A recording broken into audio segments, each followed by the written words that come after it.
네, 장내에 계신 여러분들께 Distinguished guests, may I have your attention, please? The Incheon International Ocean Forum 2024 will soon begin with the opening ceremony. If you're still outside the hall, please come inside and take a seat. Also, please silence your phones to minimize disruption of the event. Simultaneous interpretation service into Korean and English is available throughout the forum. Please use the receivers on your tables and set them to channel 1 for Korean and channel 2 for English. service throughout the forum. Please tune in to channel 1 for Korean and channel 2 for English. 네, 그리고 본 포럼은 온라인과 오프라인 This is a hybrid forum and this is streamed live on the official YouTube channel. Also, I would like to make a few housekeeping notes.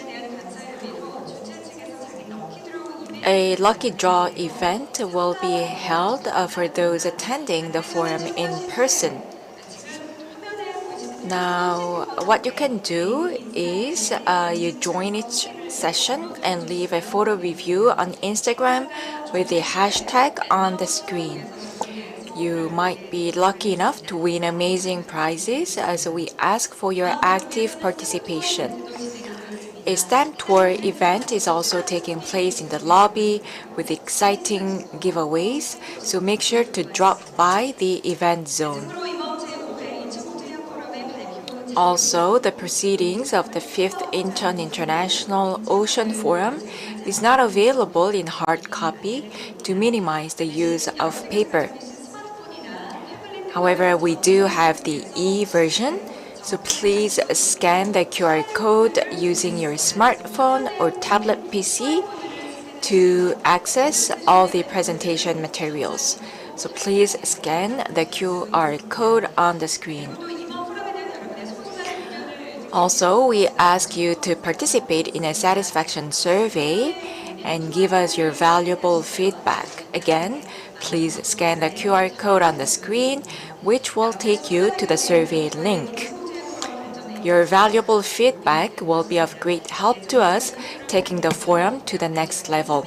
We look forward to your cooperation and hope that your participation can help us make a difference. The forum will soon begin, and I'm sure that the guests of honor will make their way into the hall any time now. I would like to ask everybody to come inside the hall and take a seat. Thank you.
네, 거듭 안내 말씀을 드리겠습니다. Distinguished guests, once again, may I have your attention, please?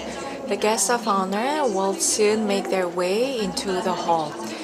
If you're still outside the hall, please make your way inside and take a seat. We have many available seats in the front, so make sure that you fill out them first.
네, 여러분 지금 Distinguished guests, now the guests of honor are making their way into the hall. Please give them a big hand.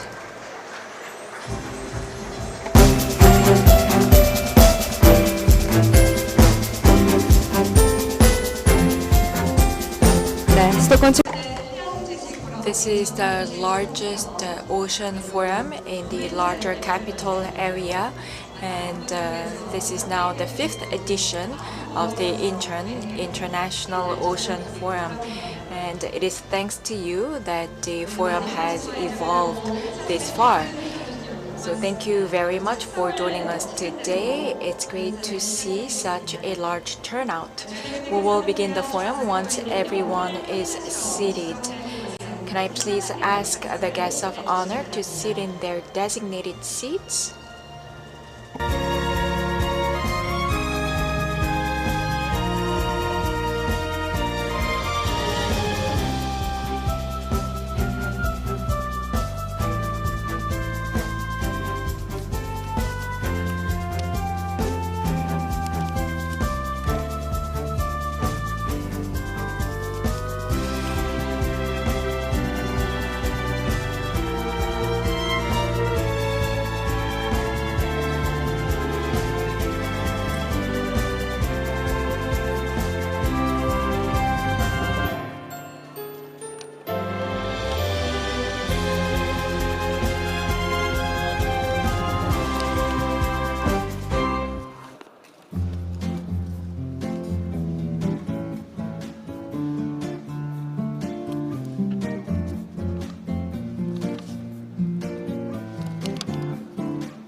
An essential resource for sustaining any and all planets, the ocean. What do the past, present, and future of our oceans look like? They are the largest habitat on Earth. They produce more oxygen than the Amazon, supply water, and regulate the weather. They are a treasure trove of mineral resources, a maritime transport route for global trade, and a valuable resource that is home to more species than land. But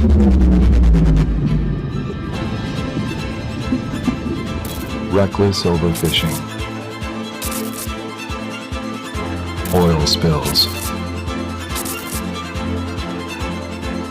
CO2 emissions, discharge of plastic waste. Humans are causing oceans to collapse.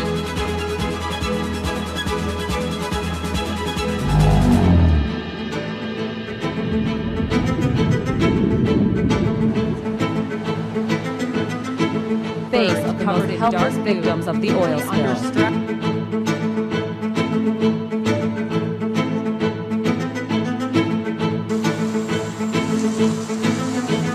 An ocean crisis is a human crisis. It is time for us to change. Building smart ports.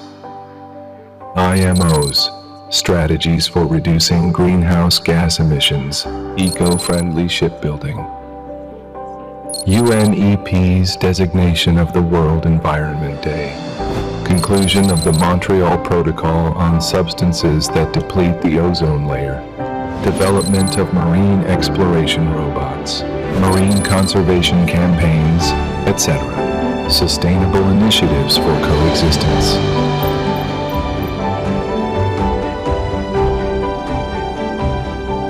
The sea of today, the ocean of tomorrow. Past, present, and future of the oceans.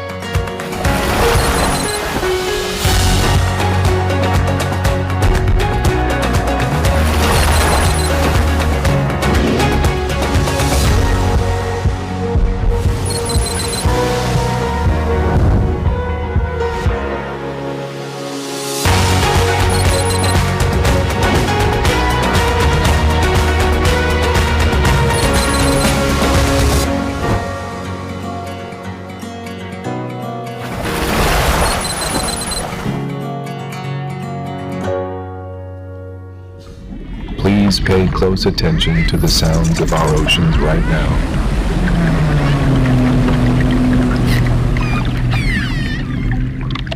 The world calls the ocean waves.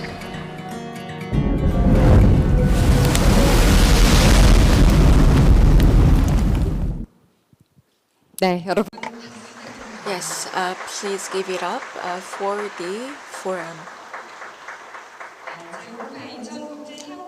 Welcome to the Incheon International Ocean Forum 2024, and that was the opening video. And the sea is what we need to preserve for the next generation. And let us pay close attention to the sound of the ocean. Thank you very much for joining us today, despite your busy schedules. So my name is Kim Kyung-mi, and it is my delight to be your MC this year. I am excited to see such a large turnout. Now, this forum is co-hosted by the Ministry of Oceans and Fisheries and Incheon City and co-organized by Incheon Port Authority and Yonhap News Agency. Now, in its 5th year, the forum has established itself as the largest ocean forum in the larger capital area. Under the theme of the Sea of Today, the Ocean of Tomorrow, the forum will bring together experts to discuss the present and future of the maritime industry and seek our way forward in a time of digital disruption. Digital transformation and emerging technologies are now an integral part of the maritime industry, which presents us with new challenges and opportunities. We hope that today's forum will spark change to create a better future so that the sea of today can stretch into a bigger ocean tomorrow. Now, let us kickstart the Incheon International Ocean Forum 2024.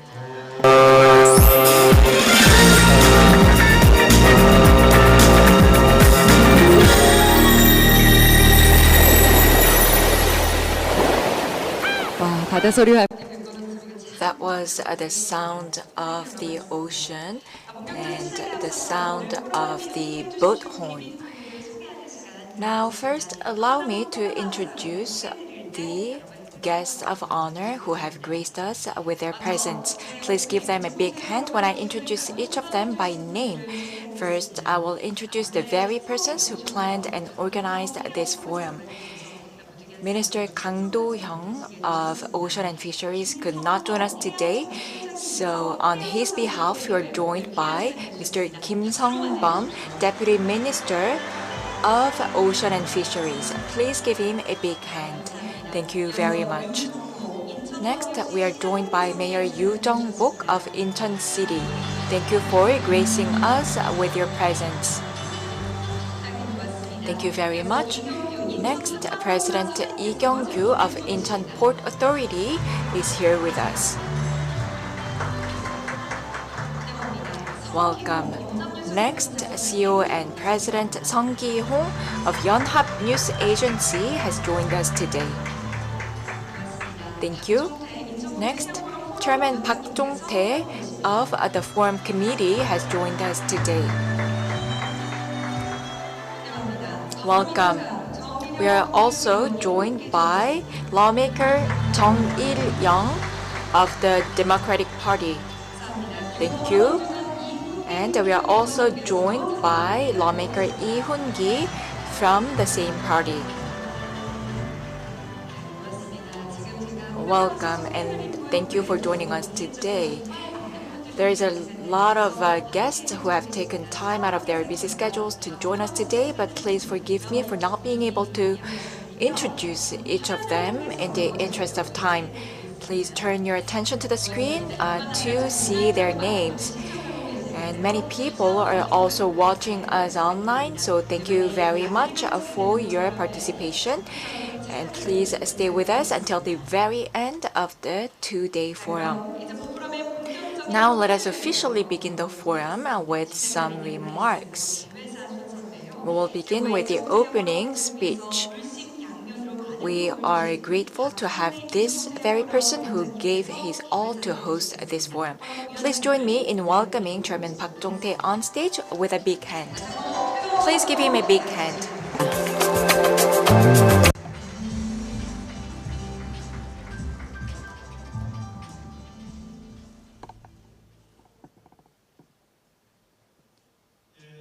Good morning, ladies and gentlemen. I am Park Jong-tae, Chairman of the 5th Incheon International Ocean Forum Committee and President of Incheon National University. Once again, I am very grateful to see you all. Thank you very much for coming. Today, it is a tremendous honor for me to stand here this morning to announce the beginning of the Incheon International Ocean Forum. First of all, I would like to express my sincere gratitude and welcome to the representatives of the Ministry of Oceans and Fisheries, Incheon Metropolitan City, Incheon Port Authority, and Yonhap News for their efforts to hold a successful forum, as well as all the maritime experts from around the world who are participating in the forum both online and offline. In particular, I'd like to thank today's event's guests, Director General Kim Sung-bum of the Maritime Policy Office of the Ministry of Oceans and Fisheries, Mayor Yoo Jung-bok, Incheon Metropolitan City, and Honorable National Assembly members, Honorable Jung Il-young and Honorable Lee Hoon-gi. I would also like to express my deepest gratitude to Professor Gerard Diamond, author of the international bestseller Guns, Germs, and Steel, as a keynote speaker. I also thank forum committee members who worked hard to enrich the forum and the experts in the maritime field who participated in each of our sessions. The Incheon International Ocean Forum, which celebrates its 5th anniversary this year, will serve as a venue for in-depth discussions for the continuous growth and development of the ever-changing maritime industry under the theme of the Sea of Today, the Ocean of Tomorrow. Looking back on the history of mankind, humans have always been with the sea, and the sea has played an indispensable role in human history and civilization. I hope that this forum will once again realize the meaning and importance of the ocean and confirm our efforts to welcome a bright future for the maritime industry. Now here in Incheon, where we have gathered together for a bright future of the ocean, I declare the opening of the 5th Incheon International Ocean Forum.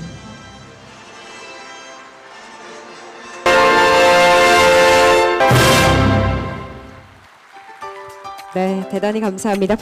Thank you very much. Thank you very much, Chairman Park, for opening the forum. And you also talked about the importance of the ocean. Thank you very much for your message.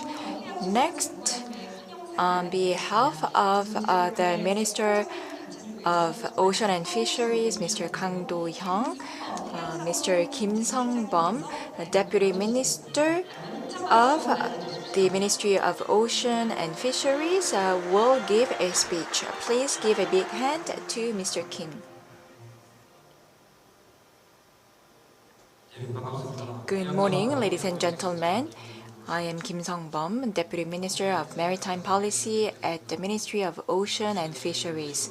As the MC mentioned, Minister Kang was scheduled to come and give a speech in person, but had to attend a last-minute ministerial meeting and was unable to join us. And he asked for your understanding and forgiveness. I will now read his speech on his behalf.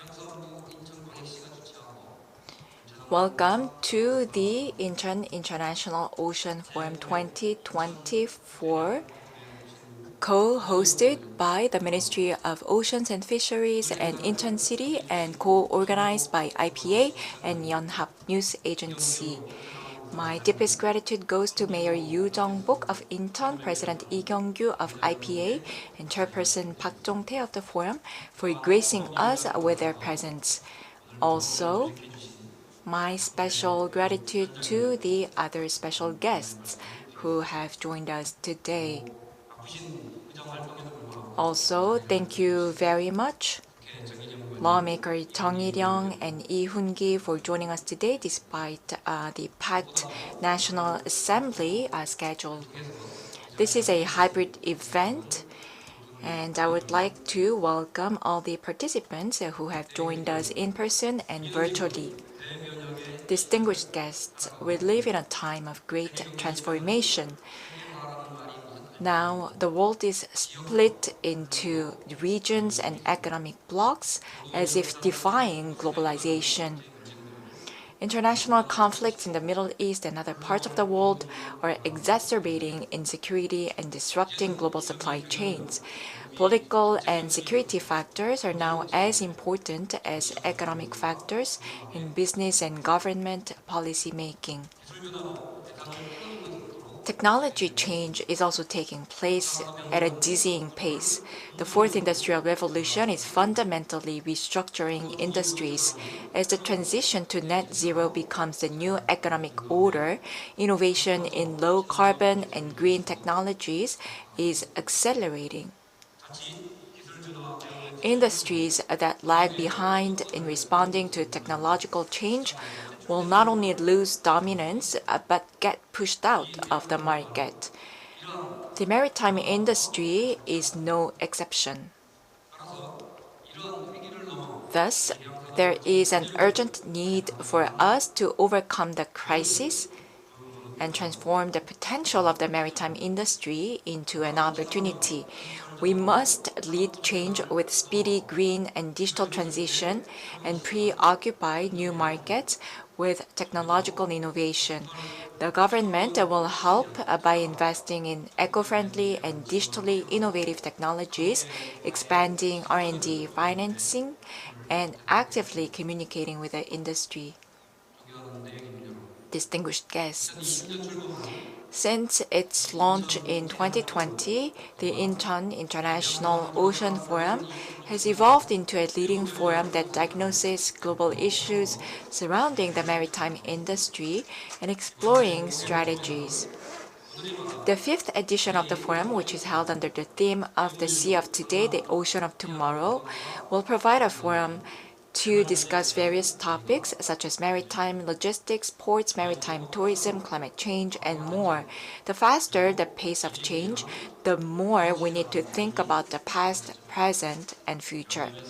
In this regard, I very much look forward to Professor Diamond's keynote speech, which will give us insight into the history of the oceans and humanity.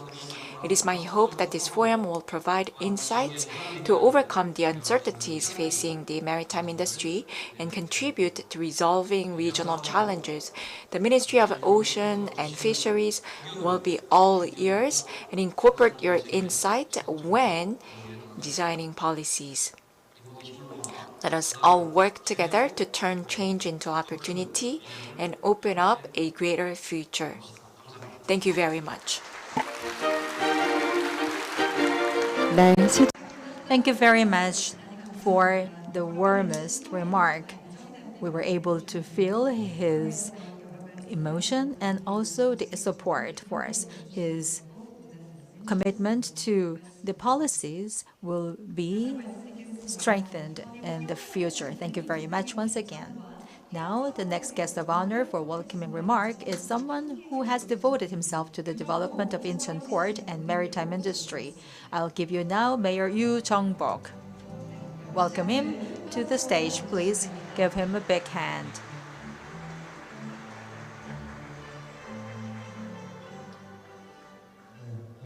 Thank you very much, and very nice to see you all. My name is Yu Jong-bok, Mayor of Incheon Metropolitan City. I'd like to express my gratitude to all of you who came for the 5th IIOF. This forum has been co-sponsored by the Ministry of Fisheries and Ocean and the Incheon Metropolitan City. We have the honor of having Director General Kim Sang-bum from the MOF, and I'm very grateful to his presence, and also Mr. Sung Ki-hong from Yonhap News, and also the President Lee Kyung-gyu of Incheon Port Authority. Thank you for coming. And also, I'd like to express my deepest gratitude to Chairman Park Jong-tae of IIOF and professor at Incheon National University. I would like to express deep welcome and also appreciation to you. Also, we have the honor of having Professor Jared Diamond for our keynote speech.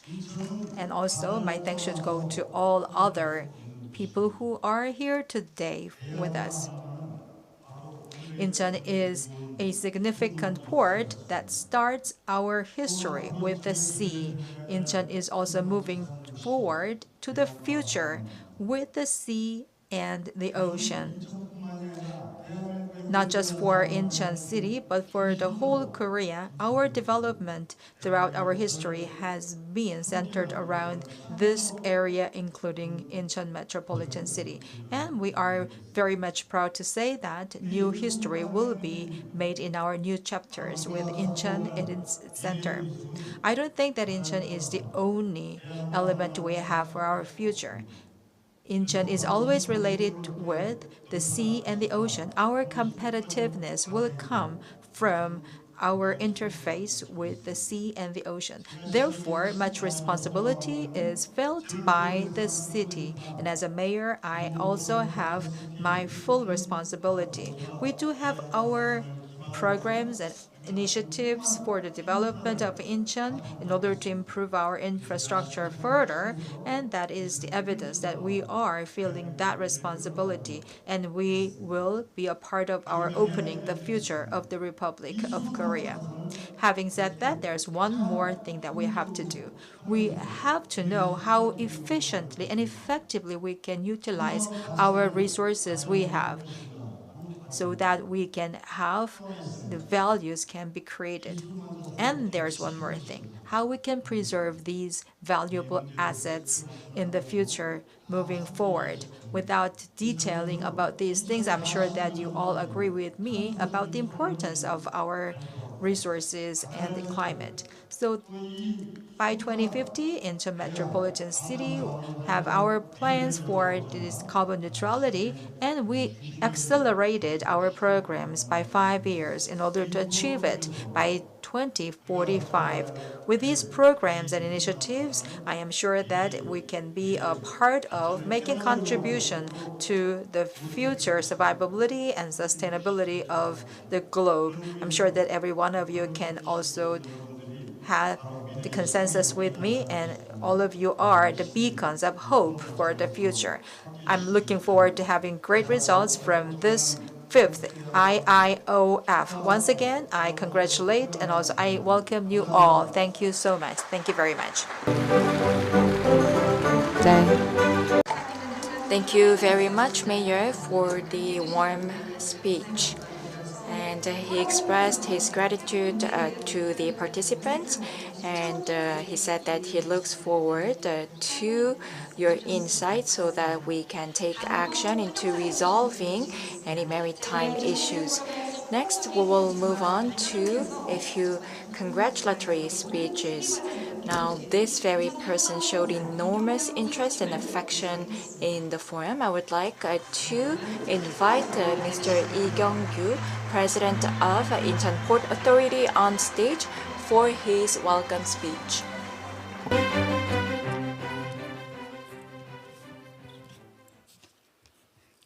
안녕하십니까. Good morning, ladies and gentlemen. I am Lee Kyung-gyu, President of Incheon Port Authority, or IPA. Welcome to the 5th IIOF. Thank you for your presence. I extend my gratitude to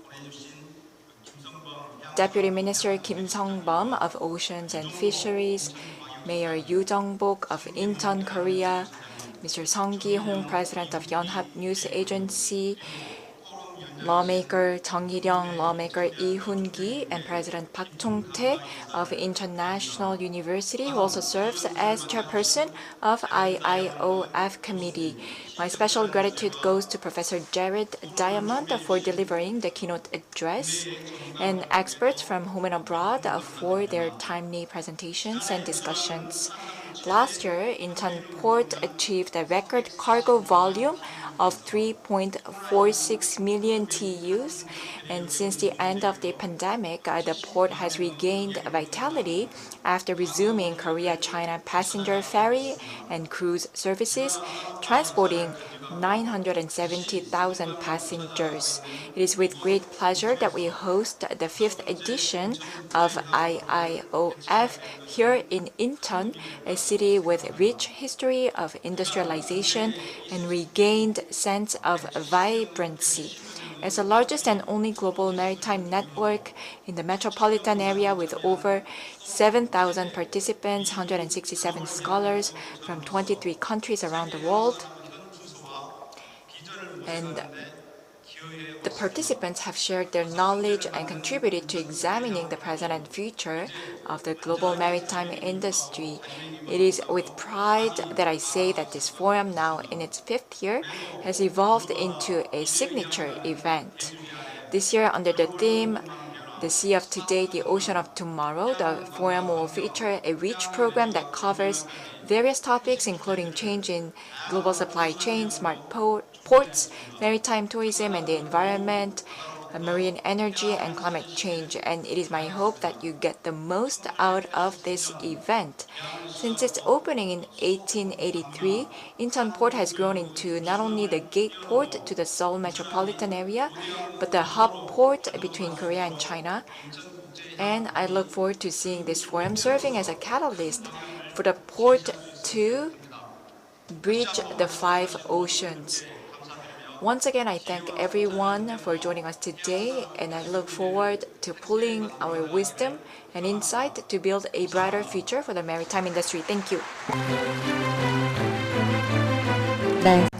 Thank you so much, Mr. Lee, and it was a very warm remark.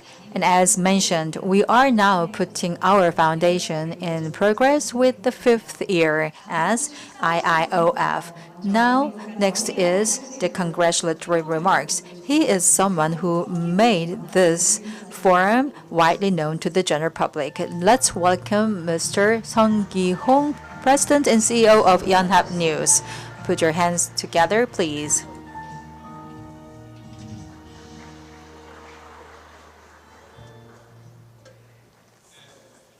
Good morning, respectable maritime experts from in and around the country. Thank you very much for coming. My name is Sung Gi-hong, CEO of Yonhap News. It is my honor and pleasure to make this speech to congratulate you for the opening of the 5th IIOF. My thanks should go to Minister Kang Do-hyung and Mayor Yu Jong-bok and President Lee Kyung-gyu of Incheon Port Authority and President Park Jong-tae of the committee foundation.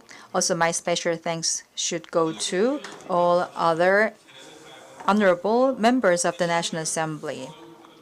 My special thanks go to Professor Gerald Diamond for his keynote speech today and the forum members who will lead the discussions in each session. I am grateful to the global maritime experts and business leaders participating as speakers and discussants, as well as to the distinguished guests and the audience. Each year, this forum seeks future-oriented strategies for the maritime industry under the slogan, "The world calls the sea waves." I hope we make this year's forum a venue to share insights and wisdom across various maritime fields in line with the session themes of shipping logistics, smart port, port energy, maritime tourism, and maritime environment and climate. For the maritime industry, which has just begun to regain its vitality to develop further, it is essential to build a solid network among countries and enhance the maritime industry's capacity for new innovation. The maritime industry still faces many challenges that need to be addressed, and international issues such as constant conflict and climate crisis are becoming significant threats to the industry. However, as we have always done, we will continue to communicate and cooperate with other people to achieve a win-win maritime economy. I find it extremely valuable to come together to share ideas under the theme of the sea of today, the ocean of tomorrow. Yonhap News will also join in the journey to create a new future for the ocean.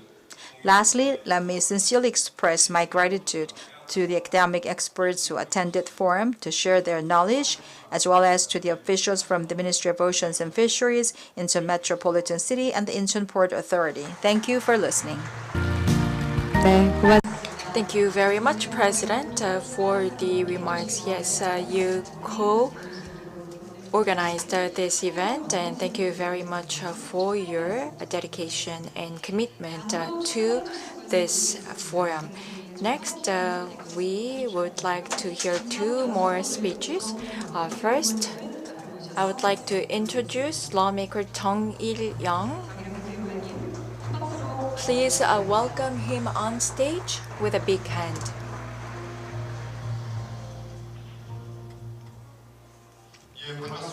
Hello, everyone. Welcome to Songdo, and Songdo is actually my constituency. So welcome to Songdo, and congratulations on hosting the 5th IIOF. It's a pleasure to see the large turnout.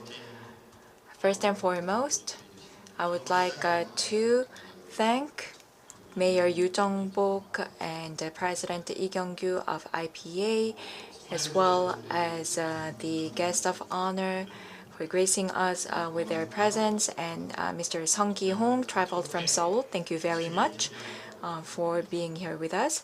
And Mr. Park Jong-tae, who chairs IIOF committee, also gave a speech. Thank you very much for your commitment. And we are also joined by Mr. Kim Gi-tae and Mr. Park Hyun-soo, and they had the local journals. So thank you very much for that. And I understand that the National Assembly is quite busy because of these sessions, and we're joined by Mr. Lee Hoon-gi. So thank you very much for that. So I served at the Ministry of Land and Infrastructure for a long time, so I understand the importance of the oceans. So let us preserve the oceans and let us better prepare for the future. We are all colleagues and we are all in the same boat. We have a Gold Harbor development underway. We also have cruise ships, and we will be home to maritime tourism in the future. So the topics that we will be dealing during the forum is quite timely and close to my heart. So the countries that really use the oceans well thrived, and I believe that the same went for the cities. And I think that that is the road for Korea to take. And in that sense, it is quite meaningful that we are hosting this forum here in Incheon. We will talk about the environmental issues, climate change, logistics, and also vessel fuel, and so forth. And I believe that these are very important topics. Have you seen Aquaman? I love that movie. And I see some of you nodding, and it shows the importance of the ocean.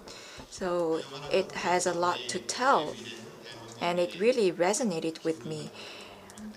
And it really made me think about the future of humanity as well as climate change. And I believe that we will be discussing those topics here. And waterfront will be built here, and also the marina port will soon open nearby Songdo, and I am also involved in that project, and I very much look forward to the vibrant future. I very much look forward to your insight and suggestions. And I serve at the Budget Committee and the Planning Committee at the National Assembly. So I will do my part in making sure to support the maritime industry here in Korea. Yes, thank you very much, Mr. Jung Il-young, for that speech. And he showed us his commitment and support, so thank you very much for that. Last but not least, I would like to invite Mr. Lee Hoon-gi on stage for his congratulatory remarks. Please give him a big hand.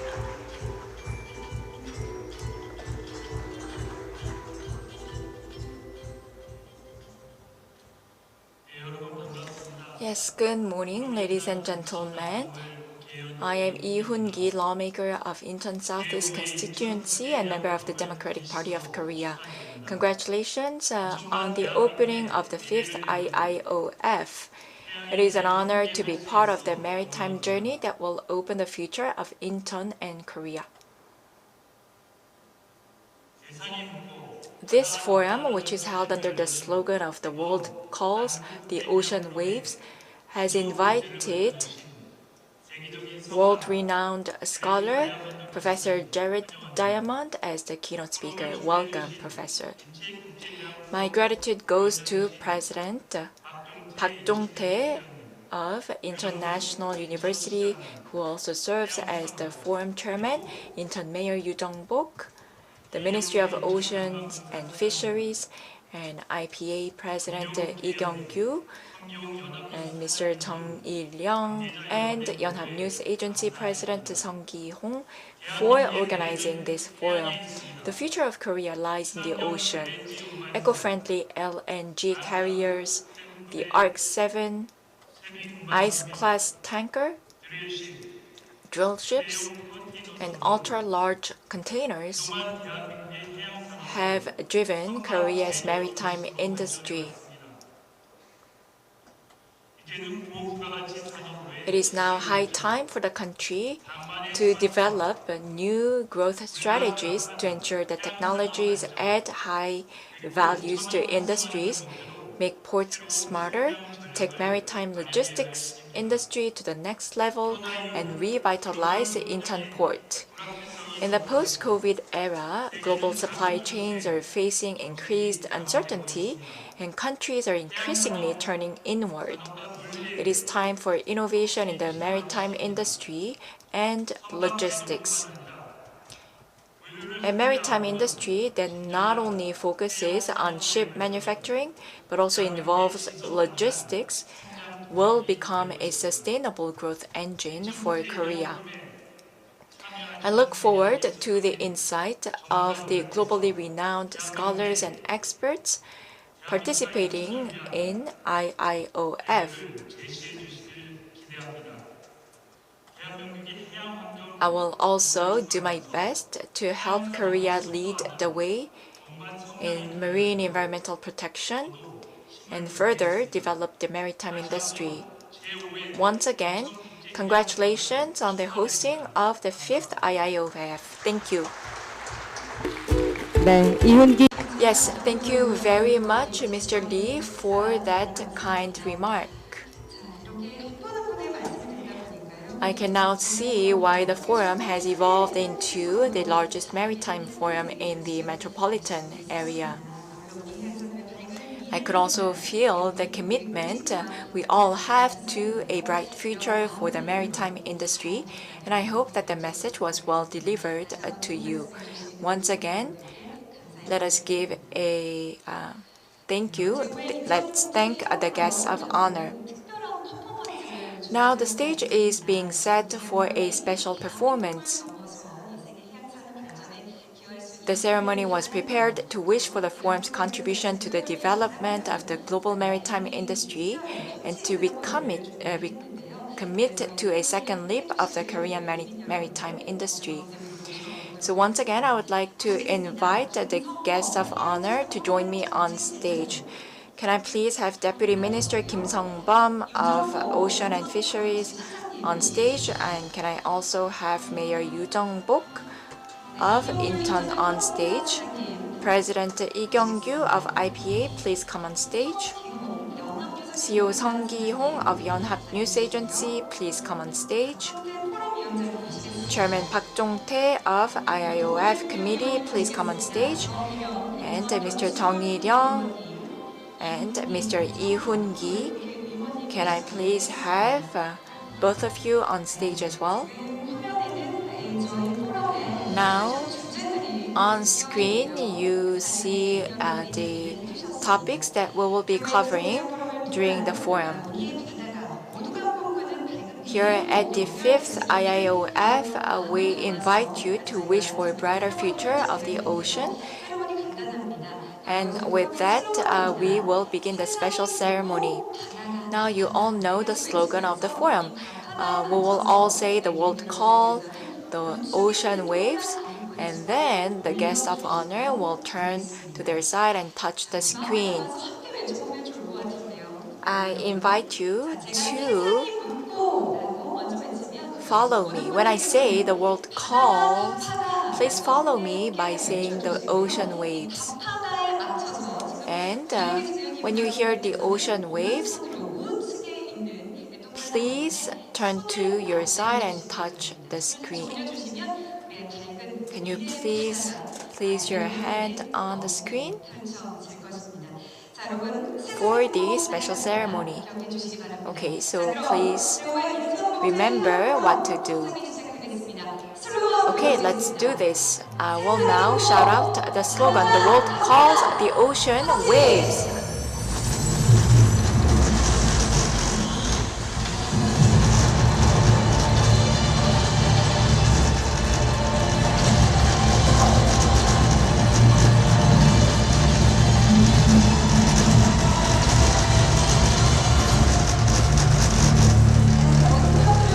Please give them a big hand. Thank you very much for the amazing special ceremony. We will now take a group photo. Please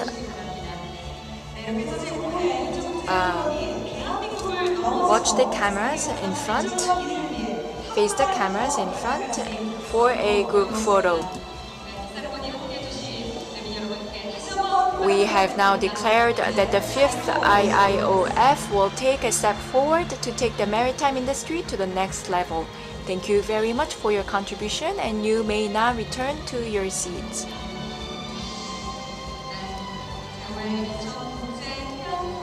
Yes, we are at the 5th Incheon International Ocean Forum, and again, it's a pleasure to see such a large turnout. Thank you for making this event a huge success. Distinguished guests, we live in an era of digital transformation. State-of-the-art technologies such as AI and big data help us better understand the ocean and use it in a more sustainable way. Now, as the forum's slogan suggests, in a rapidly changing world, we can find answers in the oceans. The ocean is the lifeblood of humanity and holds endless possibilities for the future. How has this ocean changed? How is it changing? And how will it continue to change? Let us find out with an insightful keynote speech titled "The Past, Present, and Future of the Oceans," which is where life began. The keynote speaker is extremely well known, and I'm sure that you are all excited to meet this very person.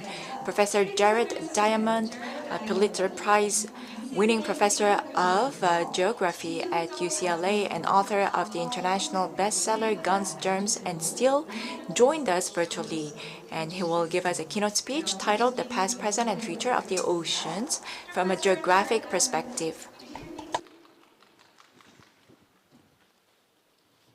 Would you please turn on the volume? Good morning. Yes, thank you very much for your keynote speech in advance. We can hear you well. Excellent. Yes. So, I'm Jared Diamond.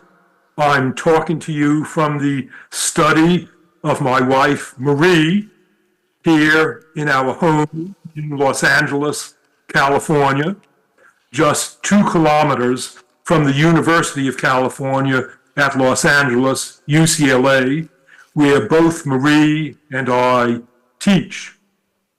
It's a great pleasure, a special pleasure for me today to have this Zoom connection with you in Korea. My first visit to Korea was in the year 1998, and here was the background to that visit. It resulted from my interest in your remarkable Hangul writing system, the world's best writing system.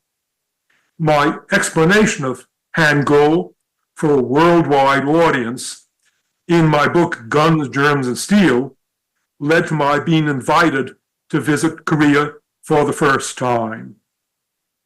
Since then, I've returned to Korea every time that I published a new book in order to discuss my new book for my Korean readers. I've come to admire and enjoy not only your Hangul writing system, but also you Korean people. My Korean friends include not only my Korean editors living in Korea, but also my many Korean friends living here in the United States. For example, I'm a pianist and I accompany instrumentalists. My violinist here in Los Angeles, whom I accompany as a pianist, is Korean, and my university colleague who studies geographic information systems is also Korean. Today, I'm going to talk to you about the oceans. The importance of the oceans is obvious. They cover 70% of the Earth's surface.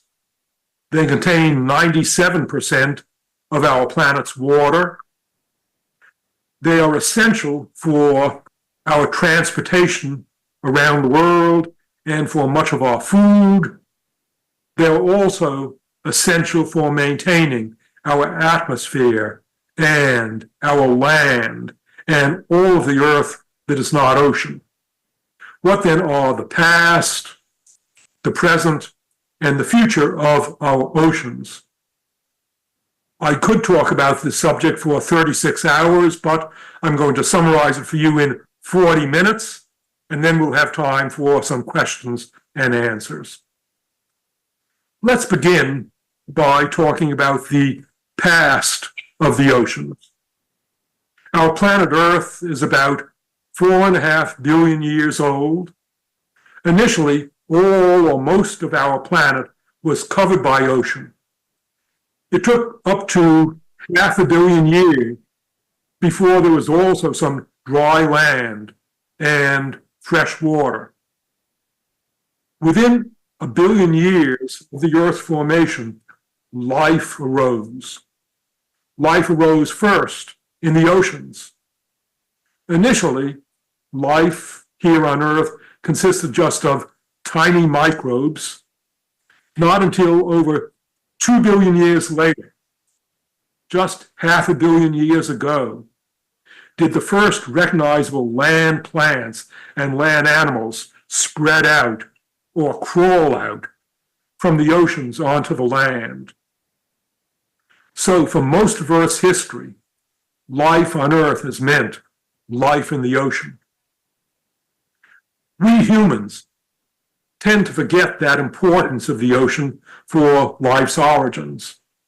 Of course, that's because we humans, like most other animals, familiar to us, are land animals. We humans arose not in the ocean, but in the savannas in the interior of the continent of Africa about 6 million years ago. We arose there as a species of ape related to primitive chimpanzees. In the savannas, of course, we didn't swim. We didn't build boats. Modern chimpanzees today still don't swim. They still don't build boats. They still don't catch fish.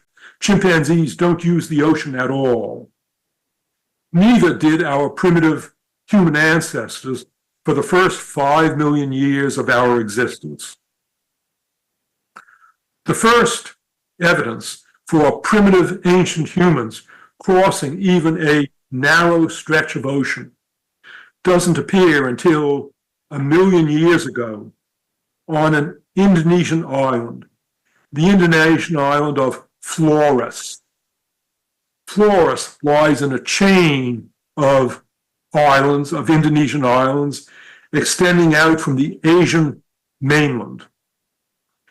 The evidence for people reaching Flores consists of simple stone tools that were discovered on the Indonesian island of Flores by archaeologists. Those Flores stone tools were like the stone tools made by primitive ancient humans on the continents. But to reach the island of Flores from Asia required crossing straits of ocean, at least several kilometers wide. So those primitive humans who reached the island of Flores and made those stone tools of 1 million years ago, those primitive humans had to have been able either to swim or to build rafts or to sit on floating logs. So those simple stone tools on Flores 1 million years ago are the first sign of ancestral humans starting to conquer the oceans. In the year 2003, archaeologists excavating on Flores finally discovered the skeletons of those primitive water-crossing humans who made those Flores stone tools of 1 million years ago. Those skeletons, discovered in 2003, turned out to be the most amazing recent archaeological discovery. The Flores toolmakers were tiny pygmies, only 1 meter tall, not full-size modern humans. They were only 1 meter tall. Only within the last 50,000 years did full-size modern humans like us, capable of making boats, reach other islands outside of Indonesia. Modern humans gradually conquered the oceans and reached every island, every scrap of land in the world, no matter how remote. Modern humans reached Australia and New Guinea around 50,000 years ago. They reached Taiwan off the coast of China 6,000 years ago. Korean farmers reached Japan from Korea. Korean farmers 2,400 years ago first reached the Japanese island of Kyushu and then spread northwards up Japan to Honshu, replacing the original Japanese people, the original Jomon people of Japan. And so today, the Japanese people today are derived from Korean farmers of 2,400 years ago who crossed the water between Korea and Japan and spread to Japan and became the modern Japanese. Polynesian people spreading out from the island of Taiwan past New Guinea spread into the Pacific Ocean, first to Vanuatu and then to Fiji and Samoa and Tonga. Those Polynesians reached Hawaii and New Zealand only 1,000 years ago. It wasn't until the year 1895 that humans finally reached dry land in Antarctica, completing our conquest of the surface of the ocean. But only within the 20th century have we used submarines and then bathyspheres to explore the depths of the oceans. That then is a quick summary, a 6-minute summary of 4.5 billion years of world history, a quick summary of the past of the oceans. Now let's talk about the present of the oceans. Going on today in the oceans are several changes benefiting us, bringing benefits to us, and a large number of changes harming us. One change in the ocean today that is benefiting us is the opportunity for ship transport in the Arctic.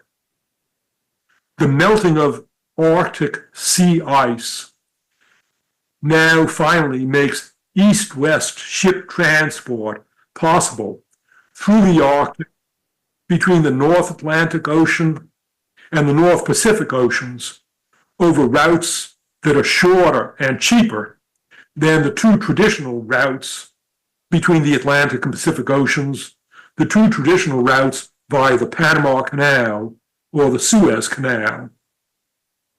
One new Arctic route that's developing now will be the Northwest Passage through the Canadian Arctic, a passage between North Canadian islands that is finally becoming ice-free and open to ship transport.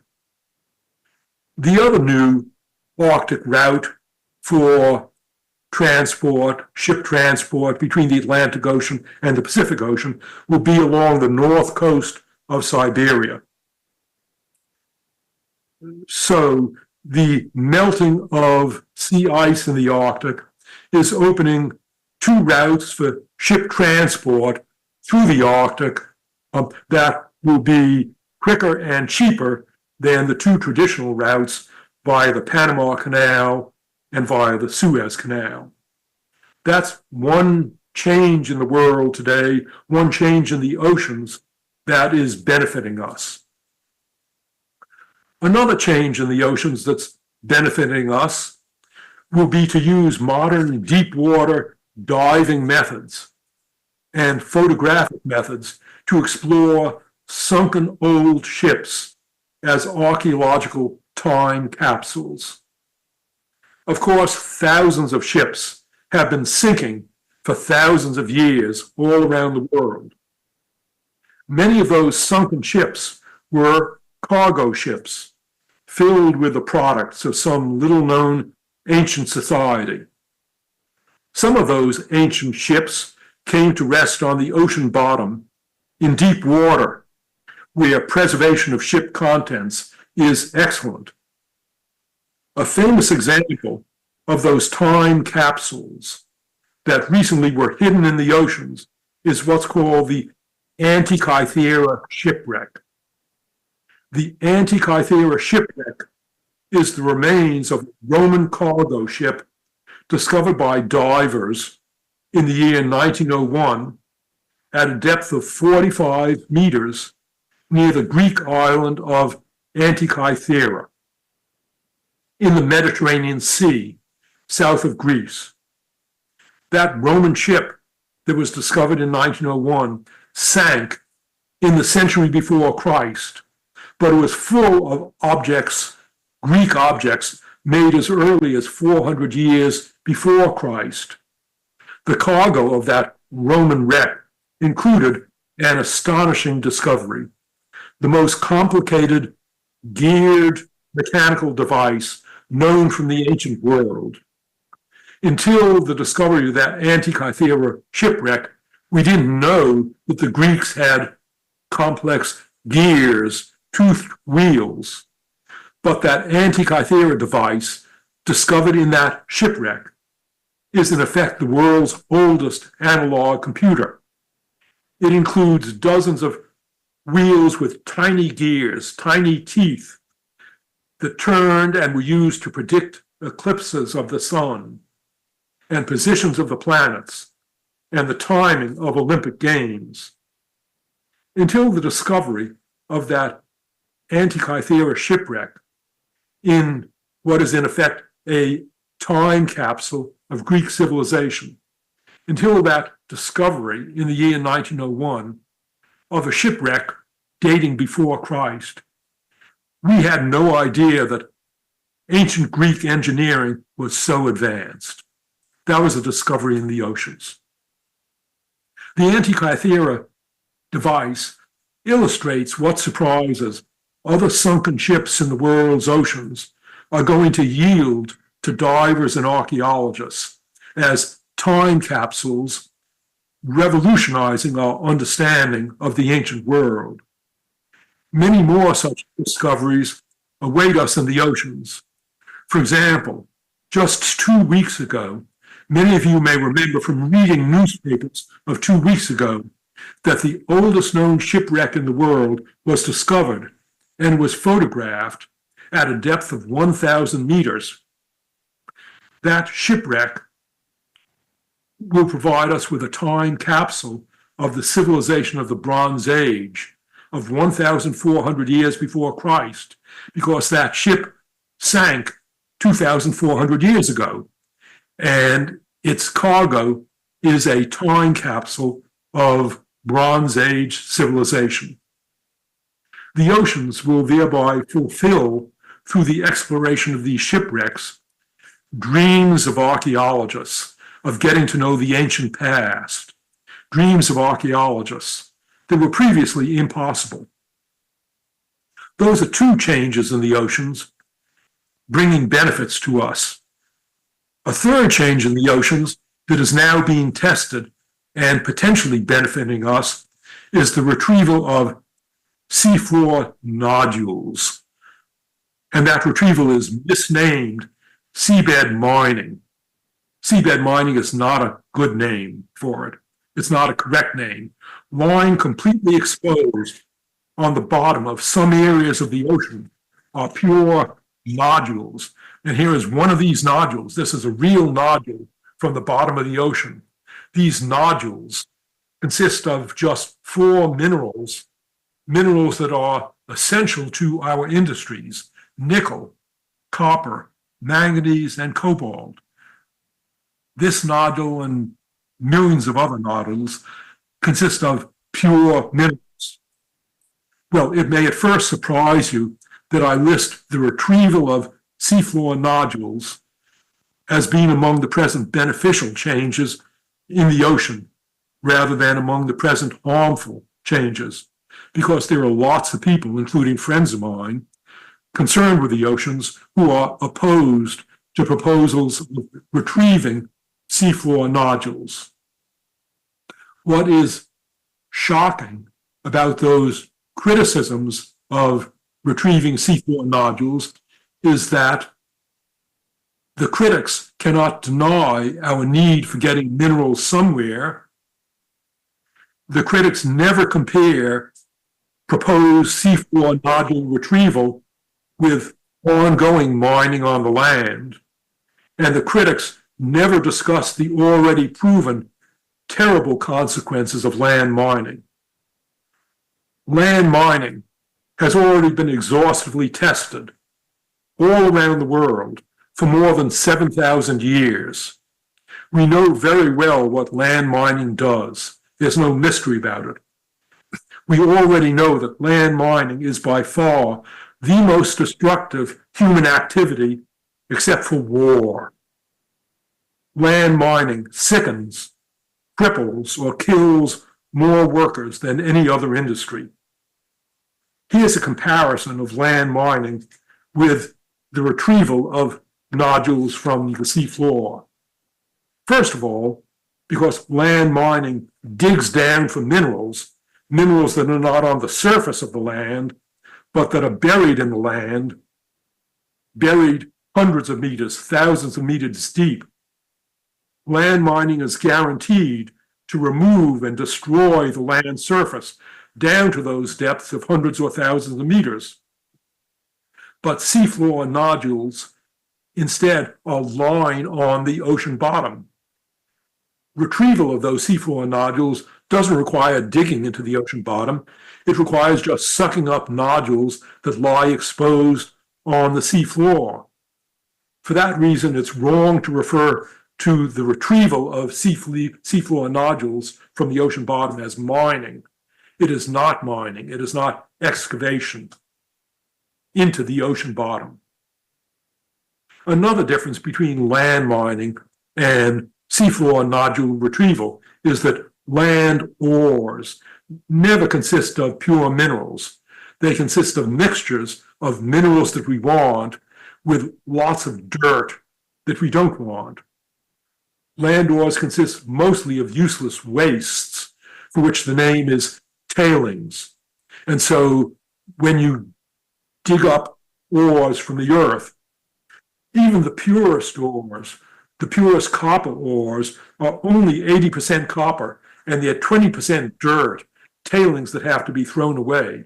But that's the purest ores that we got. Most ores that we mine are much more dirt. Most ores consist of 99% dirt, 99.9% dirt, 99.99% dirt. And what's left is just a tiny fraction of useful stuff to us. The rest, the tailings, have to be dumped somewhere. The dirt has to be dumped somewhere. And that dirt from land mining is usually dumped behind dams, but those dams occasionally break. And when they break, they spill out their water and the dirt in them, and they kill thousands of people. In contrast, these seafloor nodules are pure useful minerals. There are no tailings, there are no wastes. Another difference between land mining and the retrieval of seafloor nodules is that land mining of some minerals requires poisons like mercury and cyanide and sulfuric acid to extract the minerals. In almost all land mines, once the mining is complete, then those poisons are not cleaned up. They are left there to poison the environment. Notorious examples of poisons left over from land mining are in the Amazon basin today, where gold mining results in mercury and cyanide, poisoning the waters of the Amazon basin. But retrieving seafloor nodules, because they're pure minerals, doesn't require any poisons.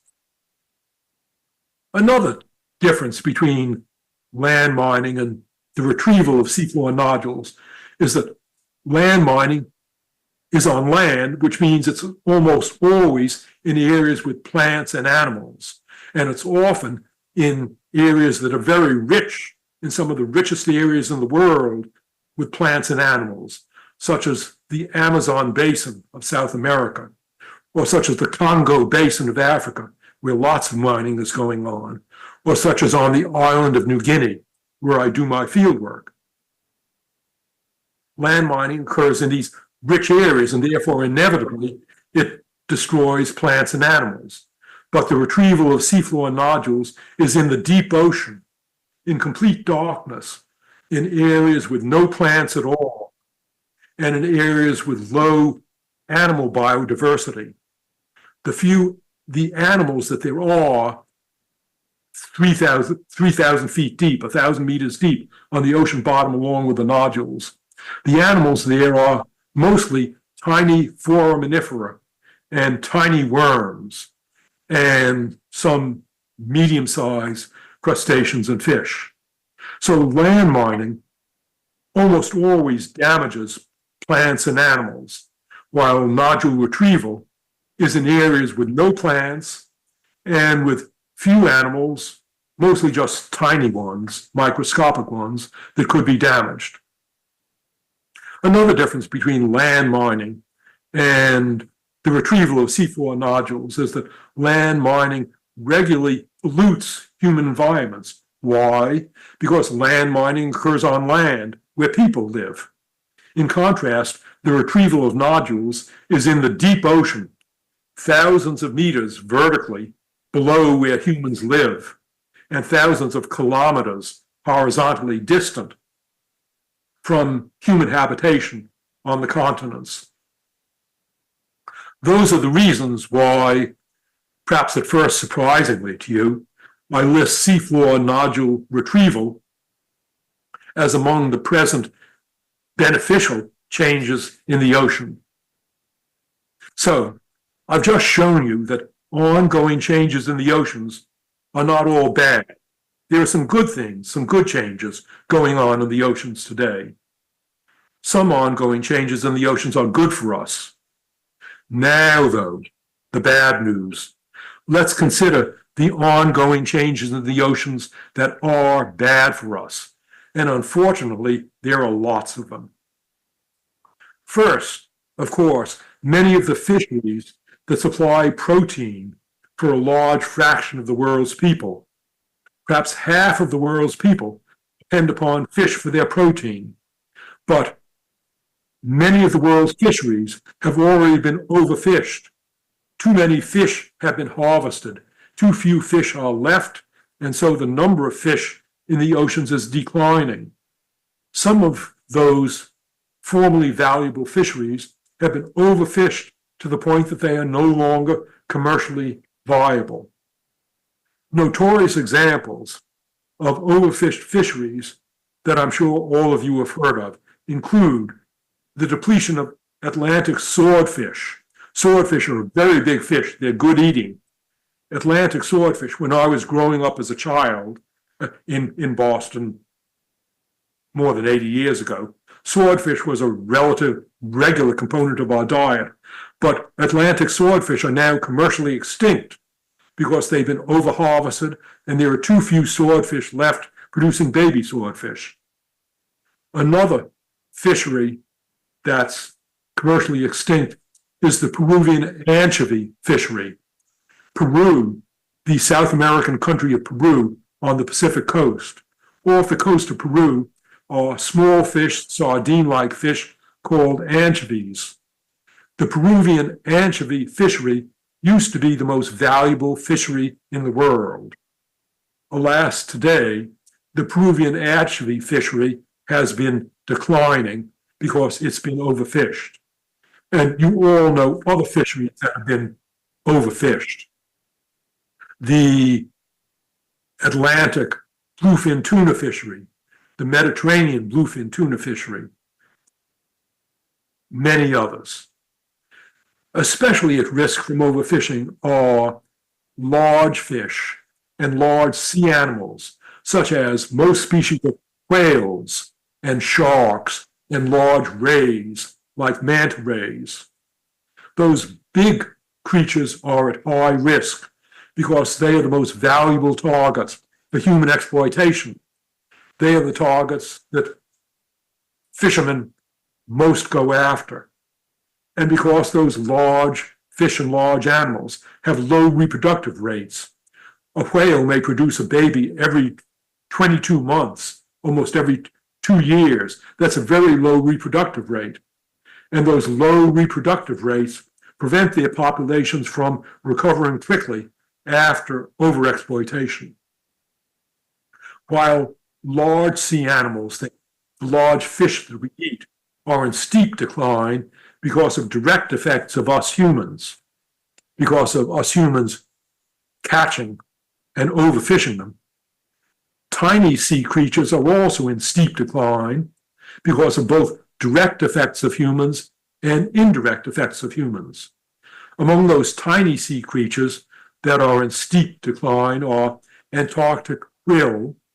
Krill are small, shrimp-like swimming crustaceans in the Antarctic.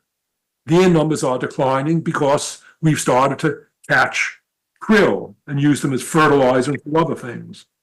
And then ocean phytoplankton, tiny floating plants in the ocean. Ocean phytoplankton are also declining. Well, you may say, krill are tiny, phytoplankton are tiny, phytoplankton are tiny. Who cares about them? We care about big fish like tuna. But remember, tiny krill and tiny phytoplankton, they are indirectly crucial to us because they are the bottom of the food chain.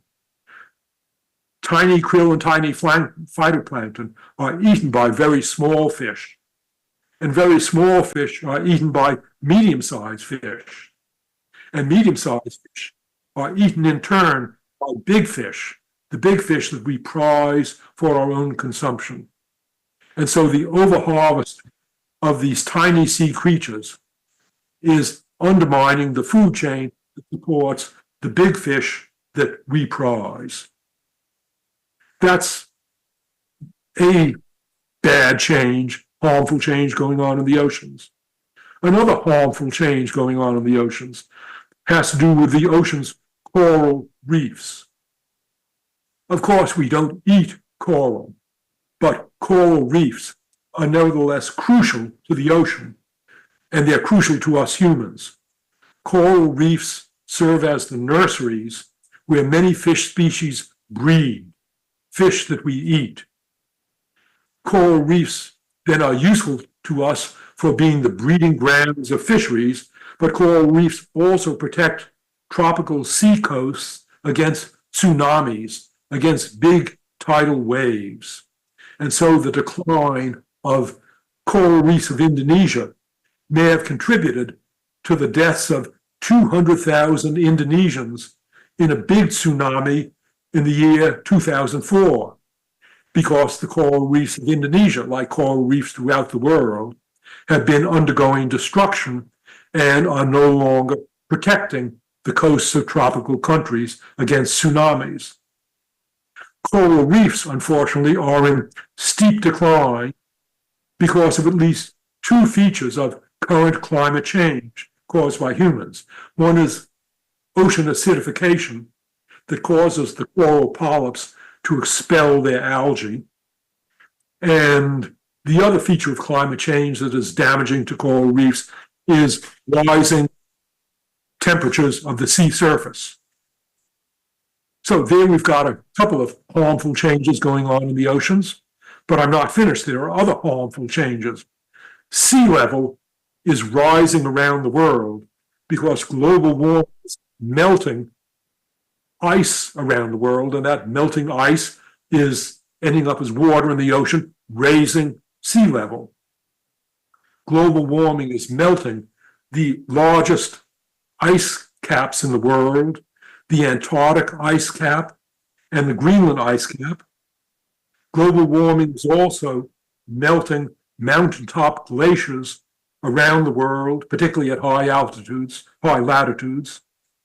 But melting ice around the world causes rising sea level, and rising sea level is already contributing to flooding by storms of low coastal lands.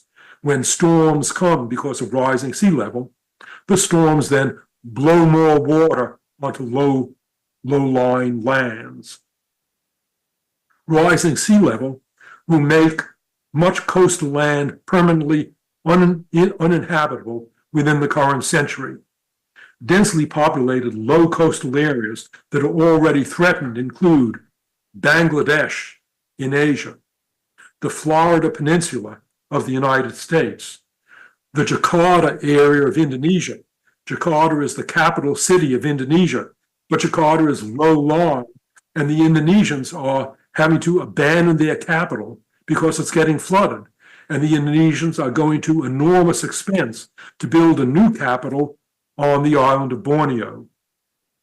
Another former capital that is getting flooded by rising sea level is Lagos in Nigeria, the African country of Nigeria. The Lagos area of Nigeria is also getting flooded. Still another harmful change going on in the oceans is that the oceans are becoming massively polluted, both by invisible pollutants, such as chemicals and fertilizer, and visible pollutants. The pollutants include chemical runoff from land, fertilizers, chemicals, phosphates, and the pollutants of the oceans also include floating plastics, floating whiskey bottles, floating old shoes, other floating human wastes. Any of you have been to some supposedly remote, pristine island when you land on the beach. What do you discover on the beach? You discover whiskey bottles and old shoes and other human wastes that were carried out in the oceans and are now polluting the shores of every island in the world. Already today, the oceans contain about 1 ton of plastic for every 3 tons of fish. Those then are some of the major harmful changes currently developing in the oceans. But those 6 harmful changes that I mentioned don't exhaust the list. I mentioned overfishing, depletion of big fish, depletion of krill and phytoplankton, the damage to coral reefs, rising sea level, and pollution. But those 6 harmful changes don't exhaust the list. There are many other harmful changes to the oceans. Well, if I were to stop talking now, you would be depressed and you would say there's no hope for the world. But there are reasons for hope, and I'll conclude by telling you the reasons why, despite all this bad news that I've told you, there are good things going on in the world. There are changes for the better. What are those reasons for hope? Reasons for hope include some increasing positive actions by some individual governments. Many individual countries are establishing marine reserves in their own waters, and they're setting fishing limits. For example, they're limiting how much fish you can take from the waters of those countries. For example, my own country, the United States. When I moved to California in the year 1966, a large shellfish called abalone was a favorite food in California that we could buy in the supermarkets. But abalone got overharvested, their numbers declined, and the American government, the California government, have now limited the catches that you can make of abalone to protect abalone. The American government has also protected our salmon, the salmon that run in our rivers and in our oceans, because salmon were getting overharvested. So the American government has limited the catches of salmon that one can make. And in some areas, the government has forbidden us from catching salmon. Another fishery protected by the government is the cod fishery. The cod fishery off the eastern United States, off the coast of Boston, where I was born and grew up. Cod used to be so abundant in the Atlantic Ocean that fishermen in the Atlantic, when they lowered hooks, they didn't bother to put any bait on the hooks. Cod was so numerous that fishermen lowered lines with many hooks on them and no bait on the hooks. They just lowered the lines and they jerked the line up with all those hooks. And there were so many cod that, that each hook caught a cod. Well, the cod fishery of the eastern United States has been overfished in recent decades, so that the American government is now limiting the capture of cod. Those are examples of the United States protecting individual fisheries, and most countries that lie on the seacoast now are protecting individual valuable fisheries. But there are some countries that have declared so-called exclusion zones where fishermen or foreign fishermen cannot come at all. Iceland, which depends so much, the Atlantic island of Iceland, depends heavily on fishing. Iceland has a fishing exclusion zone around Iceland. The Galapagos Islands off the coast of South America have a fishing zone, fishing exclusion zone, where it's forbidden to fish. The result is that foreign fishing vessels come to the Galapagos and they stay outside that fishing exclusion zone to catch fish because they're not permitted inside the exclusion zone of the Galapagos. The Pacific island nation of Tuvalu, a tiny nation with only 100,000 people consisting of many small, low islands. But Tuvalu consists of lots of small islands, each of which has a 200-mile exclusion zone by law. And so Tuvalu has declared the largest marine exclusion zone in the world. So one reason for hope is that individual governments have imposed limits on valuable fisheries, and individual governments have also declared marine reserves and exclusion zones. That's one reason for hope, one hopeful development. Another hopeful development is that not just individual countries are protecting the oceans, there are some positive international agreements between every country in the world. One example is the so-called 1978 Marpol Convention. The Marpol Convention about marine pollution. Until the Marpol Convention, oil tankers on the ocean had just a single hull. And so if there was an accident and the hull got punctured, the oil leaked out of the oil tank and polluted the ocean. But in 1978, all the countries of the world reached an agreement, the Marpol Agreement, that ordered that all oil tankers on the open ocean have double hulls, one hull inside another hull. And so if one of those hulls get pierced, there's still another hull, and the oil does not spill out into the oceans. That was an international agreement reached by all countries in the world that gives a lot of. Another international agreement was the 1987 Montreal Agreement to protect the ozone layer. Those of you who are my age, I was born in 1937, and those of you who are in your 80s, you may remember from the 1940s, the refrigerators of the 1940s, the gases in refrigerators in my childhood were poisonous. And so the last thing that my father did before going to bed at night was to check the refrigerator, our refrigerator, to make sure that poisonous gases were not leaking out of the refrigerator. It was therefore a great breakthrough when chemists discovered gases called chlorofluorocarbons, gases with chlorine and fluorine. Chlorofluorocarbons made good refrigerant gases, but they were not poisonous. And so my father and other parents no longer had to check the refrigerator each night to make sure that we didn't all get poisoned at night.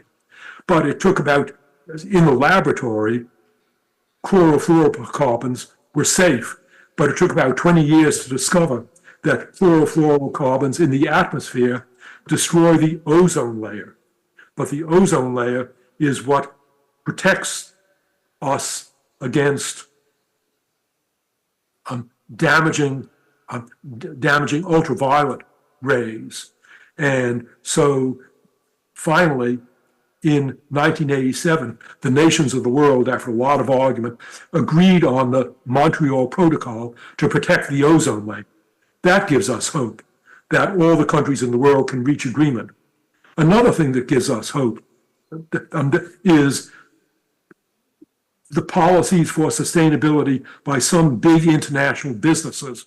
20 years ago, if you asked me what 20 years ago were the most destructive forces in the world, other than land mining and wars, I would have said big international businesses. Big international businesses 20 years ago didn't care about the environment. They didn't care about sustainability. But now, many big businesses, increasing numbers of big businesses like Walmart, Unilever, do care about sustainability and the environment, including the sustainability of fisheries. Why do big businesses now care about the sustainability of fisheries? Well, one reason is that Unilever is the biggest seafood company in the world. Unilever realized that it earns money by catching and selling fish, but fish are being depleted all around the world. Unilever realized that overfishing, unsustainable fishing, was running Unilever out of business. And Walmart also realized that unsustainability was running Walmart, the world's largest retail company, out of business. So one reason was that big international companies discovered that it was economically useful to them to practice sustainability, including sustainable fishing. But the other reason why big international companies have become concerned about sustainability is that the directors of big international companies, most of them have children. And increasingly today, young people, children, care about the environment because they're the ones who are going to be around 70 years from now. And so 20 years ago, it would often happen that the head of a big international company would come home in the evening and his or her son or daughter would ask, Mommy or Daddy, what did you do today with your company for the environment? And 20 years ago, the heads of companies said, the environment, poo, I don't care about the environment. The environment is unimportant, and I'm not interested in sustainability. But young children who are going to feel the consequences of unsustainability, young children were concerned about sustainability. And so young children 20 years ago began to respond to their father and mother. So Mommy and Daddy, you don't care about the environment. You don't care about sustainability. Daddy, you are disgusting. I hate you. Mommy, you are terrible. You are running your business in an awful way, and I'm not going to speak to you again. That really catches the attention of heads of companies when their children say, I hate you, you are disgusting, and I will not speak to you again. So those are two reasons: the economic importance of sustainability and the children of company leaders blaming company leaders for making messes. Those are two reasons why big companies have increasingly become concerned about sustainability. And that's another big reason for hope. And a final reason for hope that I want to mention is the rapidly growing public awareness of climate change. 5 years ago, most people around the world, certainly most Americans, didn't care about climate change, weren't aware of it, denied it. Now, increasing numbers of people are suffering from heat waves and have read about climate change. They're aware of the seriousness of climate change.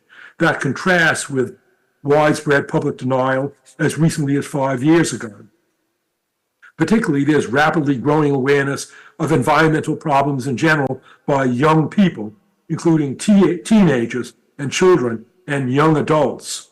My own children, when they were they're now 37 years old, but when they were 6 years old, my children in their first school class marched through the streets of Los Angeles complaining about the destruction of the Amazon rainforest. Why? Because children 6 years old, they're likely to be alive 80 years from now, after the year 2100. And young children, they're concerned about the environment. they will suffer the effects of environmental mismanagement much more than old people. So things that give me hope today include the positive actions by individual governments, some international agreements, the policies for sustainability by some big international businesses, the certification of sustainable fisheries led by the Marine Stewardship Council, the rapidly growing public awareness of climate change, and the rapidly growing awareness of environmental problems in general by young people. So to summarize, in 40 minutes, I've told you about 4.5 billion years of the past, present, and future of the oceans. We've talked about the past of the oceans, the origins of life in the oceans, human exploration, gradual human exploration of the ocean surface and of the depths of the oceans. We've talked about the present of the oceans, some beneficial trends, such as the development of Arctic ship transport, and the oceans providing us with sunken ships that are archaeological time capsules, and the potential for nodule retrieval in the ocean. And we've also talked about harmful trends in the oceans, unfortunately. Finally, we've talked about grounds for hope.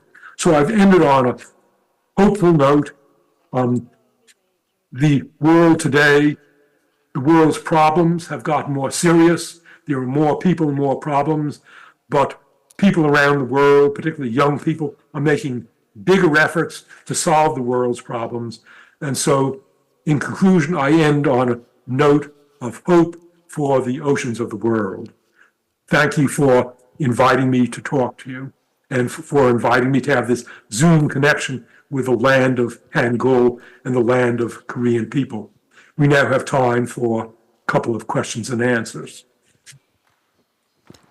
고맙습니다. Thank you very much, Professor Diamond, for the great presentation. So, Professor Diamond, please stay online for a moment as we'll have a brief Q&A session. 고맙습니다. 정말 Well, thank you very much. That was wonderful and insightful speech for our session, and we have been benefited a lot. So we might have a lot of questions, but we do not have much time. So I entertain only one question now. So from the audience, on behalf of the audience, I have a question to you. So this is the main session, and I'd like to ask Professor Song Sok-hwa, the chairman of the. I would like to ask him to ask a question.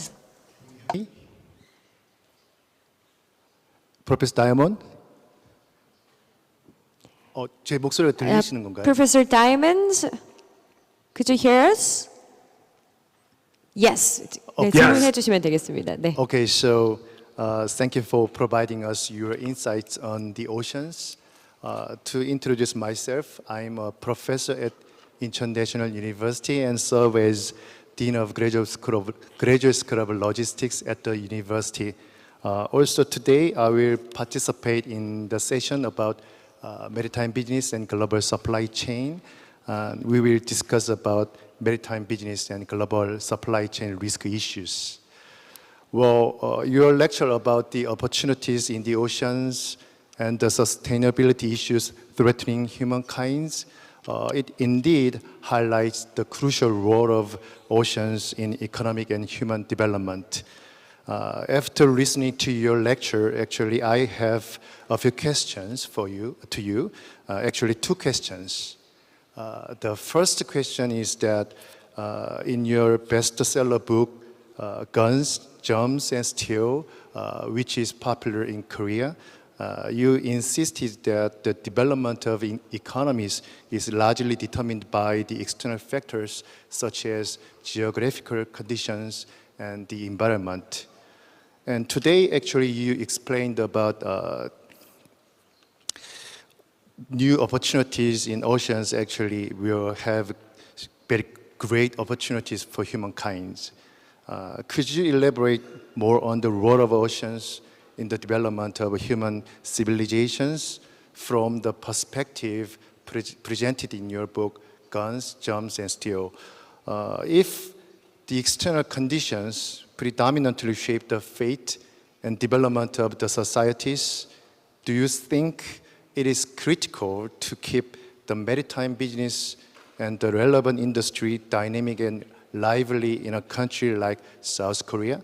That is my first question. And the second question is that it's about supply chain risk.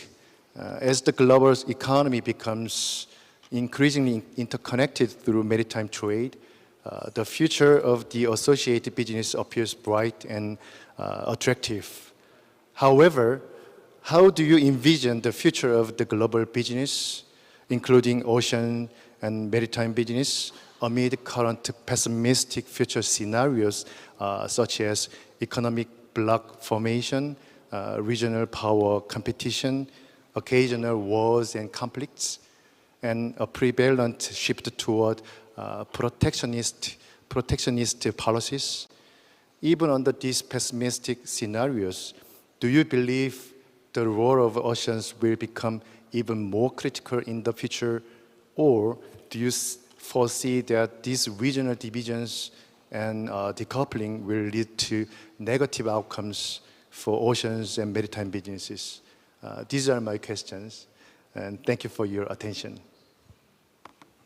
Thank you for your questions. Those are two great, really interesting questions, and I would love to talk about them at great length, but time is finite.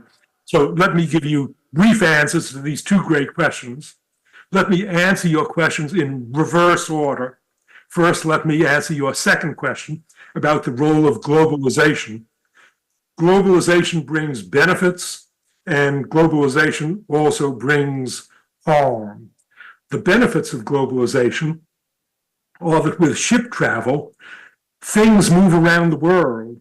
And so countries that used to have to provide everything for themselves now can import things from other countries. In the United States, for example, we import some of our fish from Chile and some of our fish from Norway and much of our fruit from overseas.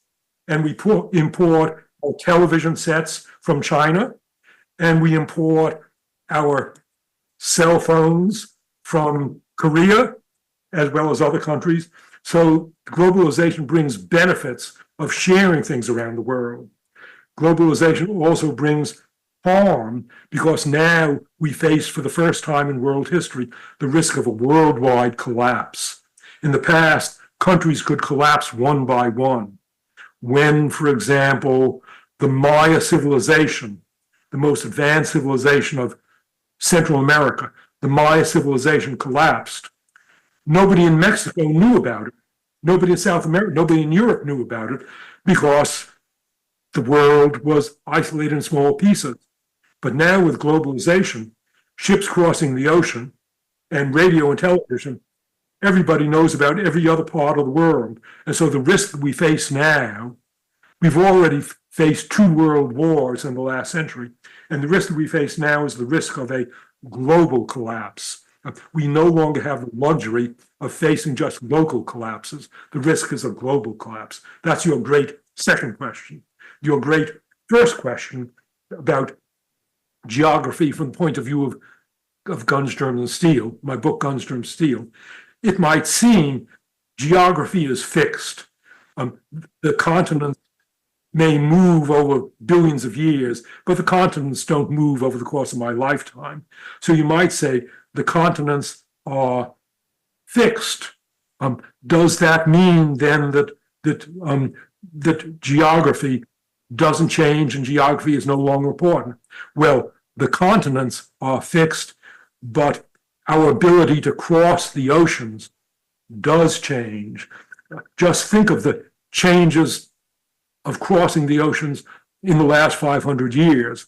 500 years ago, for the first time, the Portuguese spread from Europe down the coast of Africa and reached India. Even before that, the monsoons of the Indian Ocean were discovered, and people moved from India to the east coast of Africa. Then Europeans discovered the Americas. Then Polynesians discovered that they could sail upwind in the Pacific Ocean, and Polynesians discovered every scrap of land in the oceans, even Hawaii and New Zealand and Easter Island. And Magellan discovered that you could sail around the tip of South America. And the Inuit, the Eskimos, the Inuit, discovered that you could move their vessels through inland passages in Canada, hunting whales, and the Inuit spread all the way from Alaska to Greenland. So, in short, geography is fixed, but our ability to move over the surface of the oceans has changed a lot. And therefore, in my book, Guns, Germ, Steel, well, Guns, Germ, Steel is about geography. It's also about our changing abilities to deal with geography. Those are two great questions of yours. I would like to talk about them at much greater length, but you have other things to talk about today. Thank you for your wonderful questions. Thank you very much. 고맙습니다. 여러분 박수 부탁드리겠습니다. Well, thank you very much, and please put your hands together for Professor Diamond for giving us great lecture and answer with his keynote speech. Thank you so much. Now I'm gonna let you go. Thank you very much. So this has been our keynote speech.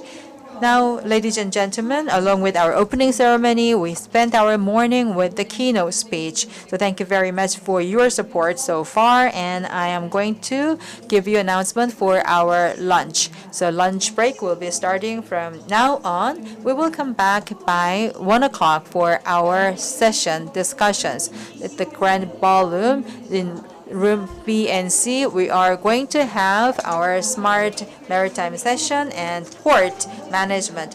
In the room next door, we're going to have special session for the logistics of the maritime business. So we will start our afternoon session from 1:20. So please be back by that time. And at the registration desk, if you have received the coupon for the lunch, you can go to the restaurants in the first floor for enjoying your lunch. And also the special guests and guests of honor will be guided to the third floor of Sheraton Walker Hotel for lunch. So we will see you again at 1:20. I look forward to your continued and undivided support. Thank you very much.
네, 여러분께 안내 말씀을 드리겠습니다. Distinguished guests, may I have your attention, please? We will soon resume the Incheon International Ocean Forum 2024. We will begin at 1:30. We will resume the forum at 1:30. The morning session was slightly delayed, so we will begin the afternoon session at 1:30. We do not have any designated seats in the afternoon session, so feel free to come to the front as we have many available seats in the front rows. Simultaneous interpretation is also available throughout the afternoon session.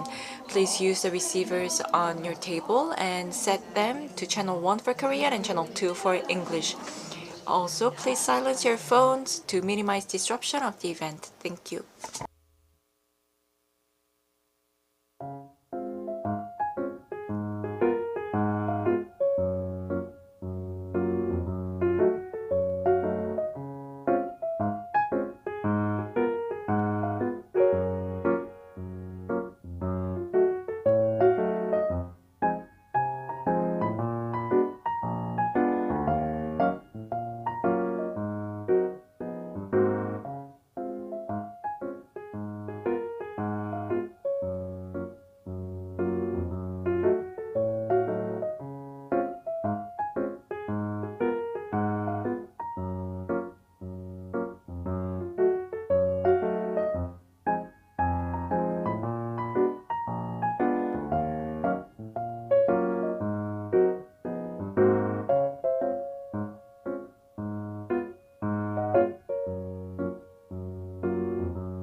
네, 저희 인천 Welcome back to the fifth IIOF. We will now resume the forum. Thank you very much for joining us at the afternoon session. So this morning we had the opening ceremony and the keynote speech.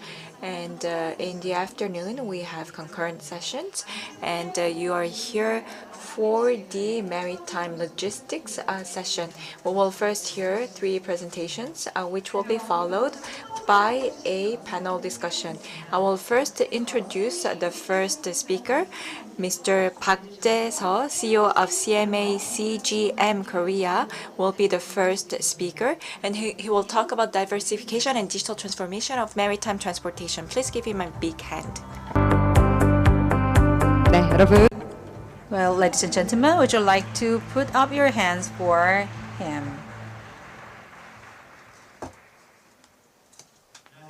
Good afternoon. As was just introduced, my name is Park Jae-seo from CMA CGM Korea. You heard Professor Diamond's lecture in the morning, right? As he mentioned, in the ocean, what is the most important benefit to humanity is maritime transportation, and I agree with him. In absolute manner, maritime transportation is playing an important role in the world trade that cannot be copied by any other rivalry in the future. So today I'm going to give you my presentation regarding the benefits in relation to my company. What is going to be covered today is the changes and diversification in the maritime transportation and the digital transformation in order to implement such transformation. So I'm going to give you what is updated recently. Before we start, I have to give you the introduction of my company first, because maritime transportation is also actually another byword for my company. So my company is closely knitted with the maritime transportation.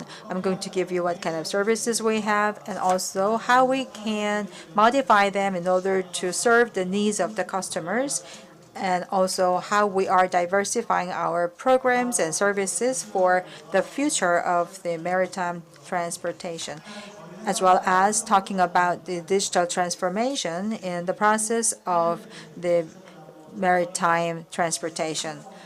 Also talking about the interface with our customers, I'm going to also give you the offerings of my company. My organization was founded first in 1985 in Marseille in the southern part of France. The former Jacques Sade was the founding father of CMA CGM. We have about 100,000 employees across the world. The maritime transportation is our main job, but land transportation is also another part of our company's portfolio. We're also trying to connect between the two. So we have a family company business here, and Mr. Rodolphe Sade, as the second chairman, is serving as the CEO of CMA CGM Group. As Professor Diamond said in the morning, maritime transportation is covering a majority of the world economy as a whole. So it is part of a global roles to play. Therefore, our company is calling ourselves as a global player as well. From a very broad perspective, when we talk about the maritime transportation, we have regional carriers as shippers, and also we have global shippers covering the whole continent. And CMA CGA is a global company that is covering the global maritime business. So we are a global shipping company. As for the maritime, we are geographically covering Asia and North America. And ANA is covering Oceania countries. CAC Intra-Asia is actually covering the large part of the country. And also we are having a company covering the Latin America under the business of CMA Air Cargo. We are also serving the supply chain from end to end, and we are taking a part of the SCM with our maritime transportation. Therefore, in order to expand our coverage, we have to be supported by other businesses. That is why we have other general logistics company, including SEPA and Polaris. That is why we are able to provide end-to-end services. So on the one hand, we have shipping businesses. Secondly, we also have logistics businesses in our portfolio. I've been talking about the air side as well. In the air business, we, as a connection between the air inland and ocean, we also have a company CGA to cover that part as well. And also shipping solution is also pursued our company. Shipping actually in itself is closely related to the maritime business. And in case of end-to-end logistics business, we have the on-land business that is covering the majority of it. And what is in contact point is terminal. Therefore, terminal business is also an integral part of our programs. So overall, we have 4 sectors that we are covering, as you see from the chart on the right. As mentioned earlier, we are a global company. I told you that we are a global business company. We have 160 countries that we are located in. And overall, we have 100,000 employees, and then we have 420 terminals that we are providing services. These numbers can be increasing as time goes by. And we have 160 countries, and we might say that this is a too big a number of countries, but one country can have multiple terminals and ports. That is why we have more than these numbers. We are also a container business carrier. So container is also a very important part of the transportation. So volume of container is about 20 million per year at the moment. All these other numbers will be mentioned once again when I revisit these in other slides. Our offering. What kind of values are we providing to our customers with our services? Generally speaking, when we talk about shipping, it can be explained as follows. So if I may give you some routes here, we have a lot of countries in Asia. So we have intra-Asia service to have the coverage of Asian countries. We also have a lot of presence in Europe, and also there are many people living in Europe. That is why we have intra-Europe service in Europe. Latin America, the North America are the same. So we have intra-America service. So if you see a very broad spectrum, we have several routes, including intra-Asia, intra-Europe, and intra-America. These routes should be in full service so that all the regions and locations within these continents can be included. And also among our subsidiaries, CNC is covering the intra-Asia, and intra-Europe does not have any our portfolio brand, but our subsidiary is covering this. Intra-America and Latin America are covered by Mercosur line. So Mercosur is in place for those regions. So that has been the regional information. Now getting into the Asian business, we have a lot of services connecting Asia to the North America and Latin America. So if you see the thicker lines, that represents the volume of cargo. So you see that there are services going to North America and Europe. Of course, Oceania cannot be missed. And if you see the Code of Hope, you see that we also have the transportation coverage here. What is more important in Latin America is that it passes through the Mediterranean Sea, going through a lot of routes. You will see a lot of the news articles here. There is a strait called Bab del Malibu, and you have to go through that before reaching Suez Canal. And then you have to go through Gibraltar and the European side, and then it goes to Mediterranean Sea. So there are a lot of disruptions because of the war nowadays. Therefore, the Cape of Hope should be the alternative to go through nowadays. We have a lot of services going and bypassing Asia. And North America is also a big trading partner. Therefore, we also have a lot of service coverage there. Also, if you go to the North and Latin Americas, we also have a lot of services within the region, but they're also passing through the other continents to go to Asia. So traditional shipping lines have been changed a little bit under this category, so you will see that there are shifting of these routes. A lot of canals, including Suez Canal, have been in challenges, and nowadays also we have some issues in Panama Canal nowadays because of the drought. So sea level has been gone down, and the anchors could not be fixed in here, and the passing of the ships cannot be easy, causing congestion.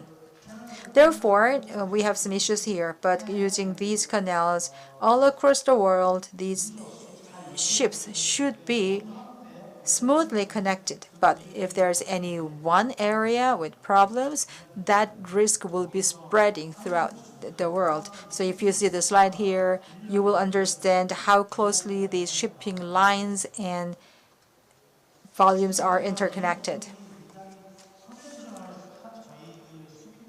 If you see shipping industry, they can be called as very conventional, but nowadays we have to control our supply chains by solving bottlenecks and disruptions. Once we have the disruptions, there can be a lot of challenges, unexpected. What we are pursuing here is that in addition to the conventional routes for the navigation, we need to diversify other routes. If there are the chances to increase the number of routes that are not conventional, that can be very helpful to the business.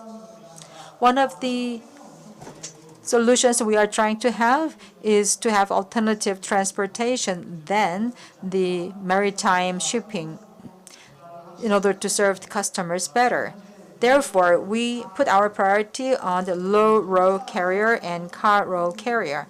The cars can be nowadays transported via ships.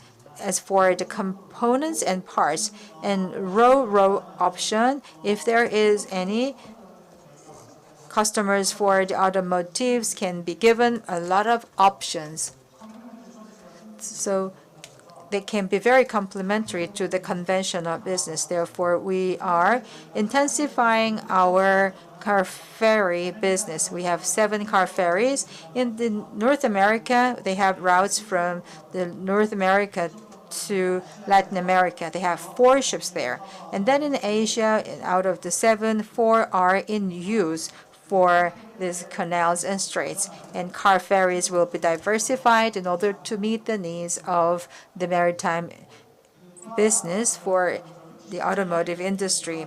Another thing is that, and we told you that we are a Mediterranean-based shipping company, and when it comes to Mediterranean areas, we have other companies like Sail. So in case of Korea and China, in between these 2 countries, we have a lot of ferry businesses activated. Therefore, in Mediterranean area, ferries can be also playing a bigger role. So La Meridinia is another company that we have purchased. We have 4 ships here, and two of the La Meridional will be added. Likewise, we also have the connection with the UK. So Brittany Feeder is a company name that we own partially, so we will expand their business. Basically, regarding car ferry business, we can also use the offshore windmill using the intensity of the wind speed. So the car ferries will be using that kind of energy as well. So from various perspectives, we are trying our best in order to meet the needs and demands of the customers. And there are a lot of disruptions in the supply chains, and we want to be very resilient out of this system so that we can diversify transportation mode for the customers. This multimodal system will be a solution to our customers. So we are trying very hard to increase the number of options available to our customers. That is our future strategy and action items that we are going to pursue from now on. Another thing, also in order to fill the gap of the expectations from the customers, the routes will be also very important sporadically, but end-to-end connection in the supply chain will be very important, with shipping as one part of it. So using other alternatives, supply chain resilience can be increased, and that is what we want to do for our customers. That is why we need support from other industries. So earlier you saw the slide talk about the Sepal Logistics and Blue Labs Logistics, which are the companies that can be used to fill the gap of the end-to-end supply chain management loop. Having said that, Boloria 6, after having finished the integration within this year, will play a role in the logistics of our company. So by logistics, it can be one of the top 5 in the world in terms of the volume. If that happens, we are very proud to say that we are going to have end-to-end service from the maritime to the on-land system as an integrated partner of the customers.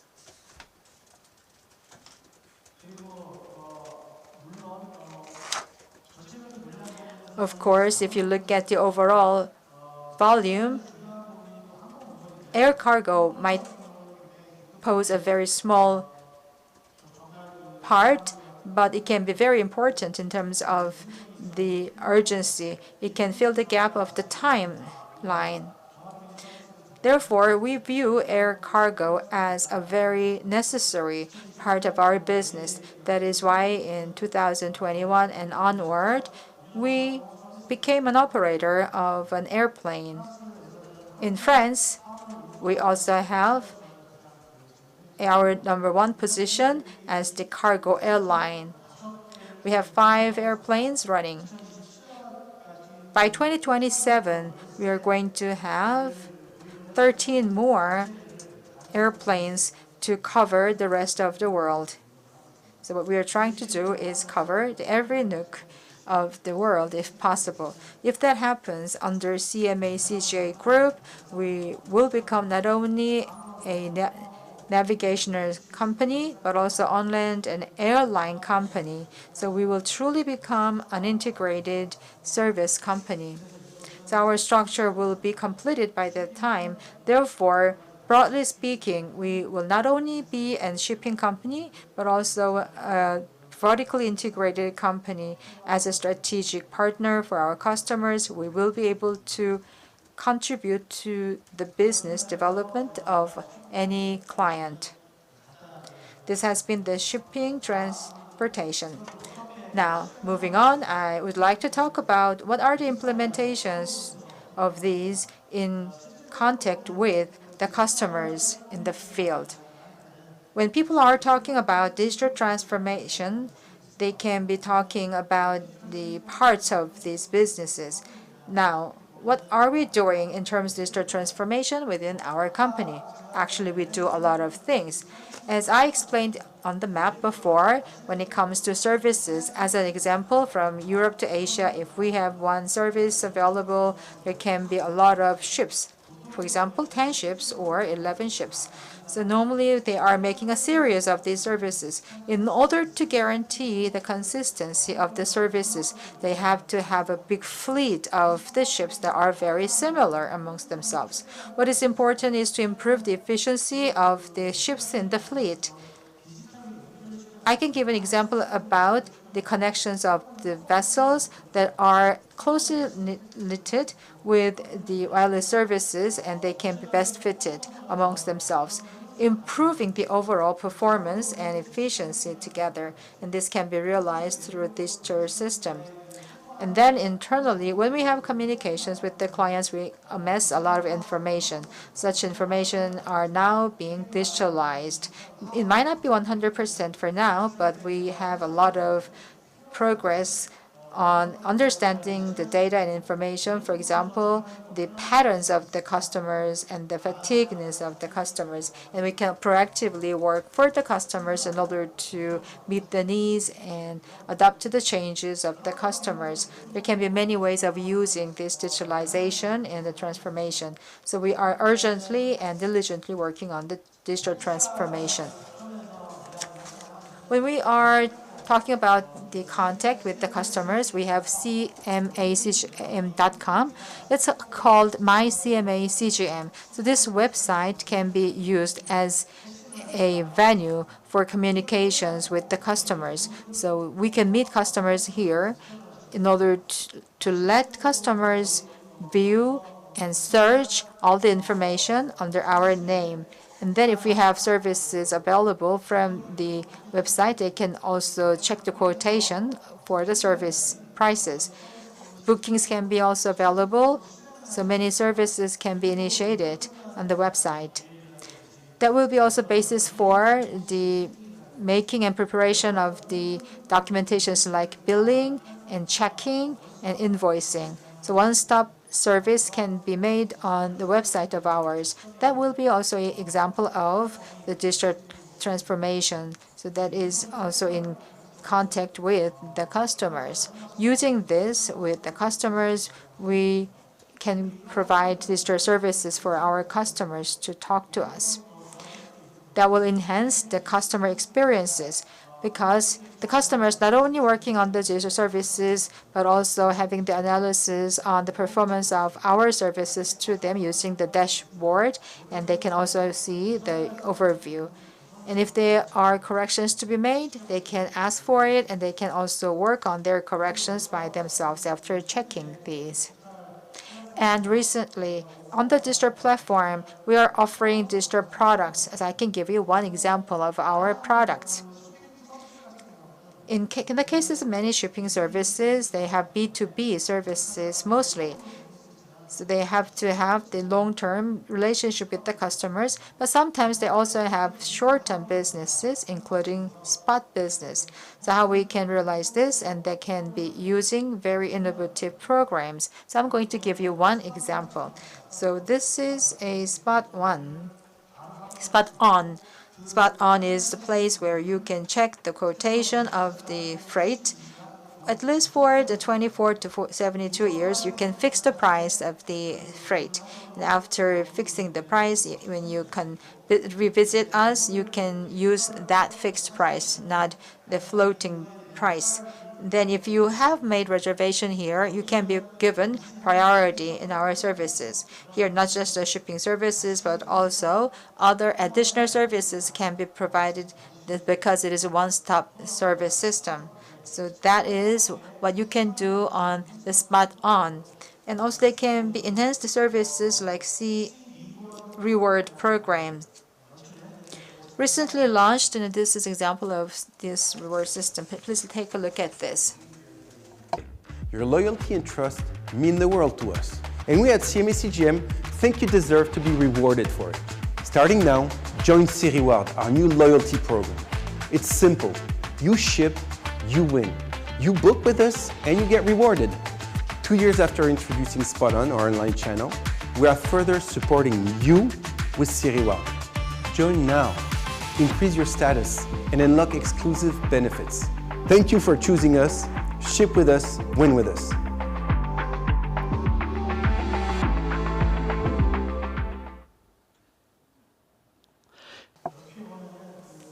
In a way, this is a resemblance of the reward programs for the airline business users. There are steps to follow if you want to do that. So you have status differently according to your level. We start with the status from the captain to the admiral. And then nautical miles will be added according to your use of the services. Later, you can also have the taken out of the programs and mileage taken as time goes by.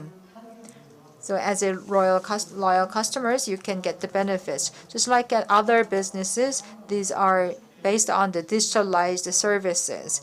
Therefore, your services will be always on, running on the digital service. I really hope you can be interested in our services and come to us for your future service. I believe that the future is on digitalization of all the programs we have in this industry.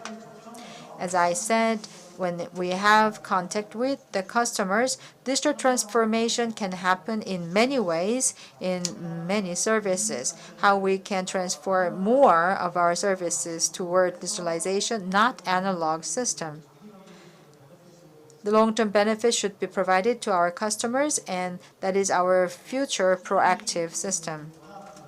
Shipping business is actually a very old business. It has a long history. That makes you think that the shipping industry is very slow in moving toward the future, but that is not the case in here. In a way, we can say that in the shipping business, not using the conventional systems, but using the more advanced systems in order to serve the needs of the customers when they are arising. Next, I'm going to talk about what kind of digital transformation can be made in the implementation as an example. And that was also given you as an example so far. Last but not least, I'm going to talk about the innovation that we are promoting. And if I may give you another update of what we're doing, and this is something related to the previous slide. Many companies are also making a lot of efforts for their innovation, I believe. Our company is not an exception. ZBox is a program of our own making. It was first made in 2004 by our chairman. It's a venture capital company and accelerator company program. So in the business of shipping, what is important here is that we have to provide sustainable solutions to our customers. From the company's perspective, broadly speaking, we have two things to do. In the maritime business, in relation to the sustainability, what is the most important and buzzword is the energy efficiency and energy preservation. So efficiency of energy should be increased so that we can give less harm to the global environment. Fossil fuels that we are using should be also minimized in order to be replaced by the more sustainable manner. These two are our top priorities. ZBox is a system about how we can do the integration better. So it can be working standalone, but ZBox is a kind of incubator and accelerator as well as startup. Therefore, it can be working with other startup companies and also with internal members of the company together. So it's a program that can be used by all the stakeholders, including the internal people. Another thing, we recently opened a facility in France. It's called Tangram. It is a center of excellence for innovation. The training is made here. Our members are sent there for trainings, studying, and the practices. It is also an open facility to invite many other companies, including ZBox and other partner companies that we are collaborating with, and other industry leaders for their training programs. So a lot of offerings can be provided here as a center of excellence to many people in this industry. So we value the importance of this Tangram very much. Also, as the last one, artificial intelligence is a very important trend for us as well. Out of the shipping companies, maybe CMA CGA is the only company to do this at their heart. So I was wondering myself, what do we have to do with the AI division within a shipping company like this in the beginning? But later I learned that we can have a lot of works going on for the improvement and innovation by this division of AI, artificial intelligence. Using this, we can also relate with AI for the Maya launch, that is a generative AI system tailored to our company. Prompting can be made for, like, for example, in the past, in the shared services. But from now on, I believe that our Maya service can be a sole choice for us to ask questions to them based on the AI. And Mistral AI is a French AI company, as I understand it. And this is an invested company. As my understanding goes, it is a European-style open AI service. That means that we also have external reach to other companies like Mr. AI. And recently, QTI was also carried in the newspaper. QTI is a French company connected to the Relay company and a communications company. If you think of the past, Eric Schmidt, who was a former CEO of Google, and Shooter, these three companies were joining hands together to create an open research lab in relation to AI. Of course, just like Mr. AI, this company is making investment into artificial intelligence. As mentioned earlier, what we value is how to improve the efficiency of implementation and how we can provide solutions for the sustainability. So this part is also geared toward the sustainability and services. AI is surely one of the very heated topics for us. So far, I have given you what our company is doing, and I can emphasize that the maritime transportation is really important for the global sustainability. We are making a lot of other networking than maritime business in order to diversify our programs and business for resilient service provisions for the customers. In order to do that, our company is using a lot of means and also trying very hard for the transportation digitalization. AI can be in the center of all these initiatives. So this has been my presentation. Thank you very much. 고맙습니다. Yes, thank you very much for the presentation. That was Mr. Seo from CMA CGM Korea. Do we have any questions? 여러분 중에서 If any audience can have a question, this is your moment. There's one person with a hand. Since our time is constrained, I'm going to have only one question. Well, thank you very much. Mr. Park, it's been a while since I saw you last time. Thank you very much for coming here. I have a question here. For the container transportation, the business is not doing very well. In order to solve the problem, you talked about the car ferries in your company. How can you make connections between the container business and car ferries? Does it mean that when you have the low demand for the container business, are you going to increase the car ferries? I don't think they are interrelated basically together as businesses. How are you going to do that? Thank you for answering your question. Well, thank you. And for the car ferries, if it is a small country, normally a feeder is used to have the hub port connected together. In this kind of ports, if the volume is going down further, these kind of ports cannot be in service. However, car ferries can help the situation for small ports. For example, the Korean and Chinese ports, when they have the cross-border businesses, car ferries will be surely in use. And also for the containers, and we have the motions for the Ro-Ro and others. And up until recently, there have been problems with the shortage of this system in the market. So any shortage will be a big problem. As for the car ferries as well, if you do not have the availability, that will be causing a lot of problems. So you can fill the gap using car ferries. In some cases, like automotives, as for the finished goods, finished automobiles, the electronic services can be available, but if there is no electricity, containers can be used. It means that the cars can be placed inside the containers before being carried to the customers. If there is only one of the systems and or of choices, they can be used. So what is important is to have the deliveries to the customers, whatever means they are using. Various forms of transportation can be used in order to maximize the value.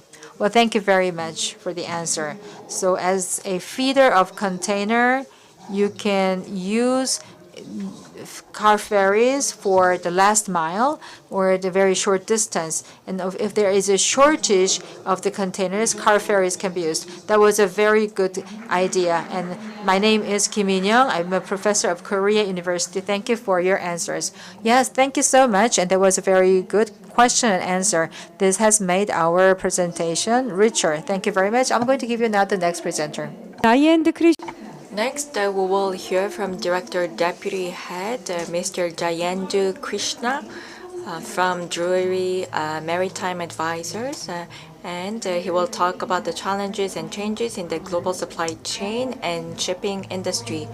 여러분 박수로 맞이해 주십시오. Please give him a big hand.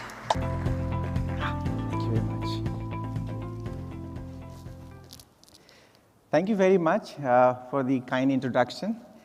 And it really feels great to be here. And I really feel like a K-pop star, just so much of light coming on my face. So I'm actually not, I have nothing to do with the K-pop. So I'm going to speak on the challenges and the changes in the global supply chain industry. Okay, so I have a few topics to discuss today. One, I'm sure many of you may not be familiar with who we are, and therefore I'll very quickly talk about Drewry, the company that I work for. And the main theme is, of course, disruptions and its impact on the global trade, and how do we go forward from there. So these are the three main topics that I'm going to speak about. First of all, talking about Drewry. So Drewry is an internationally leading research and a consulting firm in maritime sector. So our focus is absolutely just the maritime sector. It is headquartered in London with offices in Singapore, Shanghai, and Delhi. And we have also colleagues in Jakarta, in Spain, United States, and a few other countries. So we have, as you can see at the bottom, we have 4 business units: the Maritime Research, Maritime Advisors, Supply Chain Advisors, and the Maritime Financial Research. So as part of Maritime Research, we publish various research reports in the maritime sector, ranging from, you can say, dry bulk containers, tankers, LNG, LPG, multipurpose. Most of the merchant shipping sectors we cover. Then we have financial research, as part of which we track about 40 different maritime listed equities, and we give our recommendations on those equities. Then we have Maritime Advisors. So I work for Maritime Advisors team, and I lead the bespoke advisory business of Drewry, as part of which we produce research reports. We advise banks, we advise shipping companies, the shipyards, sometimes logistics companies, and banks, hedge funds, venture capitalists. So we work on anybody who is interested in the maritime sector. And the last one is Supply Chain Advisors, which is focused on point of consumption to point of production to point of consumption and entire intermodal transportation. So what you see here is the areas that we focus on. As you can see, we focus on almost all the areas in shipping. We produce research reports of various frequencies, and our audiences are essentially anybody who's interested in the shipping sector, or the maritime sector to be precise. So that is it about Drewry. Moving on to the topic. So the shipping sector has never been, devoid of challenges. There has always been challenges. And I see that I read a few days ago that the Korean government has come out with a plan of setting up 5 trillion won supply chain fund, essentially to ensure that the supply chain is not disrupted in the country. So 5 trillion won is a big number. So you can imagine the extent of importance of the supply chain for any country for that matter. So some of the topics or some of the challenges that we have seen in the shipping industry you can see on the screen. The first, I think lately, the geopolitics has become a very, very big issue, and which has really led to the trade wars across various countries. It is not only about US and China. US and China is one prominent one, but you have innumerable examples of the geopolitics. We'll get into some of them, by no means all, in subsequent slides. It has had impact on the trade to GDP ratio, which has really led to what we know of as reshoring, meaning the production is coming back, let's say traditionally from China to the US or Europe. It has also led to nearshoring. Some cases we have seen production facilities moving to, let's say, Mexico for the US, maybe Poland for Europe, and there are a few other examples. And there has been also friendshoring, such as Vietnam, for example. So some of the production facility has moved from China to Vietnam, and that is to cater to the US or European demands, etc. So these three terms, reshoring, nearshoring, and friendshoring, has been very, very common in the world today, and we'll see some of the evidences of these changes. And what we have also seen, particularly after Russian invasion of Ukraine, that the significance of dollar as a single dominant currency seems to be slowly waning. Of course, long way to go, but the trend had just started.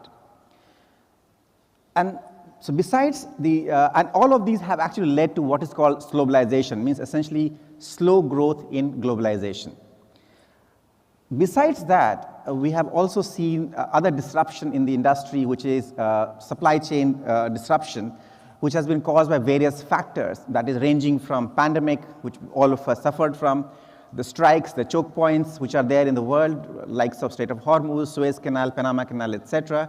And there has been grounding, which have had, or elisions, which have had really massive impact on shipping. So besides that, other major challenge which shipping companies are facing is the tightening of environmental regulation. And the regulation in terms of GHG emissions, in terms of transition to the alternative fuel.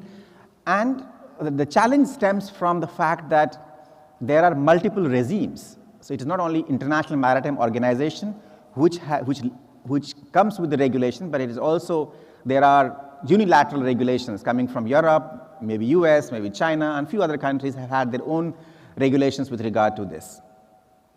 And then last but not the least is the ship finance, which has again been a very, very big issue in the shipping industry.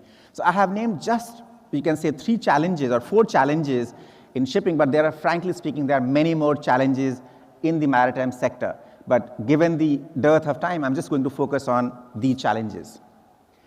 Okay, so what you see on the screen is, of course, very cluttered graphic here. What it tells you is that in shipping, or the world has been buffeted by all kinds of problems, ranging from pandemic to grounding to geopolitical issues, etc. But what is notable is in the recent years, and particularly if you see the orange boxes, you see those are geopolitical events.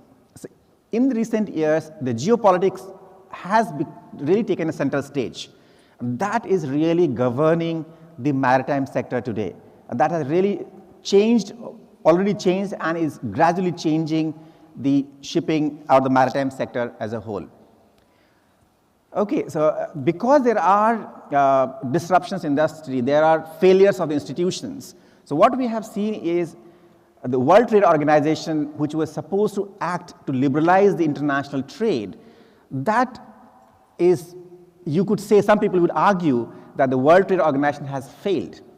And because of the failure of the World Trade Organization, you've had numerous free trade agreements among the countries.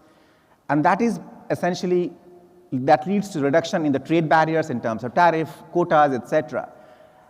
Some of the very notable ones has been the last one, which you see here, CPTPP, which is Comprehensive and Progressive Agreement for Trans-Pacific Partnership, which is essentially a multilateral partnership. Similarly, you have Australia, Indonesia, EU, Vietnam, FTA, and there are many more like that.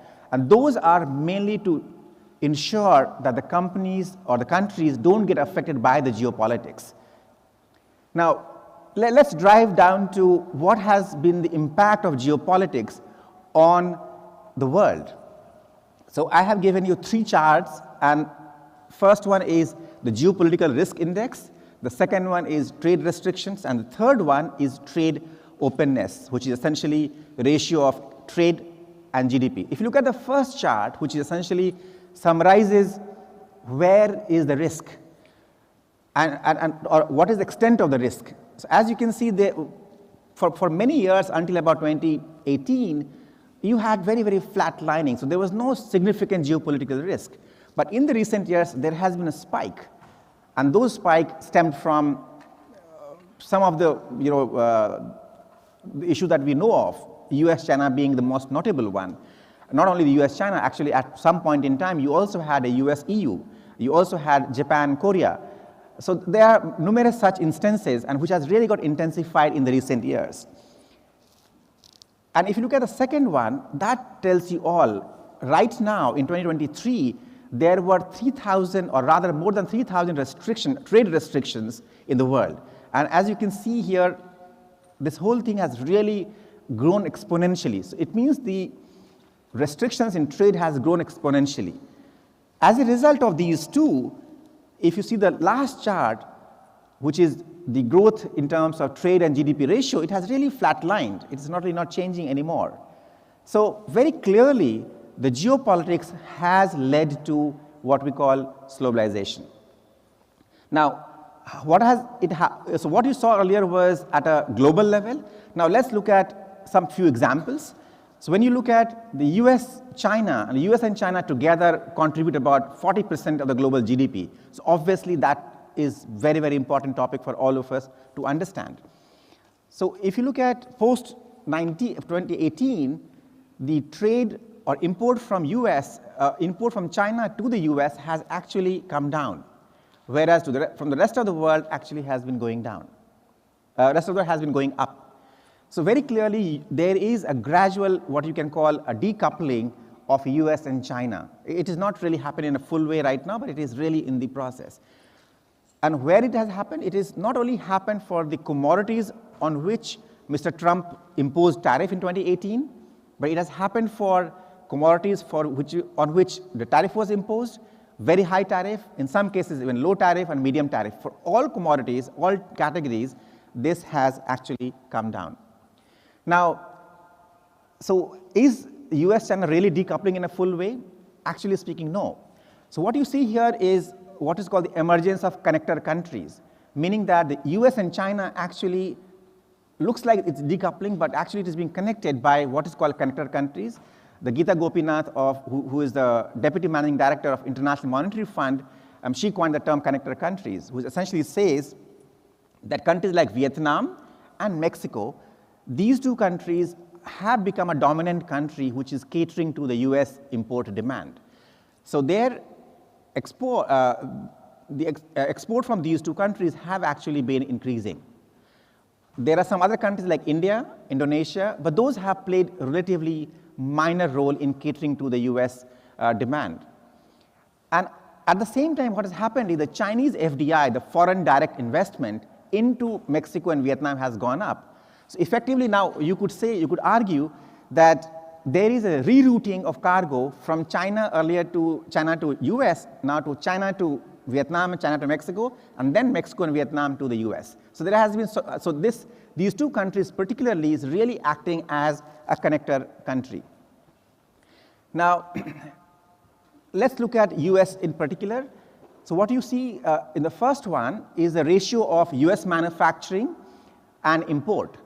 And as you can see, or import and US manufacturing, you can see it's really gone down. So they are really, US is importing less comparatively, which means that the reshoring is happening. And you can see there's a reshoring index, which is actually in the last 2-3 years has gone up quite steeply. So one, you could say that the movement to Vietnam and Mexico is more like, you can term it as a friendshoring. What you see here is more like what's happening is reshoring. Besides this, what we also see is that the Canada and the US, the share of these two countries to the imports into the US has gone up by about $13 billion and $7 billion. So very clearly, we are witnessing a regime of what we can call nearshoring, friendshoring, and reshoring. Now, so that's one set of issue. Let's move on to the next one, which is the pandemic and the Red Sea crisis. Whether it was pandemic or Red Sea crisis, actually the chain of causation in both cases remain the same. So essentially, these two really caused complete disruption in the liner schedule. In case of pandemic, you just couldn't move for the reasons that we know of, and same thing was repeated in the Red Sea crisis.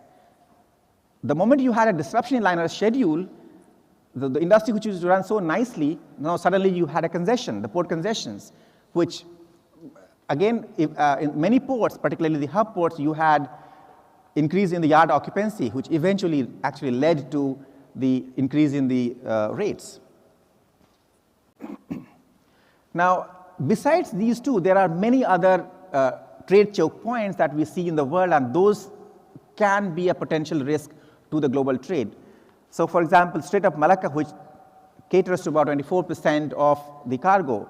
You have Strait of Hormuz, which is 11%. So these are, or Bab al-Mandeb, which is about 8.7%, or somewhere between 8 to 9, 10%. So all of these are really the choke points which are at risk quite frequently.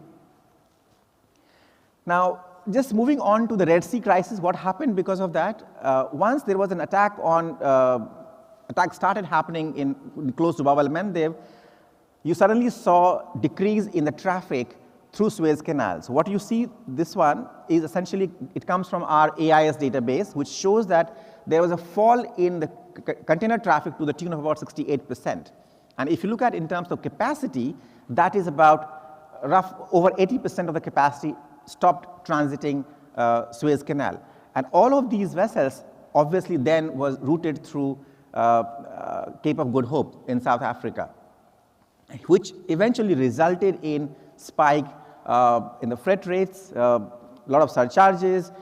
You had a new routing, mainly catering to the northern part of the Red Sea. So it was, we are right now living in that turmoil, which is still going on. There has been some stabilization, but there is still a long way to go.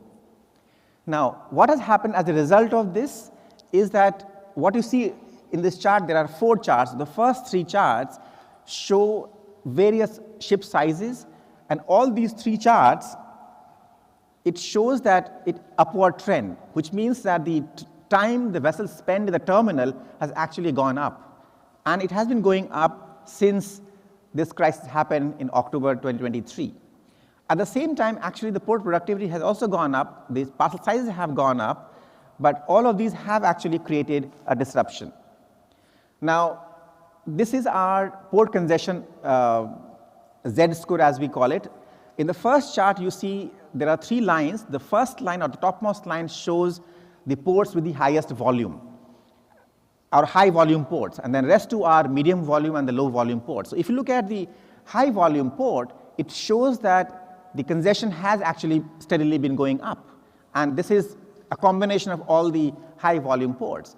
Similarly, if you look at by region, essentially you drill that down into different regions, you see that whether you take Middle East, Southeast Asia, which has gone up by 56% compared to pre-COVID levels. You have even Asia excluding China, 12%. Even North America, it has gone up. So almost everywhere we see that the port congestion matrix actually has gone up. Now, as a result of this, of course, the larger number of capacity is being absorbed, and therefore the idle container ship has been coming down. So earlier, say in October, it was about 4% of the ships were idle. They were really not sailing for various reasons. Now that has come down to about 2%. And what we also track in Drury is what is called the Drury Cancelled Sailing Tracker. And what we see is roughly about 8% of the sailings have actually been cancelled in the next, say, about a month or so. As a result of all of these disruption, what we see is that the container freight rate has really gone up quite dramatically. So what you see here is what is called the Drury World Container Index, which is published every week. and it is freely available on our website. If you register yourself on the website, you can get this information. This essentially shows as to how the freight rate in about 8 routes is moving. So as you can see, this spike pertains to the COVID, when it was a historical high freight rate. Now, after the COVID stabilized from about mid-2023, the freight rate started crashing down and came back pretty much to a normal level in 2023 until about November, December last year. But it seems the container shipping industry has ironically been thriving in the crisis. And because the Red Sea crisis happened, suddenly your freight rate has spiked. And now current freight rate is about, roughly speaking, 250% more than the last year at this point in time. And I want to draw your attention to the chart in the right-hand side corner, where you will see that that is the combination of our spot index and the air freight index. So typically the air freight is more expensive than the sea freight. But now, actually the sea freight has actually gone up and become higher than the air freight. And this is as of last week. Okay, but given that there is a disruption, there is a high freight rate, but the saving grace now is the order book to fleet ratio. So if you look at the order book in container shipping industry, when the shipping lines made lots of money in 21-22, suddenly they started ordering, and the order book to fleet ratio increased to about 30%. Now, at this juncture, you still have about 20% of the fleet on order, and about 1.8 million TEU, about 281 ships, will be delivered in 2024. What it tells us is that this disruption is probably not going to hurt much more than what we saw earlier. So some of the capacity will be absorbed, new capacity will be absorbed by this crisis which is going on at the moment. So this is not only about ships, it is also about the container equipment, the boxes. So second chart that you see here essentially shows you what is the container fleet or the box fleet in the world. And good news again here is that there is an increase in the incremental capacity for the box fleet in 2024. And therefore, that will also be helpful in sort of curbing any dramatic rise in the freight rates. So at least these two are likely to be a saving grace for the container shipping industry. Now, very quick one, moving on from the container to tankers a little bit. So when Russia invaded Ukraine, suddenly Europeans wanted to buy more Russian oil before the ban came in place. And therefore, you saw that the freight rate either in the dirty tanker, first one is the dirty tanker index, and second one is the clean tanker index. And once the ban came in place, the Europeans had to buy from India, for example, Middle East, US. They had to go really long distances to buy either crude or products, of course, different origins for different cargoes. As a result of which, the freight rate in these two industries also went up. And then there was a knock-on impact also on the chemical tanker, because the chemical tanker tends to be a swing tanker. Some of it can be used also for the transportation of products, for example. And therefore, the chemical tanker freight rate also actually went up. Now, since Russian invasion of Ukraine, suddenly many countries realized that you cannot be captive or cannot be hostage to the US whims and fancies in many cases. And therefore, particularly Russia started trading with China in RMB. Many countries like Brazil, Argentina, Peru, even India, many countries wanted to introduce their own currencies. In fact, a lot of trade between India and Russia happened in Indian rupee. A lot of trade in Latin America and China is happening in RMB. And even the BRICS economies, they want to have their own currency. So there is a lot of move, actually, in fact, even in Africa, even some of the African countries want to move away from the US dollar. So there is an undercurrent which tells you that there should be a movement away from US dollar to different currencies. Now, if you look at some of the remarkable things that has happened in this year, in 2023, of course, it is a tall order to move away from dollar. But If you look at the cross-border transaction of China, for the first time in March of 2023, the total value actually of cross-border transaction was about 52% or 52.9% to be precise, whereas whereas in USD it was only about 43%. So actually RMB surpassed USD in terms of cross-border transactions, and this means all transactions. And if you look at even the foreign reserves, so US dollar foreign reserve used to be about 65% in 2010, now it has come down to about 59%. So, but still, if you look at other transactions such as cross-border loans, or you look at international debt securities, or trade invoicing, all of these, or the SWIFT payments, all of these are still 40 to 50% in US dollars. But nevertheless, the importance of US dollar is slowly declining. But it's not easy to envisage an era where US dollar will be replaced by something else. It looks very unlikely, because China, for example, still has a lot of capital controls. Therefore, it is actually not possible. But certainly, the dominance of US dollar has taken a hit. All right, very quickly, moving on to the environmental regulation, which is a very big challenge. Again, you see a whole host of regulation in shipping, and shipping has always been regulated because you have a single regulatory authority called International Maritime Organization.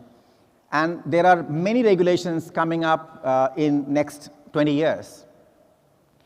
But what we see is that many companies, including Korean companies, I have been meeting many Korean companies in the last 1 week, and I see that a lot of companies are not able to take action. They are not able to take an action because what I call regulatory Pandora's box of governance. It's really a Pandora's box because there are so many regulations from so many different entities. It's very hard for a shipping company or maritime companies to plan future. And because the ship is a long-lived asset, and therefore you have to plan in the long term, and therefore you have to take into consideration all the factors. There is a confusion, there is a lack of fuel availability, for example, the alternative fuel. You have lack of even the shipbuilding capacity. You don't know whether you are measuring emission from tank to wake or you are measuring it from well to wake. So there are all kinds of confusion today in the shipping sector, which makes it very, very challenging for the ship owners to really plan. And this is particularly true for the small and medium-sized ship owners. The large ship owners, of course, they are banked, they have a lot of money, there's no problem. But the small ship owners continue to face that problem, and it will remain challenging for next 10 years at least. Okay, so I have already said it, and I don't have much time, so maybe I'll skip this, but this essentially tells you that there are many regulations ranging from CII to EU ETS and Fuel EU Maritime. China has said that they may have some sort of ETS. UK has the domestic ETS. US is probably going to have similar things. So there are many multiplicity of regulations. And therefore, if you look at the adoption of the alternative fuel, which is low or zero carbon fuel, is very, very low in the world. It's just about 1%. And in terms of the order book, it is only about 25% of the ships which have some sort of capability to burn the alternative fuel.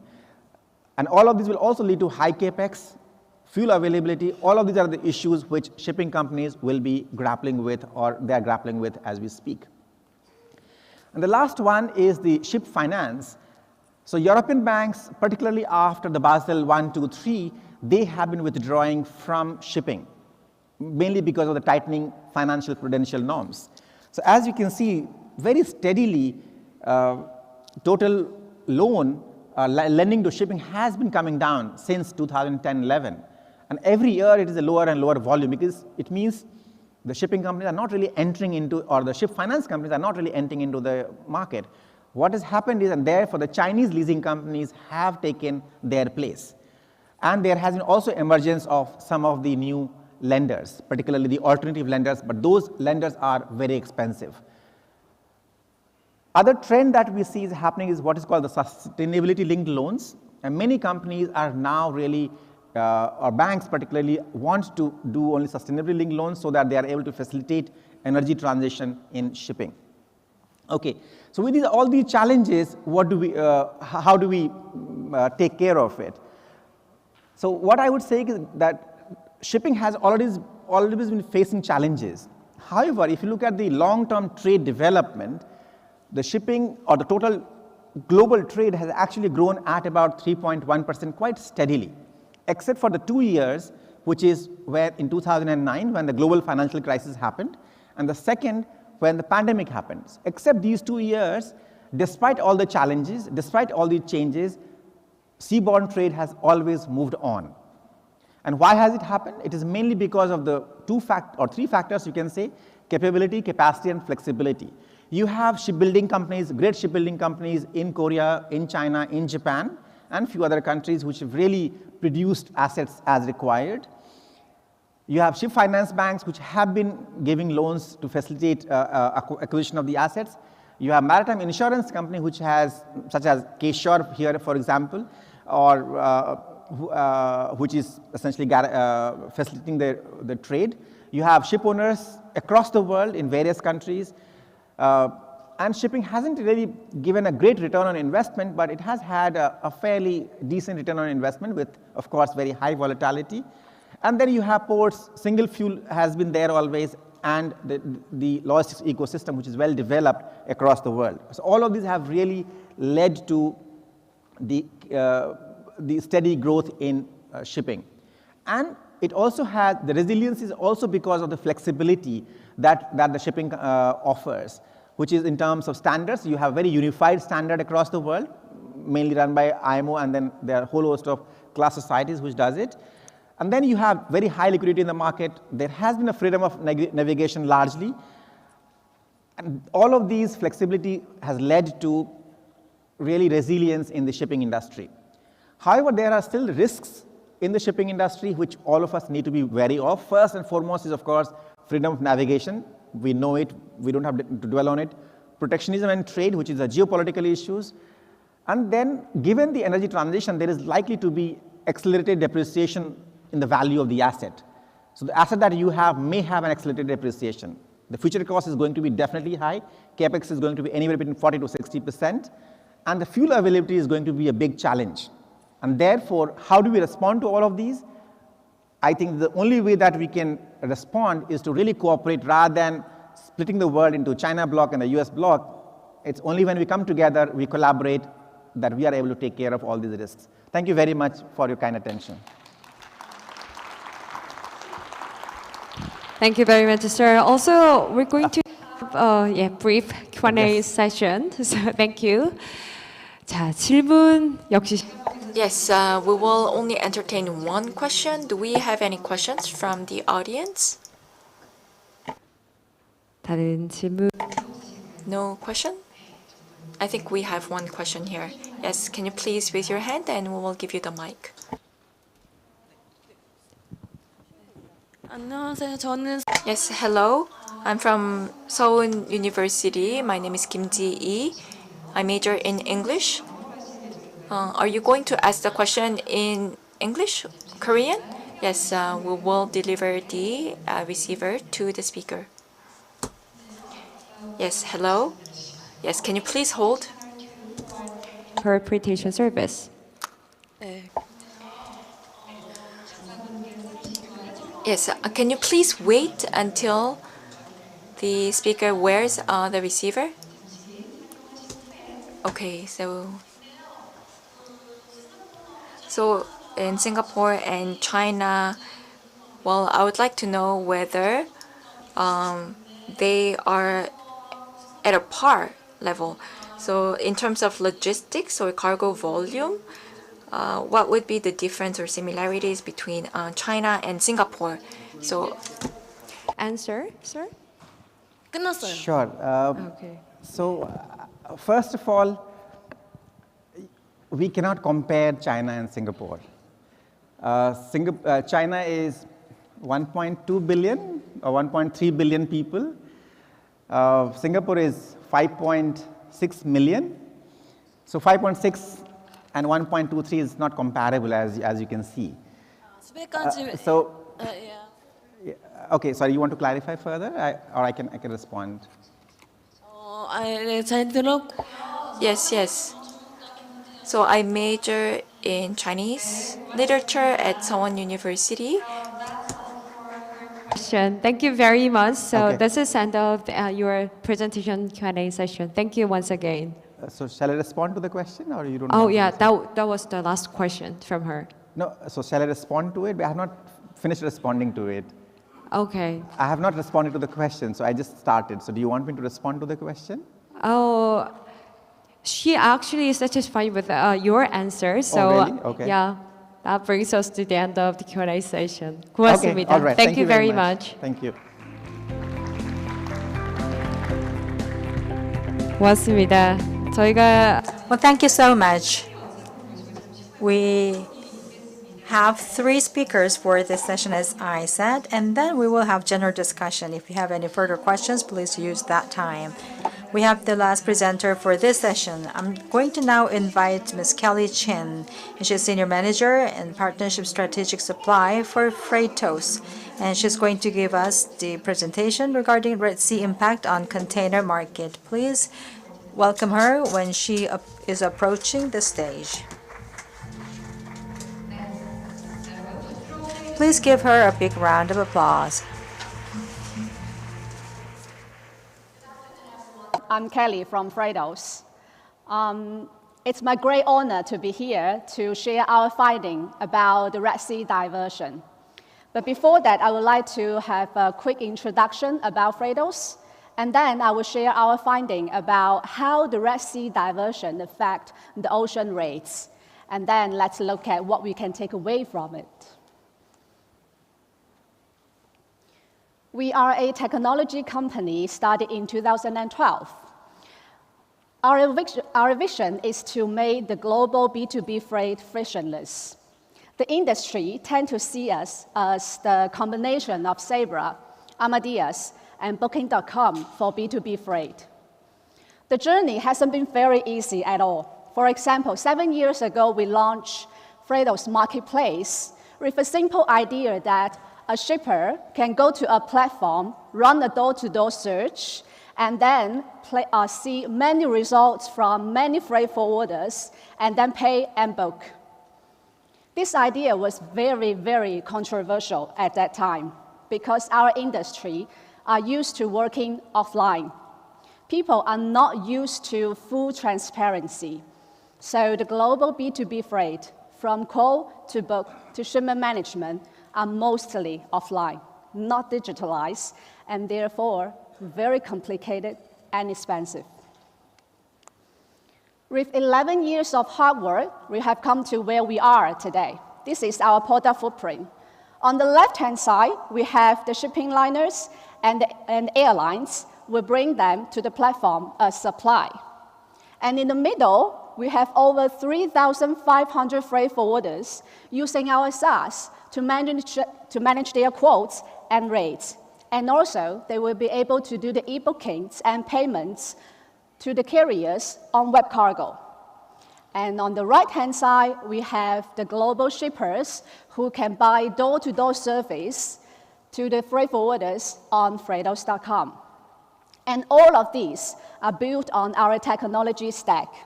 We have the same data standard in order to give every customer the same transparency.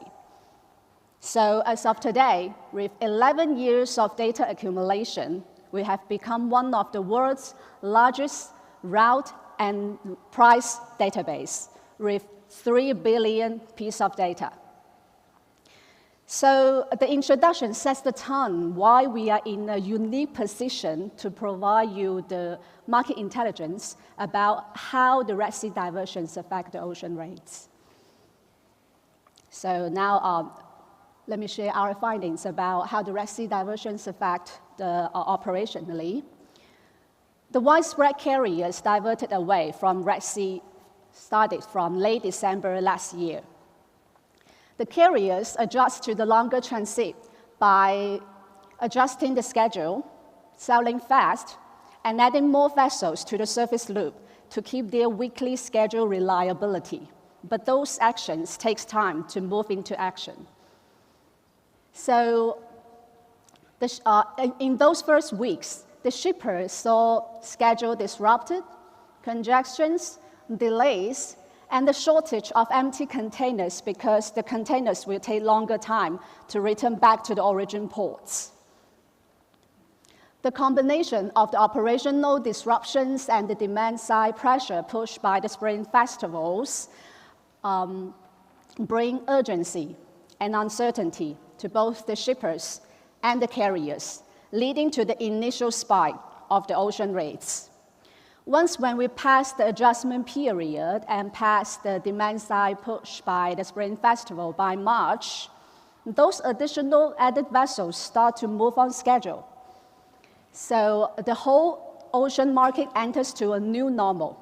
The transit times are longer, but predictable, and the containers continue to flow. Nonetheless, we still see recurring disruptions in places, especially in West Mediterranean, India, Sri Lanka, UAE, and even in some export hubs in China, pushing some volume from ocean to air or sea air in India and Dubai.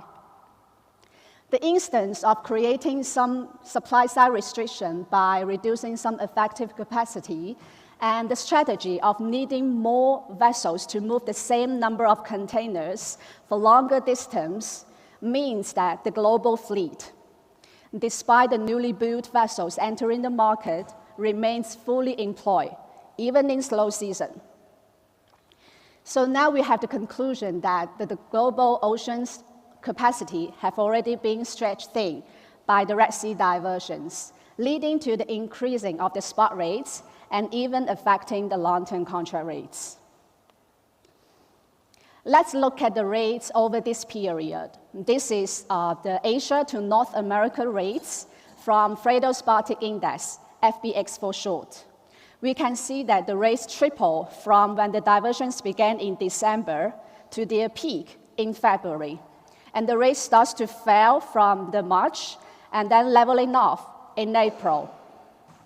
That explains that the carrier's adjustment period successfully make the containers moving, and then the demand over this period in March and April is stable. And also, the carriers will still have enough capacity and the equipment to keep the market balance. However, things dramatically change in May. The demand for the ocean freight out of Asia to the US unexpectedly picked up early. That reflects the possible recovery of the US and Europe replenishment. With the concern of the delay caused by the Red Sea diversion and the current labor dispute, the peak season arrived early in Trans-Pacific lanes. We can also see that some of the shippers are pulling the Q3 and Q4 orders forward, even started in May. Since the end of April, we can see that the rates have been increased by 70%, passing the 5,000 marks and their previous high hit in February. Now we can see that the spot rates are several $1,000s higher than the long-term contract rates, making the annual agreement unreliable. We did a survey among more than 50 logistics professionals, and we saw that nearly 70% of the BCOs and the freight forwarders with long-term contract rates have had their container roll or being pushed to spot rates, or facing the long-term contract renegotiation with the carriers needs to improve their long-term contract rates level. And now all of us want to know how long this will last, right? We all want to ask. From the table, we know that nearly 40% of them believe that this situation will recover or improve within these 2 months. And while 26% of them believes that the situation will not improve until the end of the peak season, while another 22% even believe that this situation will last until the Red Sea diversions recover. What's your opinion then? Okay, so what we can take away from it is that, as we know that the global capacity is being stretched thin by the Red Sea diversion, so seeking air as an alternative will be a relevant choice, will be a wise choice for relevant loads. And then when the Red Sea traffic recovers, we need to expect a similar adjustment period followed by a return to the overcapacity and blank sailings. And last but not least, what we can do is to stay on top of the price and demand trends in order to avoid the outsized impact. With this fast-changing situation, rate visibility and market intelligence are becoming more important than ever before, especially for the BCOs and the freight forwarders with long-term contract rates are facing the contract instability and making the tough decisions, like when they're making the shipping decision. So Freightos Terminal is this kind of market intelligence platform where FBX ocean rates and FAX air rates are available. We will help you stay on top of the market trends for you to make shipping decisions and help you, especially when to change the mode and when and how to change the spot rates and what's the acceptable level for renegotiated contract rates. Freightos Terminal will not only give you access to the rate itself, but also to provide you comprehensive information like the behavior of the rates, like the transit times, GRI announcements, rate check, volume trends, and labor disputes. We will help provide you as much information as possible to help you make proper decisions. And of course, the customized data solution is also available to give you deeper insights into the market.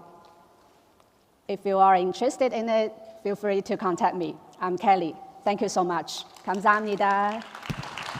Thank you very much. 감사합니다. Well, thank you so much. This has been the third presentation. It was Kelly Chen, and she is the Senior Manager of Partnership and Strategic Supply in Freightos, and she was the last speaker for this session number 1. Thank you very much. So you're now joining us, the 5th IIOF, and this has been all the presentations we have for this session number 1.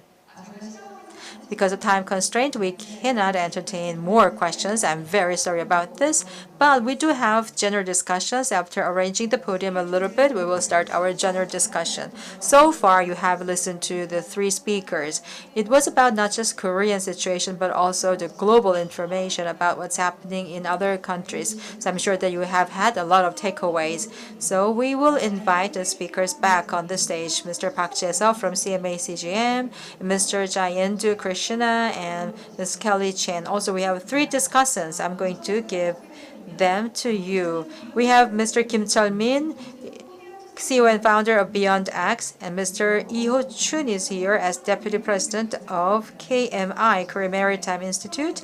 And we have Mr. Eun Kwan, Head of Port Logistics Planning Division of Ministry of Oceans and Fisheries. So with the time available, we will entertain your questions later on. So I will invite our moderator, Professor Song Sang-hwa, Dean of Graduate School of Logistics from Incheon National University.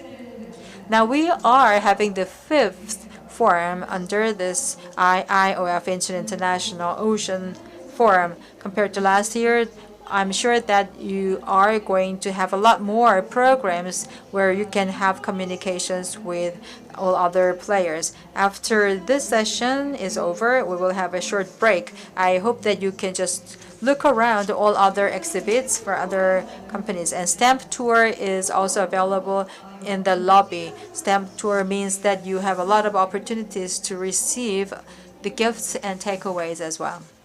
So I hope you do not miss them.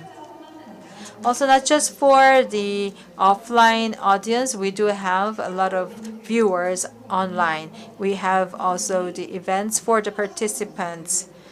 If you take your pictures for your participating and leave them on our website, we will just choose and pick and decide who is going to get our gifts. Our giveaways will be available for you. I really hope that you can have a full participation. For those people who are here in the afternoon for the first time, I'm going to tell you that we do not have any paper-based brochures or textbooks for the program. We only have the online booklet where you can get the text from the QR code outside. So now that the stage is ready, I'm going to now invite all these people, speakers, discussants, and the moderator, please.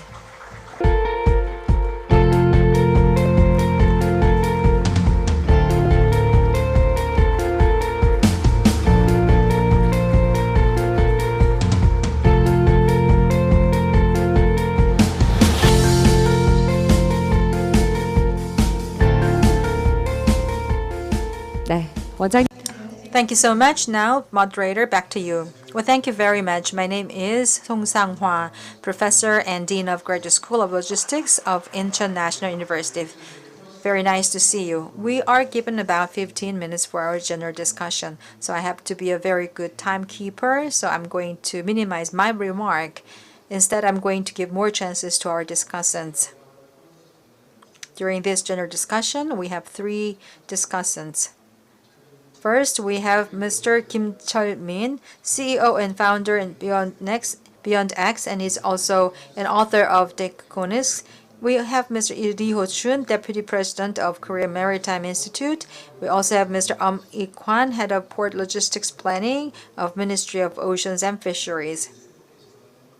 For 3 of you, you can ask questions, also you can also talk about what has been discussed so far.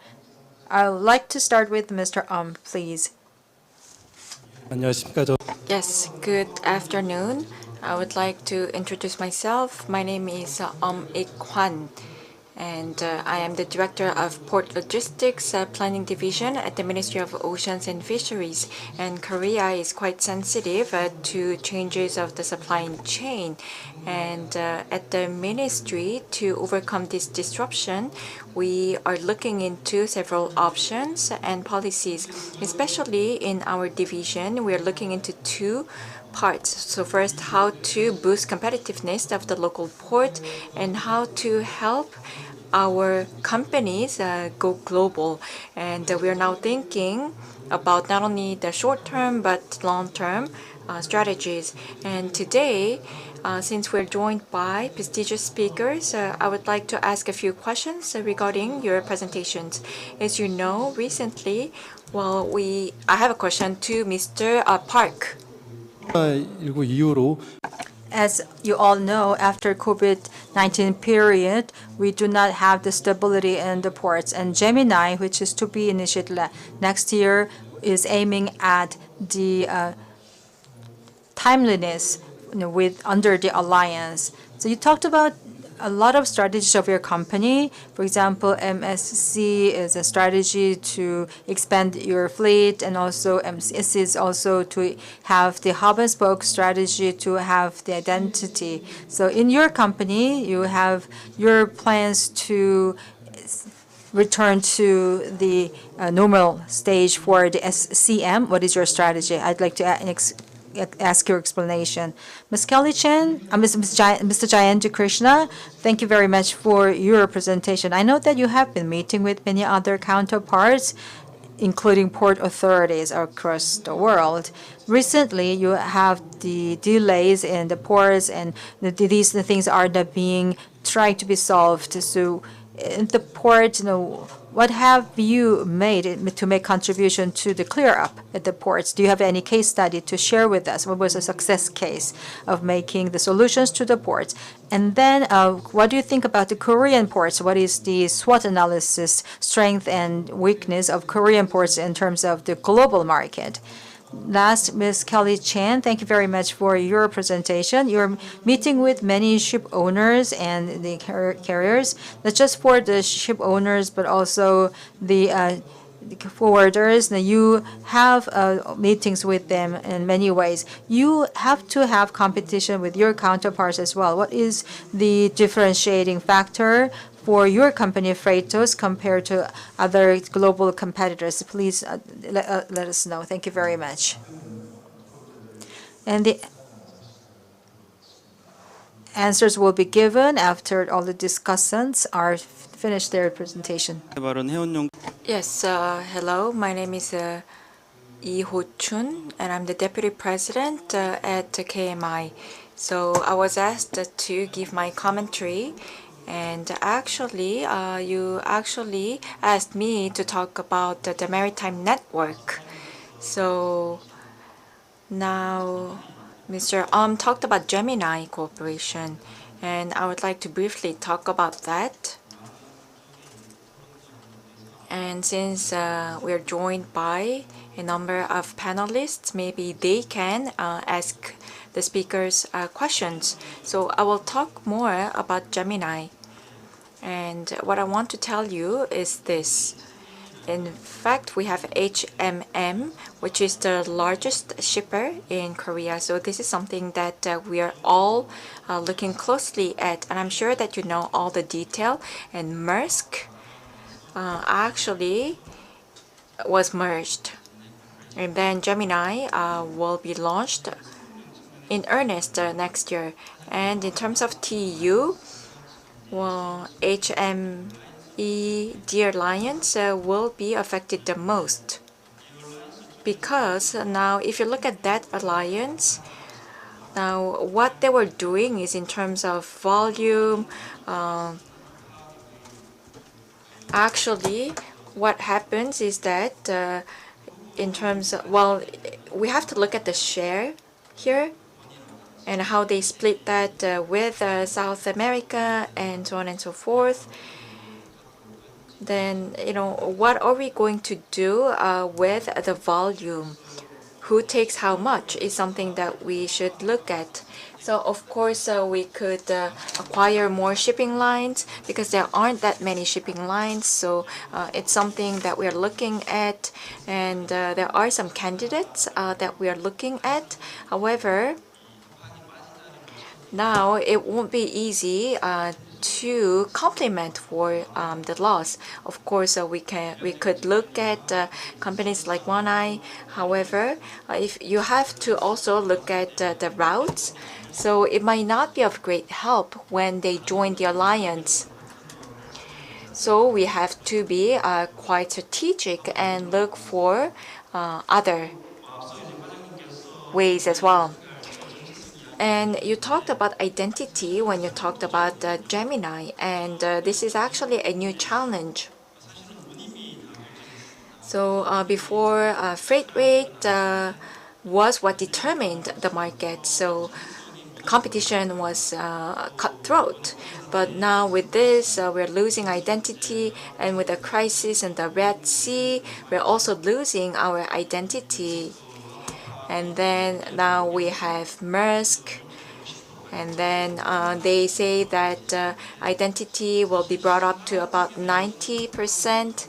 However, you might think that this is not reasonable, or this is not feasible, because in terms of supply chain, we're just not getting to the level that we need to reach. However, this is a challenge that we need to undertake.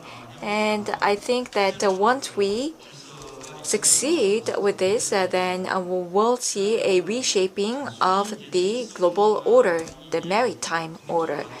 Because now this is closely linked to the green fuel of the future. Because now Gemini is saying that it will provide services to about 6 services. And if you look at the 6 services, now, you know, Maersk actually already owns terminals there. So, and they already own those harbors, the hub ports. So they already have those ports, and that can help them build their identity. And using that, they will actually build more power. Now, the shippers have to deal with greenhouse gas emissions. They need to cut emissions, and the only way forward would be to go green. Now, they already have the terminals, and then once they have a stronger identity, then I'm not sure whether, well, there are many actually shipper companies, they're willing to accept that change. So I think that from the shipping lines perspective, this is a trend that we need to follow. However, it's also something that requires some patience, and how to survive in this market is something that we all need to think about. So with that, I would like to wrap up my commentary.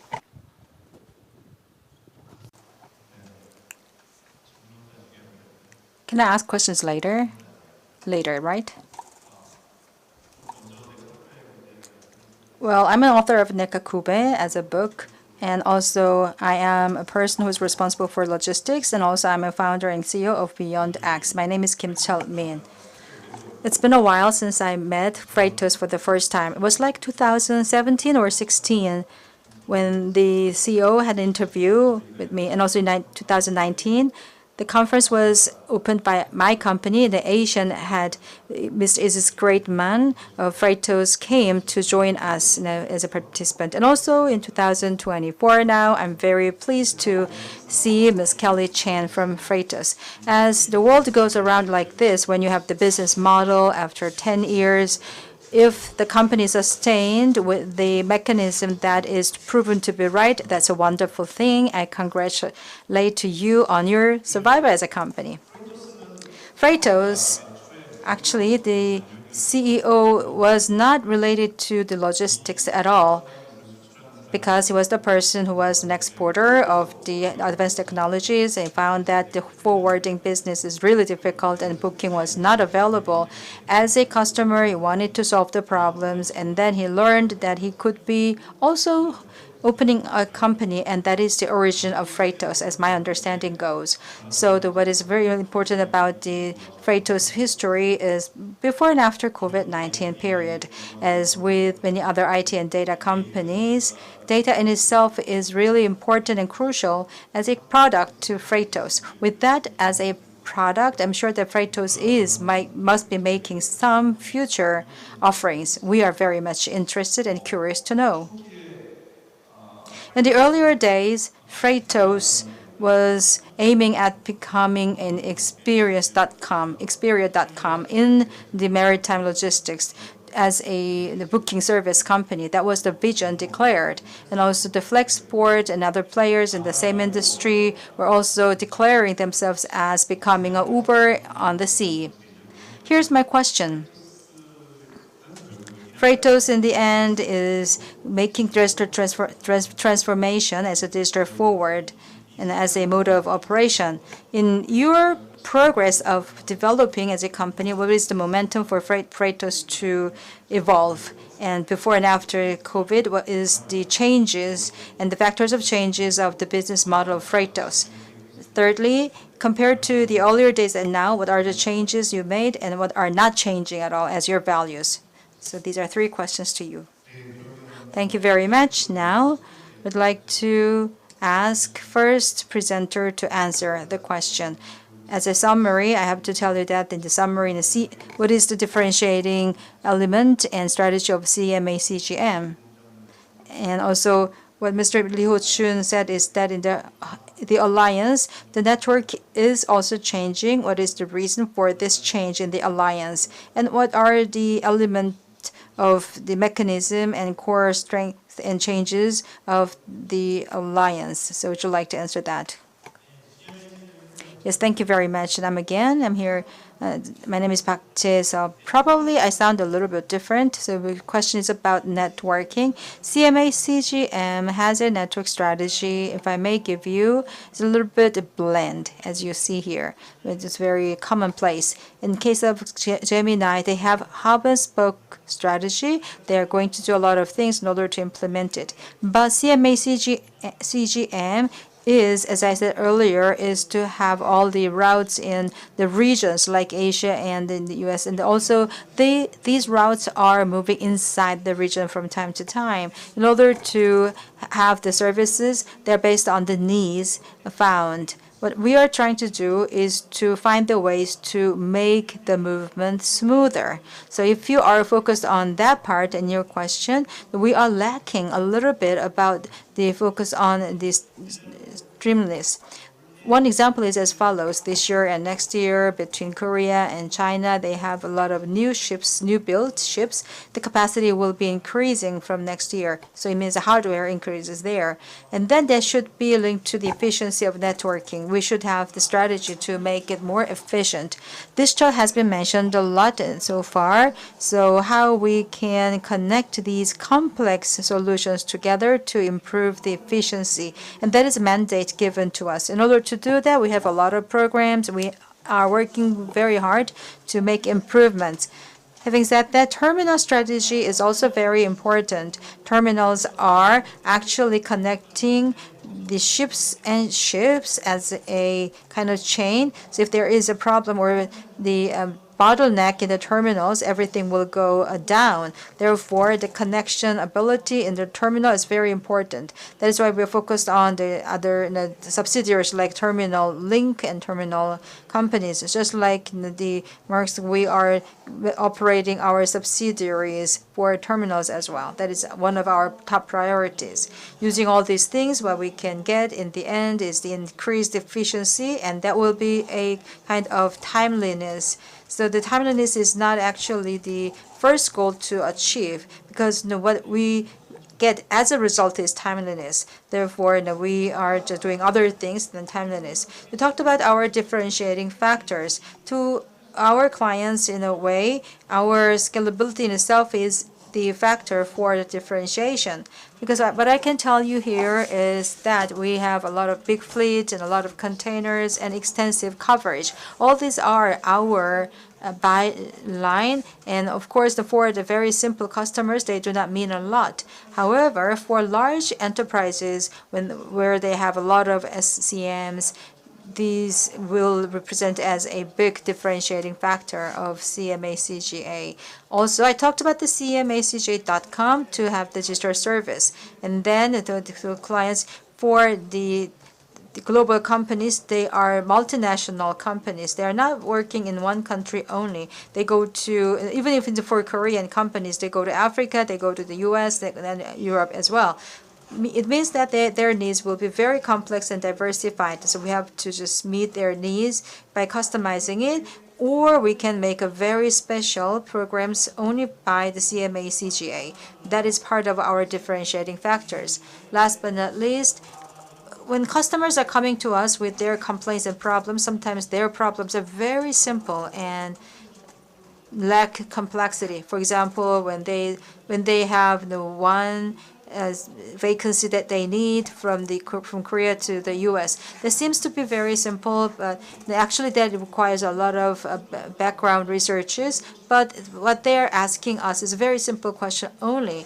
But what I have to emphasize is that this one simple solution should be linked with many other problems underneath. So we have to solve the problems all together. Symbolic or Boludic as our subsidiaries, as in the part of our portfolio, we can solve all the problems underneath. So not just touching upon the question only. So that is another differentiating factor.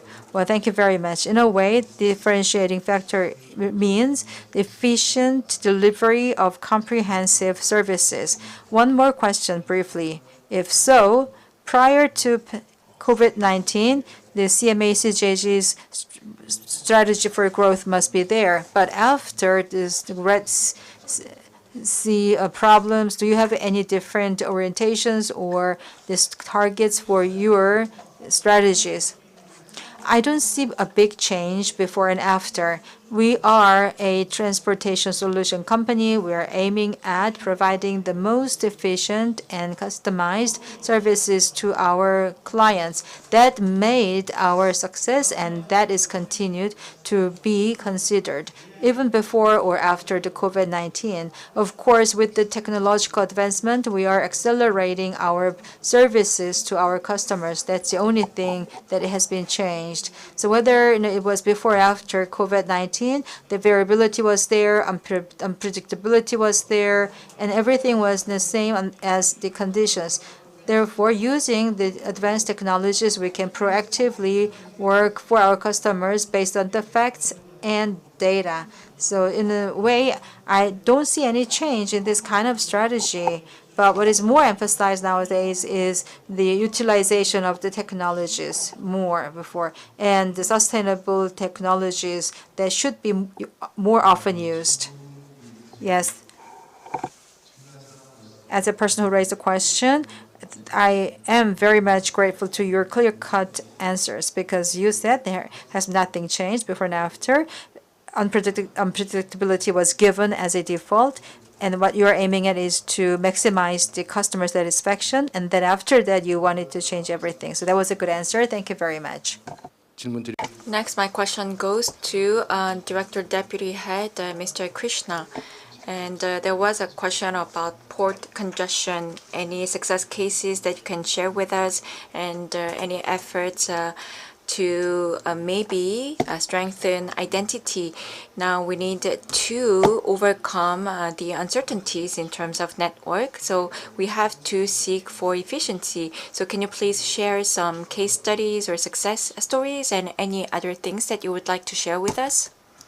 Sure. Thank you very much for your question. So what we saw was during Red Sea attack or Red Sea crisis, Singapore was being one of the largest, or not one of the largest transshipment hub in the world. So that was probably the first port which started witnessing the congestion.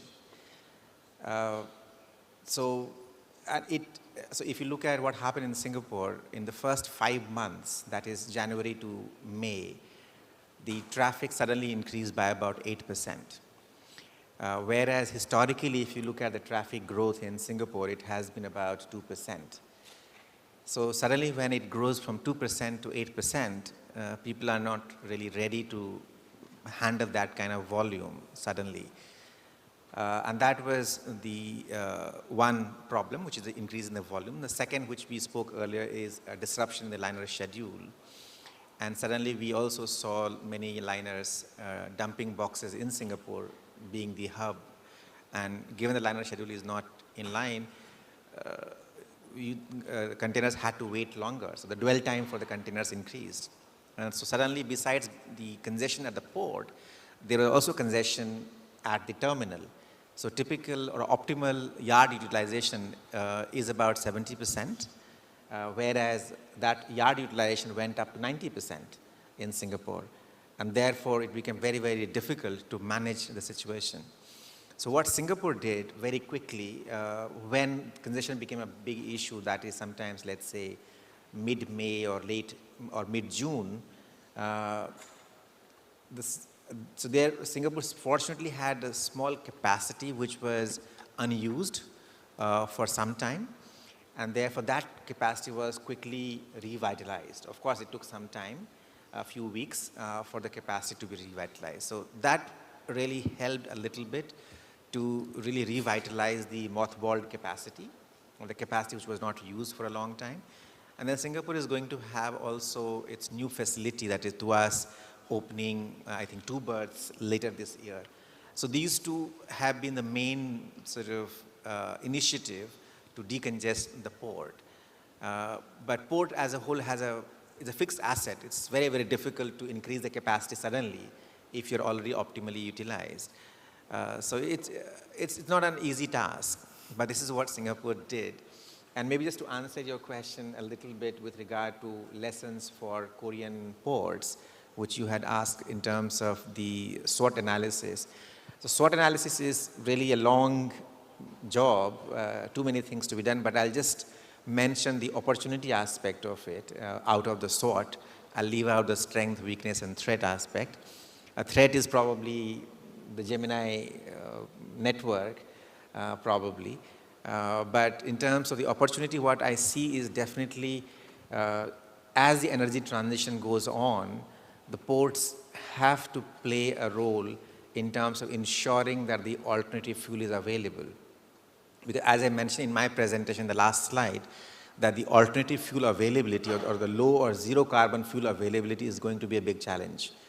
And people are really signing some sort of contract. So if the port or Korean ports are able to facilitate the availability of the low or zero carbon fuel, that I think will be quite an attraction from the shipping lines perspective or the shipping companies perspective, because that is what they are looking for at the moment and which is really not available. So that's number one, I would say, is a big opportunity. But given that the transition is still beginning, and therefore there is a risk in that opportunity as well. But nevertheless, in the longer term, if you are a first mover in ensuring the availability, it is going to be beneficial for the port. And therefore, some sort of maybe government support may be required in order to ensure that availability. That's number one. Number two, with the decarbonization, I see that the CO2 shipping is going to increase, carbon dioxide shipping is going to increase. And therefore, a legislation with regard to acceptance of CO2 as a cargo or even as a storage terminal, that may be required, as a lot of hard-to-abate industries such as steel industry, for example, they may be using carbon capture, and therefore they may have, and Korea being a small country geographically, you may have to export carbon where it can actually be conserved in the maybe oil, depleted oil fields or saline aquifers, etc., etc. And therefore you also need to have maybe carbon dioxide terminal, which can actually be an opportunity in the future. So there are quite a few, but maybe given that I can see zero there, so I'll stop here for now. 네, 감사합니다. Yes, thank you very much. Yes, we are pressed for time, so maybe after this session, we will have a networking session during the break. So I guess you can approach other speakers and then ask them directly your questions. Last question goes to Ms. Kelly Chan. The idea by Mr. Kim Chul-min about his question is the core essence and the success factor of Freightos. Would you like to elaborate on that? I've got a couple of questions to answer. So first of all, I would like to answer Mr. Ohm's question, like what's the difference between Freightos and the many other technology companies? Like what I would say is that what made Freightos stand out, it's our SaaS, the software as a service solution for more than 3,500 freight forwarders. That is the SaaS made us stand out. Because we are not a freight forwarder, we are not shipping liners, we are not airlines. We didn't own any capacity. And we are not only a platform. We are not just a platform like the Booking.com and people just book and then pay. We have our SaaS as well. So the globally, more than 3,500 users are using WebCargo to do their quotation and rates in their daily life globally. So this is the SaaS made us stand out, and we are trying to build a better ecosystem. Like we have two business units of Freightos.com. The buyer is the global shippers, and the seller will be the freight forwarders. And then we have WebCargo. The buyers will be the freight forwarders, and the supply will be the shipping liners and the airlines. So we are trying to combine these two systems together in order to build the ecosystem for the whole main parties of the logistics, like shipping liners, and the airlines, the freight forwarders, and the shippers. So I'm not sure whether I answered your question about the difference between Freightos and the other platform. And the other question is whether we have some special cases of the cooperation with the ports. I would like to share a very interesting case because, as I mentioned in my presentation, is that we have Freightos Terminal. And on Freightos Terminal, we saw very interesting things, especially in the ports. As I mentioned that the peak season arrived early this year. And one of the main reasons of the peak season arrived early is that the East Coast and the Gulf ports, the workers strike in October because the workers, the contract with between the worker and the ports are going to expire in September. So we expect there will be a strike in October. And both sides are still far apart at this moment. And some of the groups are even pushing the White House to get involved into this strike. So, that is one of the main reasons why the peak season are coming early because of the strike in the port. So I think some of them may see that this is just a very small news. Why will it affect the ocean rates or something, but it is not a small thing at this moment. Maybe yes, before the pandemic, before the COVID-19, but after the COVID-19, we need to take everything into consideration because like every piece of news will affect the ocean rates, like the Red Sea crisis, the geopolitics, and the strikes will affect ocean rates as well. So it will. So we need to stay on top of the rate trends, and we need to stay on top of the rate trends and the market rates. And also, I'd like to answer the questions of Mr. Kim. And okay, so thank you so much. We are friends, and you meet our CEOs in the previous event, and we are friends. You focus a lot of attention on Freightos. Thank you so much. And then you saw that you mentioned that I think I just mentioned our difference between like Freightos and the other digital platforms, and this is your first question. And the other is that as a freight forwarder, what we can do. Like my suggestion is to participate the digitalization now. So this is my suggestions. I just mentioned this morning, like logistics is always a business of the human relationships and phone calls and emails. And yeah, the staff and the human will do everything for us, but we cannot do the offline things for 100 years. We need to keep on the trends of the digitalization. It's not only for the airlines, the shipping liners, it's also for the BCOs, for the freight forwarders, enterprise, or small or medium, or even the shippers. Even though for a small Amazon sellers need to get digitalization, this is the first step, and this is my biggest advice, because we need to leave our product footprint. 10 years ago, we only booked the flights through the travel agency or through the shops offline. But now, all we can book the tickets and booking the flights on the app. So for the B2B freights, we will also do this. We'll take longer time, but we will get there.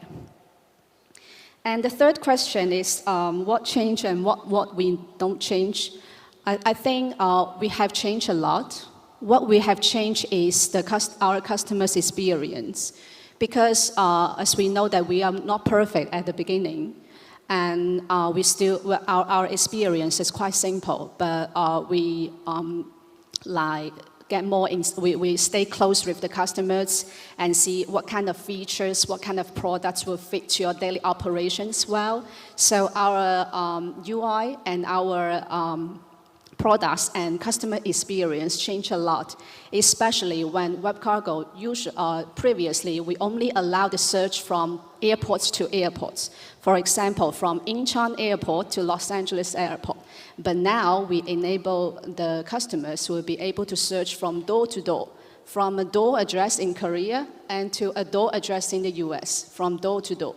So even not only the shippers can buy door-to-door freights on freightos.com, but also the freight forwarders will be also able to buy the door-to-door service from the airlines or the shipping liners. So this is the change that we want to fit the customers' use most.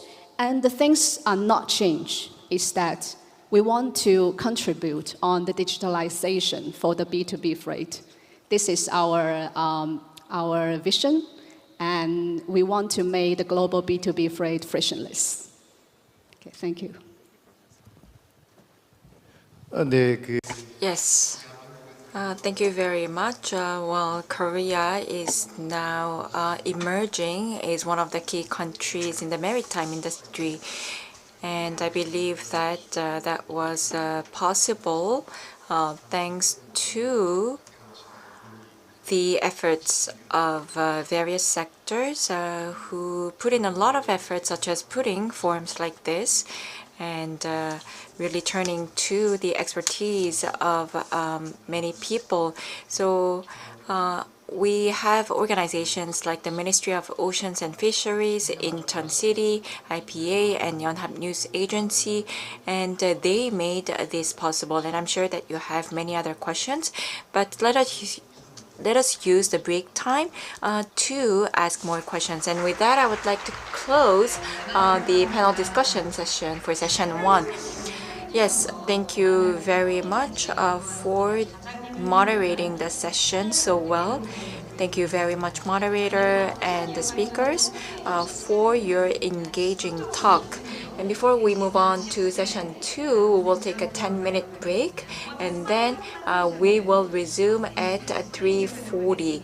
So the session on Smart Port will begin at 3:40. Make sure that you participate in the Instagram event as well as the stamp event. Thank you very much, and I'll see you in 10 minutes.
네, 여러분 포럼 이제 곧 재개하도록 하겠습니다. Distinguished guests, we will resume the forum. Please come inside and take a seat. This is day one of the Incheon International Ocean Forum 2024, and we have the last session, which will soon begin. So please come inside the hall and take a seat.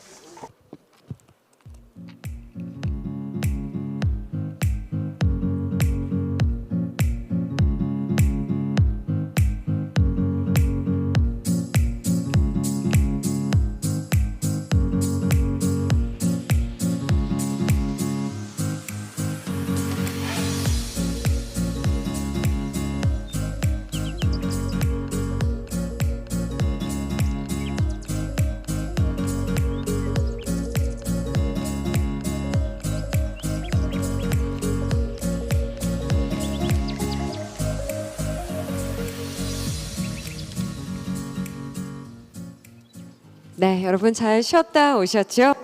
Thank you very much for coming back. I hope you had a good rest. Now we are going to move on to the session number 2. That is about smart port. Many people would be interested in the smart port individually. And this is the newly emerging keyword globally. So we're going to talk about this issue. So the advanced technologies regarding smart port will be related to the port industry. So we will see how. First and foremost, I'd like to give you researcher Halaso Sukrilotulu Laftis from the University of Antwerp. He's going to give you the smart port to explore the future. Please welcome him with a big round of applause. 여러분 박수로 맞이해 주시기 바랍니다. Please give the speaker a big hand.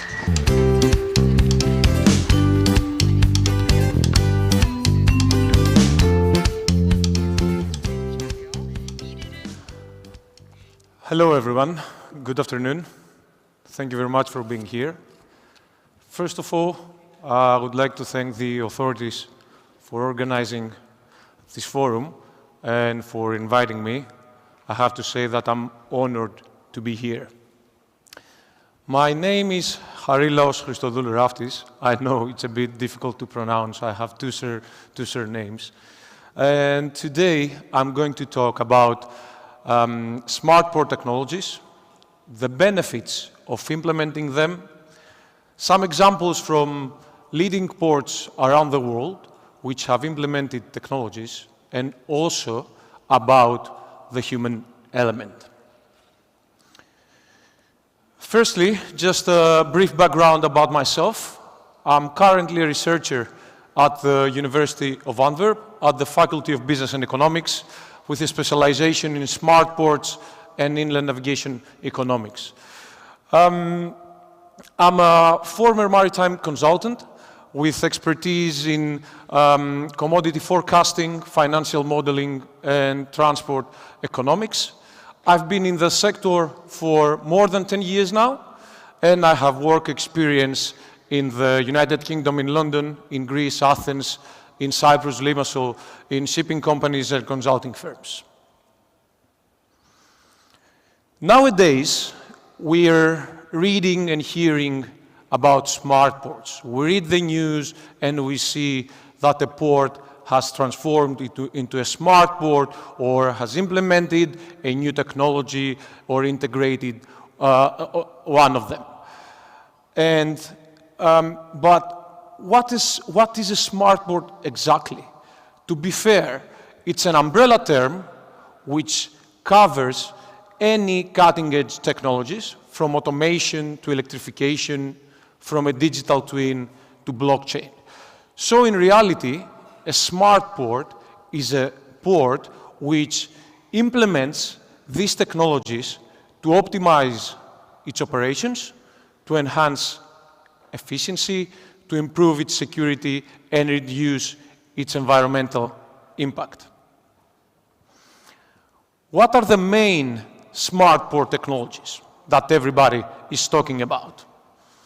We have the Internet of Things, IoT, we have automation, we have big data analytics, we have 5G, artificial intelligence, AI, electrification, blockchain technology, cybersecurity. Let's go through some of them. When we're talking about the Internet of Things, we're referring to a network of connected devices which are providing real-time data on various aspects of port operations. Automation is quite straightforward. Is automated equipment and machinery used in port operations. While big data analytics, it's the analysis of large and complex data sets, which are related again to making port operations more efficient. 5G is a high-speed network which enables faster and more advanced connectivity. Artificial intelligence algorithms are used in enhanced decision-making. Electrification is switching from traditional fossil fuel vehicles and equipment to electric-powered ones. Blockchain technology offers secure and transparent transactions, while cybersecurity is the tool to protect our digital infrastructure. When we're thinking about a port, we need to think of an ecosystem, a live ecosystem, that everything is interconnected and one action impacts and affects others. So, in this slide, you may see all the relevant actors which are involved in port operations, or the majority of them, and then some of the relevant operations. When we're talking about smart port technologies, let's take, for example, automation. Automation will instantly affect infrastructure, cargo handling, energy and environment. But at the same time, you can see that it's impacting actors which are involved in port operations. You see that how all these things are linked to each other. Blockchain technology, for example, it's linked to customs and collections and safety and security. Again, one action impacts others. Going back to what is a smart port and its meaning, that is the usage of cutting-edge technologies.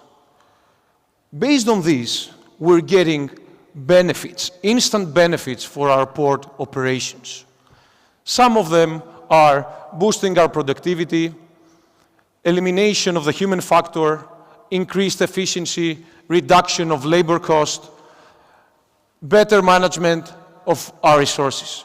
So we see that instantly, when one of these smart technologies are integrated or implemented into our port operations, are part of our port, we're getting great benefits.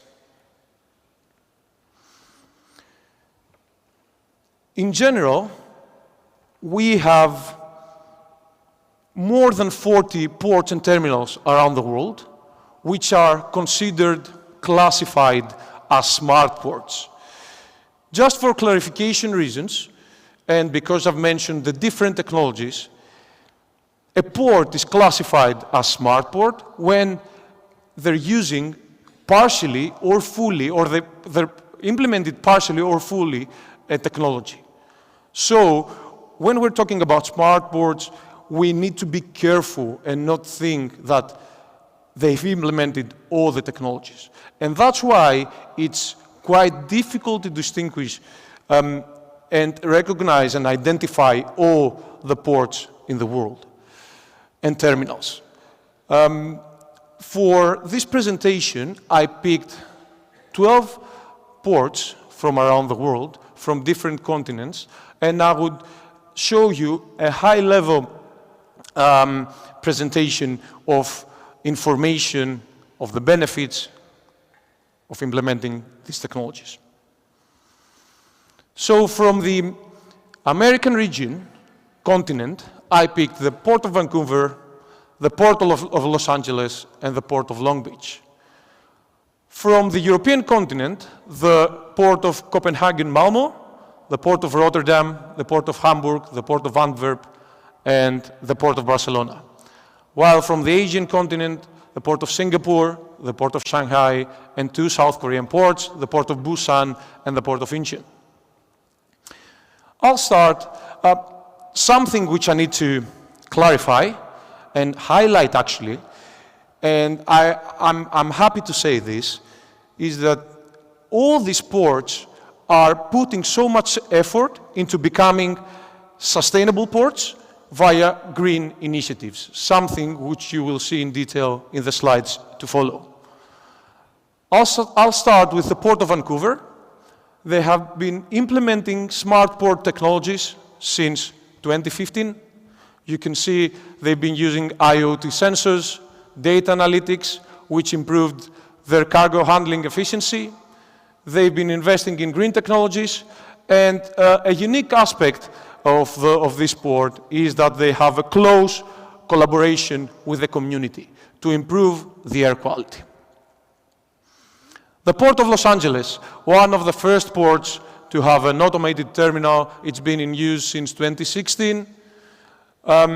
It has implemented many of the smart port technologies, again, like the big data analytics, AI, and it has seen great benefits in cargo handling and truck turn times. Also, again, green initiatives, green fuels. Its neighbor, the Port of Long Beach. Similar philosophy, it's investing in automation. It's trying to become a sustainable port by reducing its emissions, and it's been using some of the most well-known technologies, like big data and Internet of Things. I'll move now to the European continent and the Port of Rotterdam, which is considered a pioneer in terms of smart ports. It's very famous for its fully automated terminals and for its digital twin technology. The Port of Rotterdam is one of the megaports which has implemented, if not all, the majority of the smart port technologies. Similar logic for the Port of Antwerp, the second biggest port in Europe.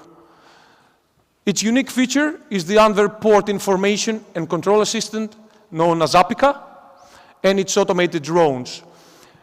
Automated drones right now are part of a port's operations, but 4, 5, 6 years ago, it wasn't a thing, if I can put it that way. So it's been using its drones to get real data, live feed from various operations in the port. The Port of Hamburg, again, the main technologies, the main smart port technologies are there. Big data analytics, AI, Internet of Things. Again, this port is trying to improve its operations via using these technologies, and it has seen reduction in truck waiting times, in congestion, it improved its overall traffic management.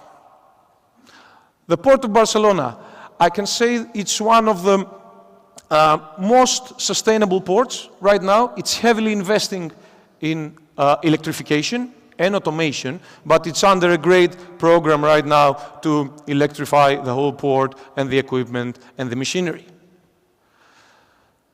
Last from the European ports, the Port of Malmö Copenhagen, which is unique feature is the smart grid integration. It's been in use since 2017, and it has reduced its energy consumption by 20%. I'll move now to the Asian continent and to the Asian ports, which I think are probably the most advanced technologically in terms of from the technological aspect ports of the world. The Port of Singapore, again, one of the pioneers in terms of smart port technologies. It's its unique feature, the Maritime single window, and the next generation port, the TUAS port, which will be a fully automated terminal with the implementation of the majority of smart port technologies. The port of Shanghai, I can say that along with the port of Rotterdam and the port of Singapore are the main ports which made the smart port term famous in the industry, which made all this buzz about smart ports. Again, you can see all or the majority of the smart port technologies have been implemented, and we have seen great benefits in there as well. Last but not least, the two Korean ports. I would like to say, and I'm really happy about this, I've been reading in the news that the government is supporting a lot the digital transformation of ports by funding programs as well, which is really great to have a close collaboration between governments and port authorities. The port of Busan, which I had the chance to see in the previous days, it's considered a really developed smart port. Again, they've seen the benefits of implementing smart port technologies. And the port of Incheon, which is, if I might say, a bit behind compared to the port of Busan, but again, it's under great efforts to become a smart hub.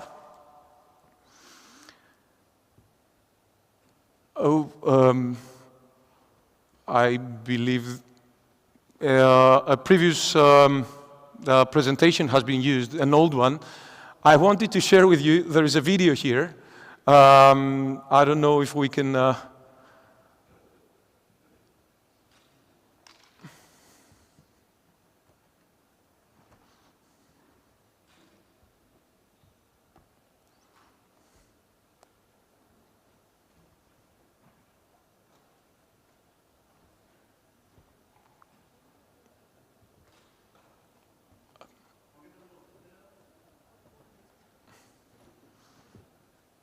Shall I continue? I don't know.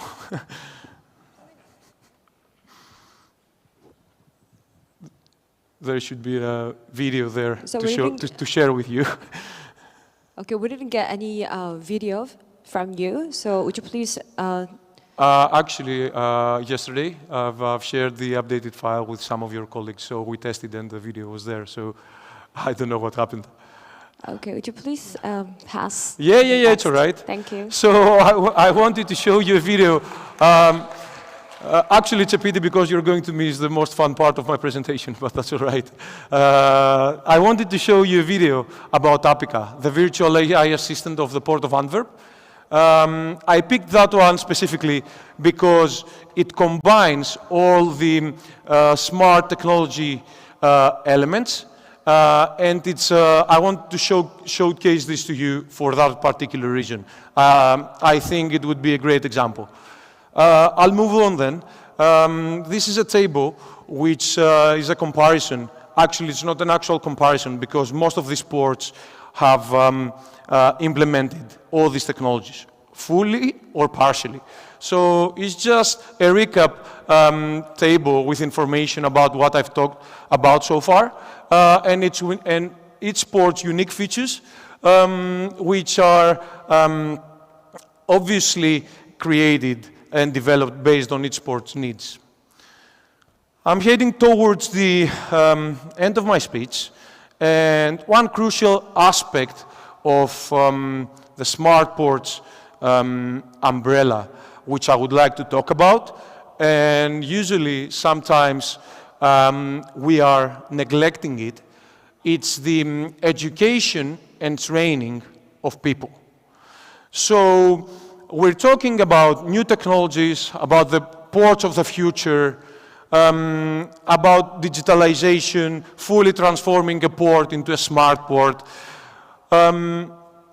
And we want to have more sophisticated equipment, more sophisticated means of enhancing our operations. But in order to do that, we need to have more sophisticated training and education for our people, for our workforce as well. Many ports around the world are using these means, which gives these tools, which gives the appropriate training and education to the human element and the ability for them to cope with the needs, the current and the future needs of a port. This is what I call smart training. So, for example, the Port of Antwerp offers simulation training programs for people to familiarize themselves with operations. The Port of Sydney has developed an online training platform with interactive modules, while the Port of Singapore has collaborated with local universities to create specialized modules on smart port technologies. These are just some of the examples around the world on what ports are doing in respect with training and education. This is a slide which I was really looking forward to share with you, and unfortunately you will not be able to see the video. That was the fun part that I was talking about. It's about a serious game. So I don't know if you are familiar with the term serious game. A serious game is an application which uses gaming elements with the purpose of developing new skills, improving process and procedures, and enhancing knowledge. As University of Antwerp, at the Faculty of Business and Economics, we developed a serious game with a purpose of enhancing knowledge and train any type of users with respect to deep sea maritime operations and inland navigation. The video, which I prepared for you, but's missing, showed you part of this game. This game consists of 3 levels at the moment, and it follows the logic of transporting cargo from a deep sea terminal to an inland port via inland waterways. In that game, the user can operate machinery like an STS crane, a straddle carrier, a mobile crane, get information about the technical specifications of machinery and equipment used in port operations. And also, we've included a quiz which tests, in a way, the ability of users to understand and acquire new information and operations of a port, the operations of a port. I'm coming to my conclusion now. We talked about smart port technologies. We talked about the benefits of implementing these technologies. I showed you examples from leading ports around the world which have implemented this kind of technologies, and I talked about smart training as well. So, a couple of questions which come to my mind every time that I'm talking about this subject, and I would like to share with you as well, is there a smart port technology which we think has a significant impact? Is it one? Are there more? What do we consider the biggest challenges to be of a port in order to implement and integrate this kind of technologies? And the crucial part, which is training and education of people. How can we further improve smart training? What can we give them more in order for the workforce, for the people to be ready and adapt in the needs of the future for ports? Thank you very much. Thank you very much. So we're going to open the floor. 자, 질문 받도록 하겠습니다. Yes, we will now open the floor for questions. If you have any questions, please raise your hand and we will give you the mic. Floor. 질문. Do we have any questions? I think 자, 그럼 다음 토론 시간에 모셔서 더 많이 이야기 나눠보겠습니다. then maybe we can discuss further during the panel discussion session. Thank you. 고맙습니다. Thank you very much. Now we are in session number 2, Smart Port. Now the second speaker will be Mr. Lee Hoon, and he's going to give us the presentation on AI and autonomous control for smart ports. He's now the Chief of Logistics System Institute of Total Bank. Please welcome him with a big round of applause. Thank you very much and very nice to see you. As was introduced, my name is Lee Hoon. I'm Chief of Logistics System Institute at Total Bank. My topic today is AI and autonomous control for smart ports. First of all, in this 5th IIOF has invited me as a speaker, and I am very grateful for this opportunity.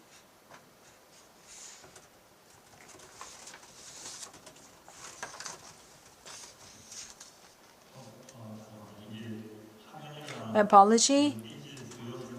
What I see on the screen is different from the view that you are having. So going back to the first page. This is my table of contents. I'll be first talking about container terminal to have your understanding about the concept. Today I'm going to talking mostly about the terminals. Therefore, I'll be talking about terminal operation system, which is TOS. And also, I'll be talking about the parts that are not automated yet. That will be also discussed. Then I'll be also talking about port solutions and industrial standards. In the composition of the cargo-centric port, we have a lot of activities going on at the port, like the loading and unloading and delivery of the cargo to the shippers. There are a lot of systems that are needed in that process. I'm going to go over all these different processes. Elements of the container terminals will be explained on this page in more detail. First of all, at the bottom of the screen here, you have the facilities, and there is a terminal, a berth, apron, yard, and gate. So we have the equipment to unload the cargo. We also have the transportation vehicles and storage, and the gate to go through the external vehicles for the delivery to the on-land transportation destination. That was the bottom row for the facilities. Just above that, we have special container status monitoring device. There are some cargo that might be stinky after some time, including leather goods. We also have the frozen cargo that require reefer and frozen facilities. Flag rack and platforms are there for the delivery. We also need to have the service by the operators as well as inspectors who are measuring and providing services. In relation to all these activities, we need to have a terminal operation system, TOS, at the top.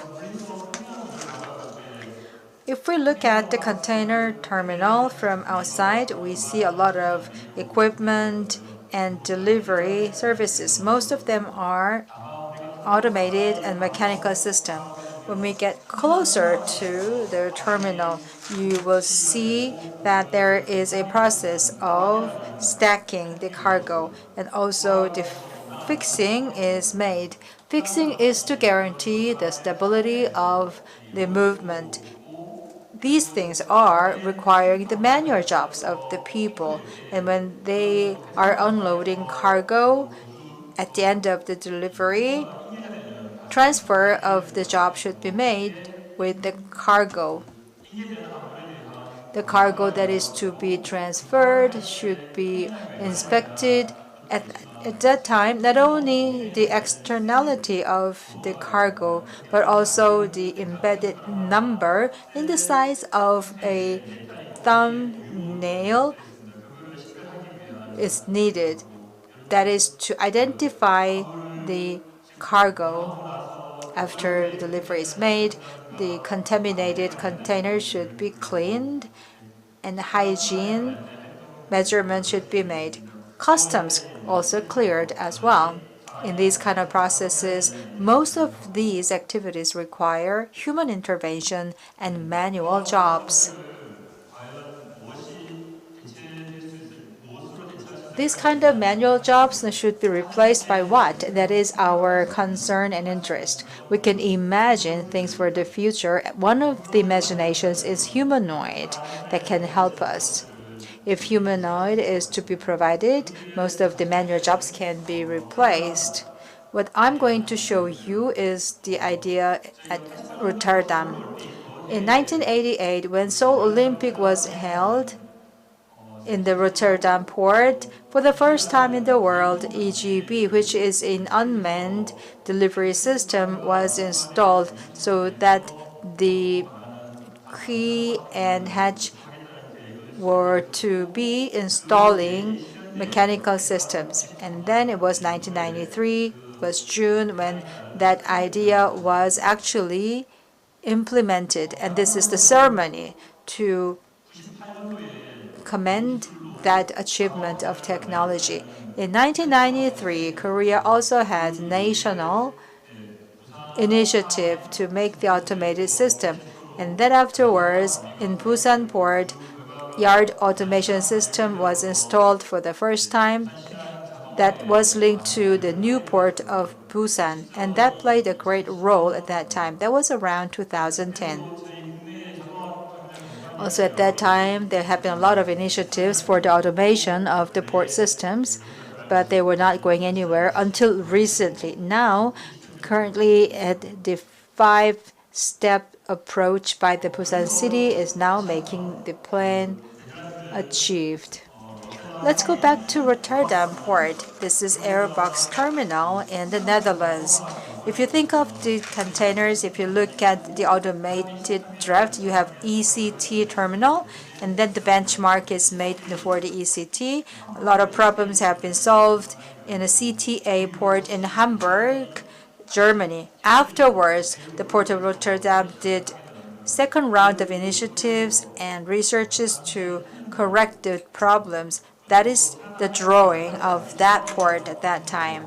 Equipment combination was also considered in many ways. I'm going to be revisiting that part later on. This is Letterbox Terminal that was opened in 2009, and our technology was also used in part. And the old gateway of Rotterdam, which was opened in 2010, was using the transport system called EGB, starting from the hatch to the container. As you all know well, when you have the import and export activities, on-land cargo should be transferred to the maritime transport through the hatch, and the vice versa is also happening. Going back from the maritime to the on-land, the transport is made. At that moment, you have to think of this following issue. If you have the 40 tons of this ratio, most of them are used for the export. So you have the ratio between the import and export. So from the seaside, you have the 60% of the storage. And you have to think of the seaside more than the on-land side because we are mostly exporting goods. That's why we benchmarked the Port of Rotterdam for the layout of the terminal at that time. You're also looking at the terminal of the city. In the stage 2, this is one of the candidates that we can model after. For the first time here in the world, U-shaped system was used.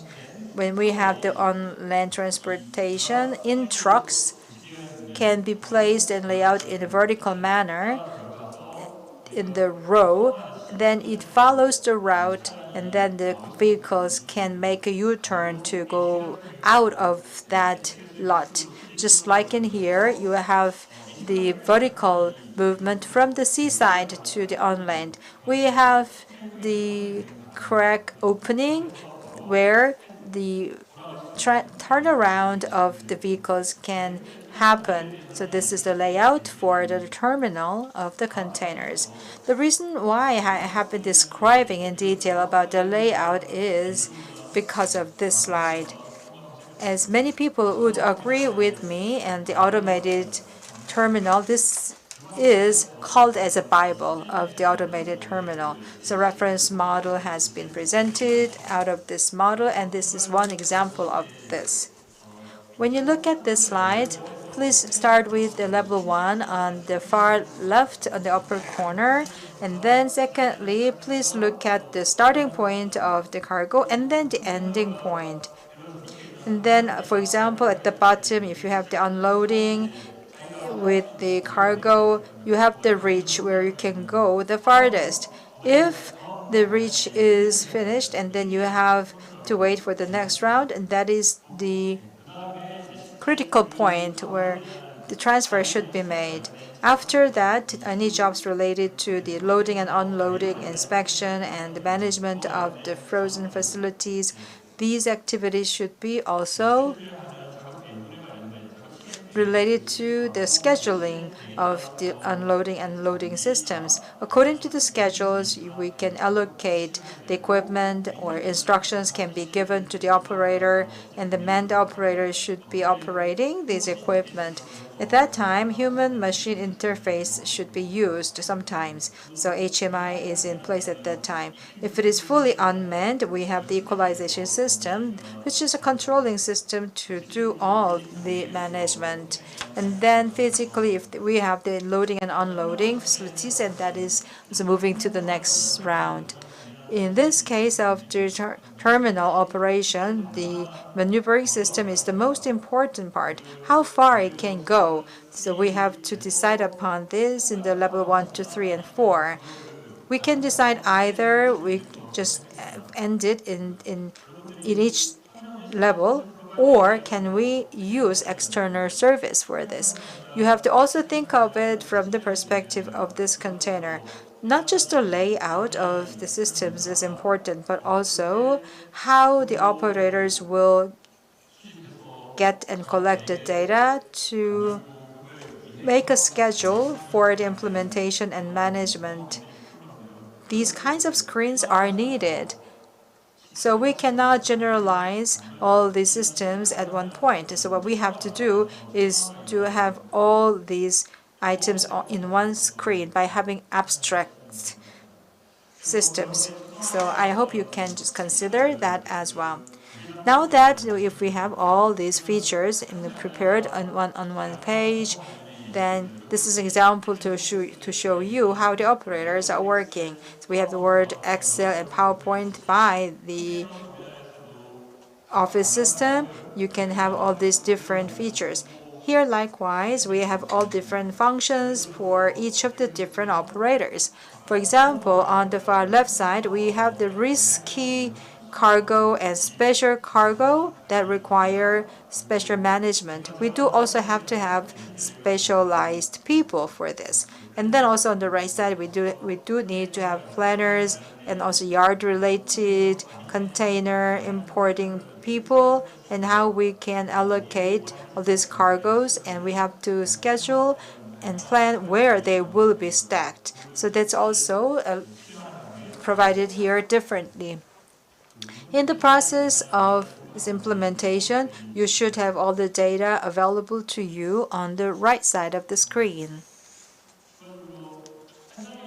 Additionally, the operators and drivers of the equipment, they are given terminals for information. This one example shows you what kind of data they are getting from the terminals. So people are actually using these information terminals as device to look at the data. And then otherwise, they can also have the centralized data terminal systems, and using the time gap of giving this and sending the signals, they can use the system to know the data. The third topic of mine is about the TOS, Smart Port Operation System. The prior speaker gave us a lot of examples for using the transportation system. What I'm going to focus on is the Port 4.0. What is the most closest system that can realize Port 4.0 in the closest manner? That's what I'm going to talk about. All these services that are written here can be fragmented because we will have more important issues arising, and researchers will be continued to deal with these issues. For your reference, if you are more interested, please visit the website ITKTR to get more information. In the smart port, we can also think of the stacks that are needed to be understood. Wikipedia, Boston Consulting Group, and Port Technology International are providing us the definitions for the keywords very frequently about the safety, effectiveness, and performance. So that's the important messages from these information. We also have to think of the ICT, so ICB, and also the related systems and technologies that are rising from here include the IoT, cloud, big data, mobile, and others. All these goals that we want to have, like performance, effectiveness, safety, as well as sustainability for management, we can use a lot of IT technologies to realize these. So we have to think of what technologies can be used. I'm going to now show you what messages were given at Davos Forum last year. So there was a news article about their announcement. So this is something we just can put our trust on to follow. According to the media coverage, we also have heard a lot of other things about the TOS. Recently in China, they have security issues that caused concern about the general public. So from the perspective of the cybersecurity, there are two things to be mentioned. If we have the companies that require the cybersecurity, they should also be protected by the information system. And also at the same time, they should be protecting their logistics facilities and manufacturing facilities. So these two things are different. I hope that you can be awakened to the importance of these two things. And TI 4.0 will be discussed. Boston Consulting Group and KIT made collaboration together to have a project to check the maturity of terminal of system. They made a model, and using the shipping company of TRS, they are now making indicators. These indicators are now being used in order to make measurements. We have 5 steps here. All these themes and sub-themes in each of the 5 steps are as follows. First one is process automation, and next one is equipment automation, and also we have data scheduling and decision making. And then we also have a system where the data is given to the operators from the shippers, because the terminals are not holders of the information. They are receiving the data and provide the data to the next level of the chain. Therefore, connectivity is quite important.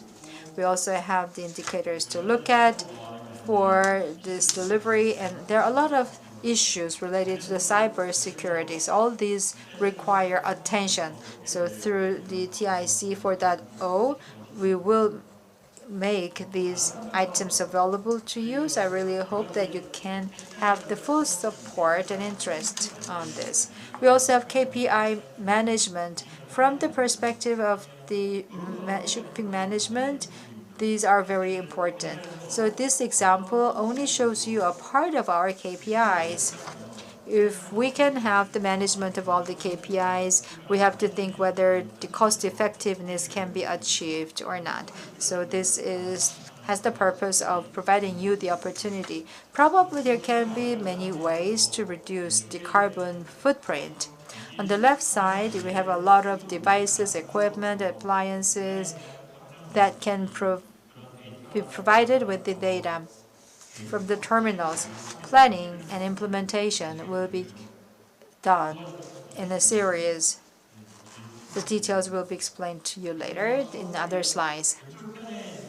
On the left side, regarding all the equipment, we do have to have the data collection and management. In this process, various types of data can be collected. So we have the center system called TIS, which has the understanding about the status of the whole system.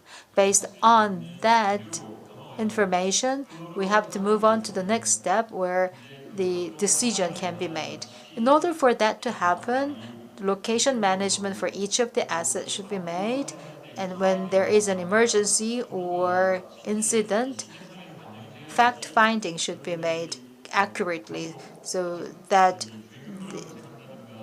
the management can be made. When we have the search for the information, you have to go through these tracks. In order to have the thorough understanding of the data collection at the site is very important. So for that to happen, you have to have various purposes of IoT devices should be in place. Also, to manage these various types of IoT, that requires separate platform. On top of the platform, all other service owners should be stacked and allocated. All this collected data will be the basis for our use. So the question next is how we can do the uses. They can be used for the prediction of the next step and then also prediction of the next instruction. On the left side of the screen, real-time monitoring on the status can be made in order to have the decision making. Simulations can be given to the users as well. The solutions, as an example, will be explained to you later. In this slide, as mentioned, process automation and many other IoT-based examples. And this is the background. And I'm going to give you more detailed case studies. From the perspectives of the process automation, in order to have the automation of the processes, you have to identify the object, and then tracking and management should be made. And also how we can get the right decision making is very important. One of the mostly used system is RFID and the vision technology to get the thorough understanding about the circumstances. We have some case studies where all these technologies were involved. For example, the cold storage cars, we have to maintain a range of temperatures to keep the products fresh, and we cannot go beyond this range of the temperatures. And for the weight measurement, we have a scale that measures the cargo so that the safety can be guaranteed. Only when these are confirmed to be inside the range, they can move on to the next stage. So these are very useful equipment, And in managing these devices, we can use either 5G or very large-scale calculation system using the third-party network. But that requires a lot of expenses. That is why we have been linking with many field people. Also, at the same time, we can use wearable devices to measure those weights and also get the data. Port management is needed, and also not just for the maritime cargo, but also on land cargo should be included in our IT device system. So we have to be able to track not only the maritime, but also the on-land cargo. You see, there are a lot of assets like this, not just IoT. We have a lot more of the assets. In order to uniformly manage assets, we need resources. In order to do that, we should have the enterprise resource management service solution. All these different and various types of data collected should be managed and used for the decision making. That is why we need to have the warehouse built. There, not just the terminal management, but also the planning and implementation should be included, and all the information regarding the actions of the system should be included. Not just the data collected, but also the plannings in the jobs, under the job scheduling. I'm going to give you more details and examples here. So for example, when the unloading is made at the port from the ship, we have to make a plan first. And then based off of the plan, we have to allocate the equipment.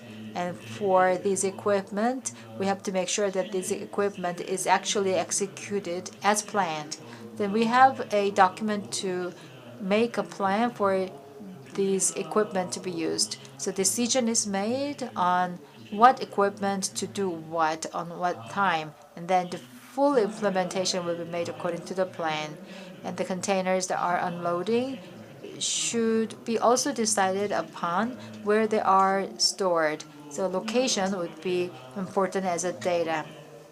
Also, at the storage system, when we have the candidates, what are the criteria for these candidates to be stored? So what is the most cost-effective ones? So releasing is the term that we use for having that selection of the candidates. And also, when there is a transfer of one location to another, that plan is actually done under scheduling. In this process, there can be a lot of events that might occur. For example, delay or waiting can happen because of the events. And then sometimes we need to change and shift the order of the jobs. That will be triggered by some events. And if there is a trigger, we have to make sure that these are also inside the plan. I'm going to speed up a little bit from now on so you can see that there are the actual plans for the implementation. Once we have these plans, we should have the new logic created, and then we have to test the logic as well. If we, however, test the logic in the field, that will be very expensive. That is why we need to have simulations of various sorts. First of all, in order to do the simulation, we have to make a plan, we have to execute. So this is the whole list of what to do about the simulation. These days, AI is a buzzword. In response to that, the company is actually having a new case study with a company in Busan port. So that is a demonstration project that I can show you. In addition to that, Awake.8 is another company that does the planning at the reservation for the port. I think the most important thing, as you see here, is to know that decision making should be made after learning, after getting the information. Here, the data from the IT center and the sensors is part of the data that we have to collect. Only using a handful of information as a part of this, we have to make a full decision, so these activities are needed. LLM is actually something that we can use nowadays. So using this, we can train our system to know better about the system using LLM, large language model. Vera is actually a very well-known company for this system. Now they are doing the researches on the application of ChatGPT in the port system. As mentioned earlier, the information of the port management is not owned by port. It is owned by the port agency. Therefore, the sharing of the data is needed between them. Then I really hope that you can have a understanding about the monitoring here. Now for the autonomous driving. Currently, researches are underway for the connection with the automated vehicles. And I really hope that you can get more information from the Kurt.aoc. And also, this is something that you can also consider. So most of these activities are done in level 3 of the automation of the system. Also, level 3 is also some source that you can get this done. So I hope you can have your attention on this. As I repeatedly said, the ownership is belonging to the shippers, ship owners for the data. So there is available information on the website. I hope you can take a time to look at it. Standardization of the port system is also underway using KIS 4.0. That also requires your attention. Cybersecurity, as I mentioned earlier, is quite problematic with a lot of issues. I really hope that you can have a look at it. Lastly, we have a robotic arm to be in place in the port system. So we have a lot of activities going on with the robotic arms in place. So this has been my presentation. Thank you very much.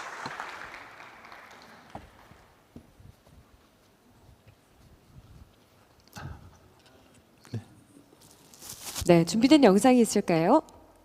Do we have a video that we want to show to the audience? If not, then we will move on to the next presentation. This is now the third presentation, and this will be delivered by Professor Seung-bum, who will talk about smart port development strategy, integrated management of digital twin, and marine environment at Incheon Port. And after Professor Woo's presentation, we will proceed to the panel discussion session. Please give the professor a big hand. Good afternoon, ladies and gentlemen.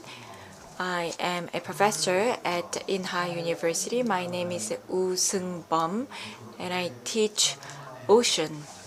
And I would like to talk about smart port development strategy and also how Incheon Port can use this technology to further grow.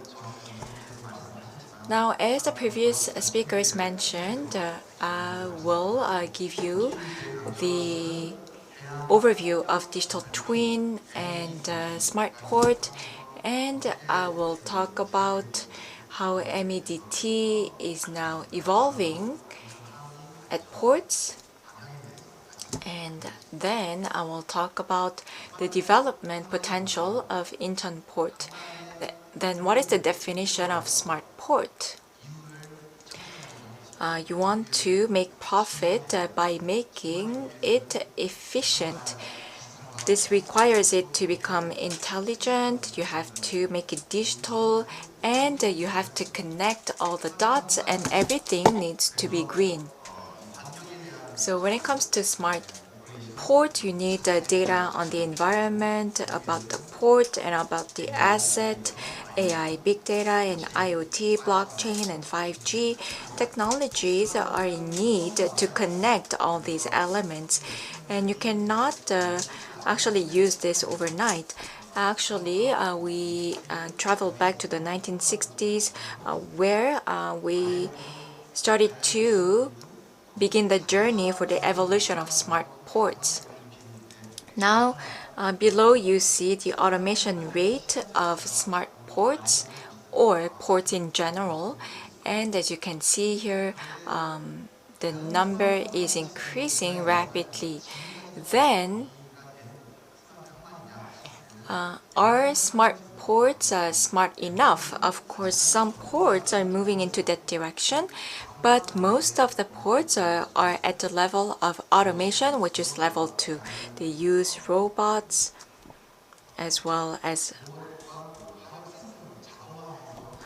the unloading system relies on robots to make operation more efficient. So to become really smart, we need to analyze data, and we also need to have 5G connectivity and move to the direction of digital twin. But then now digital twin is used across the board, and as we heard today, and as Mr. Lee said, as for digital port, digital twin is used the most for the unloading system. And as you can see on the screen, you have the loading and unloading of the vessels. We can monitor this real time, and then by analyzing the data, we make sure that this process is efficient and that this is connected to the shipping system so that the logistics flow is seamless. We do not want any disruptions in between. So this is a digital twin in the loading and unloading system at the port. But then to be able to do so, we need to have an estimated arrival time for the vessels. So we need to be able to forecast. And number 2, that means that we need digital twin for the vessels themselves. Now moving on to vessel. You have the physical vessel on the left, and then by connecting it to multiple sensors, you can create a digital twin or digital environment on the right. And this is controlled remotely, so people can operate the vessel in a remote place. You don't need to be on the boat. So the operation itself will be done automatically. And whenever you need to control something, whenever you need to adjust something, that humans will get involved. And when it comes to the digital operation of the vessels, it begins with the designing of the vessel. And the vessels don't need to be large because one person is enough to handle multiple vessels. And this is a new concept that is now being introduced in the market. And Korea also successfully tested the idea of remote control. Now, we believe that by 2028, so in 4 years, we will be able to see this on our seas. And multiple companies are engaged in studies for this. And to achieve this, we have to understand the routes of the vessels, which means that we need to understand the conditions of the seas, which means that we need to understand the maritime environment digital twin. So the concept is the same. However, we want to create a replica of the marine environment. You have the waves, you have the flows, and then you have salt and sediments at the bottom, and you have the flows of all those elements, and we want to create a replica of that environment in the digital space. So on the left, that is our natural environment. On the right is a digital version of that. And we want to make sure that we create a twin version of it. Now, this concept has been developed this far. And we must match the data, and which is why we're working on the standardization process. So together with IPA, our university is working on this project which is MEDT project for Incheon port. As you know, this is Incheon port, and it's quite unique because you have about 4 to 5 ports along the shore, and here this is the north port, And here on the right, you see the sediments. So now you have the sediments in the red area, which means that it will build up by about 30 centimeters a year. Why do we get sediments here only? And it takes about millions of Korean won to billions of Korean won to resolve this issue. And can digital twin help us resolve this problem to get rid of the sediment? And what we have here, we have the largest plant here, which means that when they release water, the amount will be enormous and it will create a lot of mud. And that affects the new port in Incheon, which will result in about 30 centimeter high of sediments. Then what is the way forward? So now this is the idea of S100, and I would like to give you more detail about Incheon's MEDT. Now, what matters the most here is the current. The currents are very strong in Incheon, so we have to make sure that in the first layer of the digital twin, we need to input information about the very bottom of the sea. Now, we pull wisdom among various agencies to work with the first base layer. And then next we'll build a grid system. It's like a mosaic. You have all the triangles and also the highest points of the triangles. And with this apex, we are able to really render a more accurate picture of the actual environment. And you see how minuscule these grids are. And then this is the temperature change of the seawater from January and also in April. You can actually see that the digital version is almost 100% the same with the real version. And also here you have the routes here, and in red what you see here is the size of the current, the flowing currents. So you have the blue, the green, and also the black. And the center of error is very narrow. So this is the environment that we have. And as you can see here, now the flow will change every 6 hours. So we give this information to the system so that the vessel can avoid any dangerous routes and can obtain the information in advance.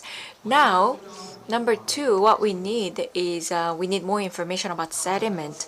And I already talked about the sediment in the North Port, and this is the rendering of the actual environment. And you see the concentration of the sediment at the surface level. So we call that SSC, which is suspended sediment concentration, and it will show you the concentration level of that. And as you can see here, it circulates and then it moves to the left direction.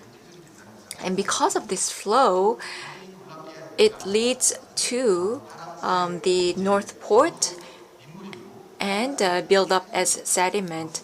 And what you have here, you have seawater, and you also have the flood tide. So what you have here, you have actually the fresh water flowing from upward to downward, and then you have the salt water, which is heavier. So the heavier water will penetrate into the fresh water, and what happens is that now this is actually a cross-section, a view of the water itself, and you see how much sediments flow into this area.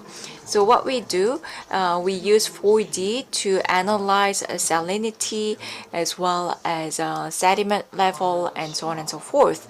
And I told you that what we have here is another plant, which is actually a tidal power plant. And what will happen here is that it will now release a lot of mud water. And you see how it actually happens. So we have to use this information and intelligence to resolve this problem. And we also need to analyze hazardous substances. We have to acquire knowledge about any dangerous substances here. Now, this is the sand shoal, and what we see here, it's actually moving inward. So what's happening here? We conducted a survey. So from 80s to 90s, now the shoal moved southward. It did not affect the eastward. However, from a few years back, it started moving to the northeastern side. So we were able to obtain knowledge about the movement and flow of the shoal. And it's not something that a few years of study can give us answers to. This must be a long-term study, so we have to make sure that we use big data and other technologies and really engage in a long-term study to understand what is really happening here. Now, this is what we can obtain from the data, and this is estimated to be a sunken ship. Of course, for now, it's not visible with your naked eyes. However, we do see from this 4D image that we have a sunken ship here and drum containers and tire, and we also have some metal frames, and here we also believe that there are some vehicle wheels here. So we want to turn this into a database for the vessels to be able to operate better, and for the shipping liners to operate better. Then what should be the strategy for Incheon Port? Now, this is the SWOT analysis of Incheon Port. Now, the strength is that it nears the metropolitan area, and also it is near the airport. And what about the weakness? Sediments and strong currents act as weakness. What about threat? Now, all ports are competing fiercely to become smart ports, and that is a cutthroat landscape. So what do we need to do? Now, we want to leverage the autonomous vehicles that is small to medium-sized, and also aim to become a smart hub port. So these are the strategies in the short term and mid and long term. And I would like to give you a few ideas about the short term, mid term, and long term strategies. First, short term. So CDW stands for the current level analysis. And Germany already has this, and they were able to enjoy the benefits. It takes about 3 to 4 billion Korean won to build this. And within 5 years, they created profit of at least 5 billion. So what happens is that you have like a wooden plate which can direct the flow to a certain direction. So you will have the dirty substances that can be filtered. It's a guiding equipment per se. And this is already commercialized, so it's been tested. And now this is Albi River, and down there you see how this is being installed. And this is a close view of the installment of the CDW. Now, we do have the technology to build this, and the investment level is not that high. So this is something worth looking at. Now, this is for Incheon North Port. If we were to apply this technology in the North Port, I am sure that we can reduce the sediment. And with that change, we can identify the change in the digital environment. And when something else comes up, then we can again address that problem and redirect our energy to the new problem. Now, another option that we can look at is to make this a database and to render this as an output. We need to display this on the digital space. And so far we have been conducting many studies. However, we do not have a database of all the intelligence that we have gathered. So we have to turn the big data into database, and at the same time we must be able to show this online. Now this is the e-chart or e-map in the vessel. It's called ECDIS, and I already talked about the digital twin idea, and by being powered by digital twin, I believe that this can really unleash its potential. In fact, the Port Authority is using its single window system. So we could use this to take it to the next level. And in the mid and long term, this is a concept that we can think about. Now in the EU, Japan, and China, they're already moving into mega floating port hub.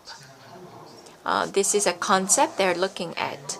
Now what this means is that you have the high seas and you have a floating port in the far away sea. Why are they pursuing this concept?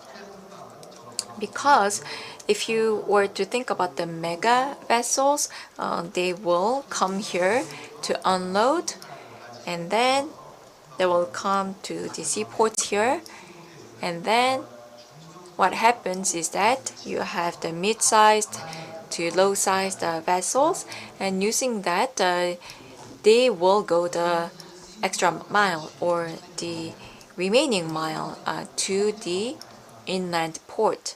I believe that we have the advantage to bring this into reality because if you look at Incheon Port, we are surrounded by small islands, and by leveraging those islands, then what we can do is without any construction fee, we can create a hub port.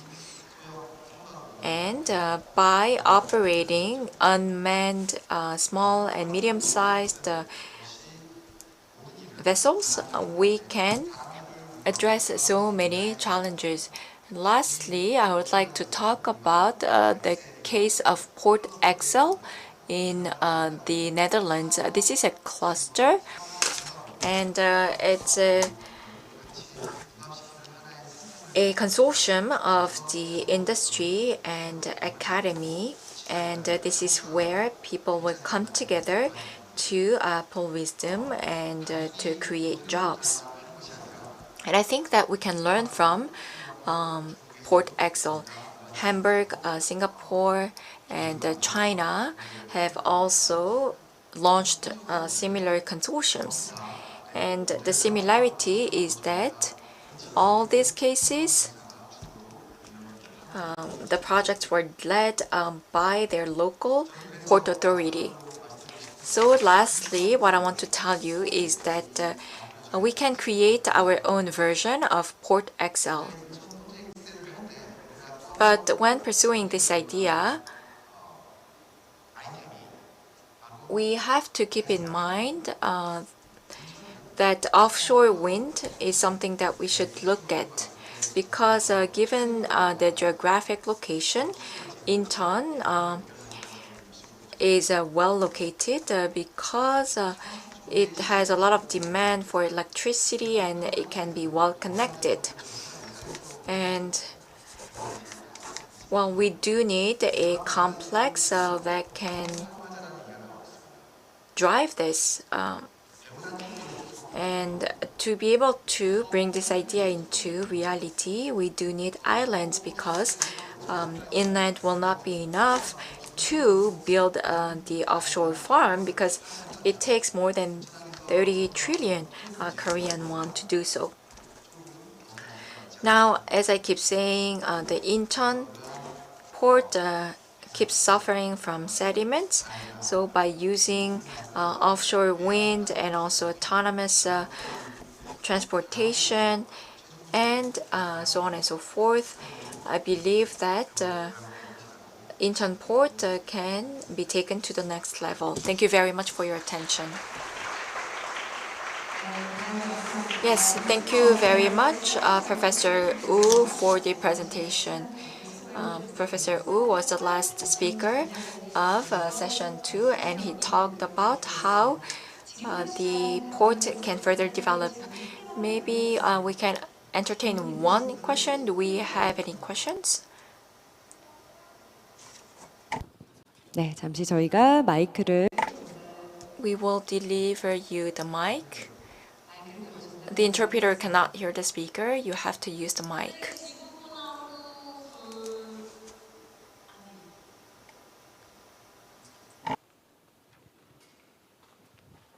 자, 생각이 정리되면 Okay, so I think that you need to collect your thoughts first before asking the question.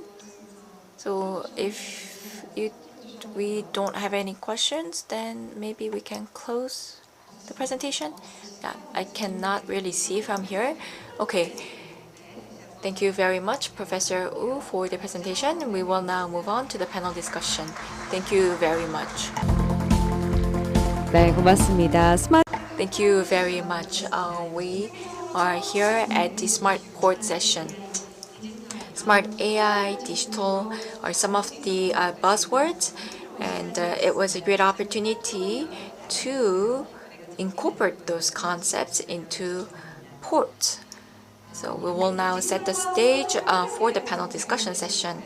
Now, digital is everywhere, and it was a great opportunity to diagnose where we stand and to picture our way forward.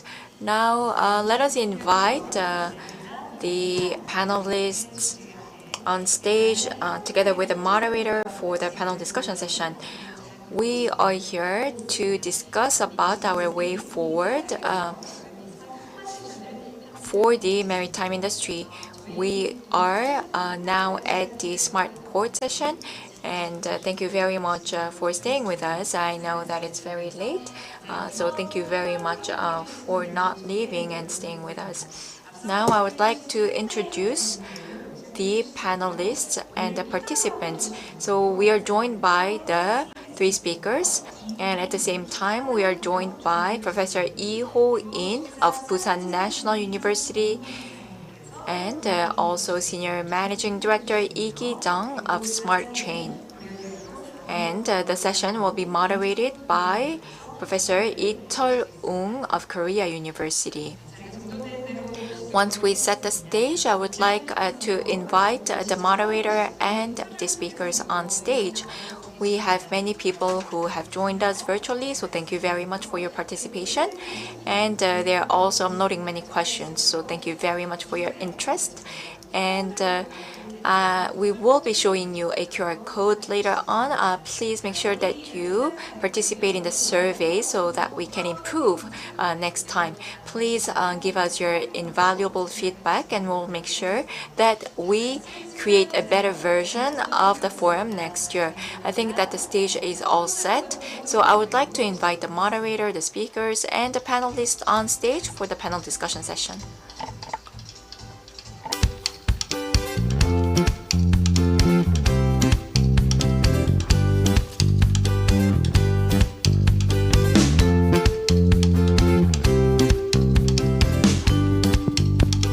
네, 자 마지막 패널 토론입니다. 오늘 This is the last panel discussion session. Please give them a big hand. Now you have the floor, Professor Lee. Yes, thank you very much. We are here at IIOF 2024, and this is the Smart Port session. Thank you very much for your attendance, and it's a pleasure to be in the presence of distinguished speakers. It gives me a huge honor to moderate this session. Hello everyone, my name is Incheon of Korea University, and I will be moderating this session. Now, here we talked about the digital transformation of ports so that ports can gain competitive edge and become more productive. And we heard initiatives and studies that drive such a goal.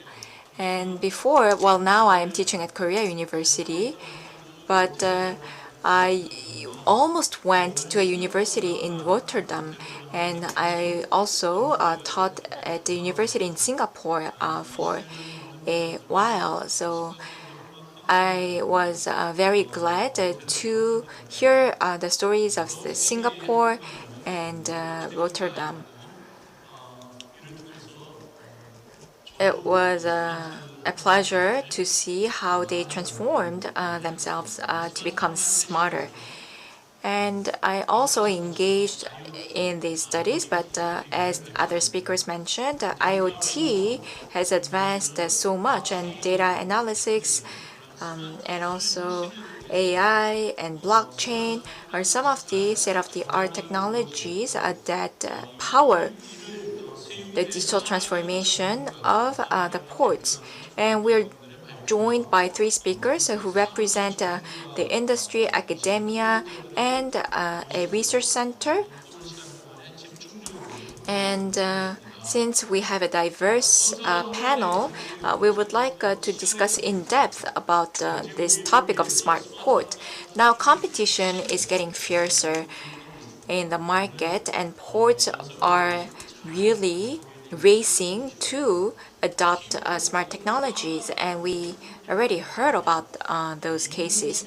And it's not just about the logistics, but also about AI and data analytics, which is revolutionizing our everyday life. And to make the maritime industry greener, as we heard in the previous session as well, countries around the world are adopting regulations to cut greenhouse gas emissions. And now we are demanding more. And we also have autonomous and automated cranes, because labor cost is going up, and these factors are driving the digital transformation. Now, the three presenters talked about how smart ports can actually help us better identify our way forward and address any pending problems. First, we heard from Halialos Raftis, and you actually wanted to show us a video, and it was a shame that we were not able to view the video. See during your presentation. Sure, thank you very much. Can you? Yeah, you can hear me. Thank you very much for giving me the opportunity to show you the video. Your virtual assistant monitoring all activities in the port of Antwerp Bruges and providing real-time information on weather conditions, air quality, shipping traffic, bridges and locks. Thanks to a digital network of drones, cameras and sensors inspired by the 5 human senses, I can tell what is happening in the port 24/7. In case of an incident, I react and send an alert to a safety officer. When an I-nose detects a harmful smell, they can examine the cause and intervene if needed. Autonomous drones and patrol vessels are always on standby to take a closer look at the situation. I help to make activities more efficient and precise. Is a barge berthed correctly and connected to shore power? How much energy are our wind turbines producing? And are all lifebuoys hanging in their closets? Soon, I will even be able to predict the future. By combining historic data and artificial intelligence, I can detect potential congestion and dangerous situations before they occur, enabling safe, smooth and sustainable traffic in the port. In this way, I'm helping Port of Antwerp Bruges become the port of the future.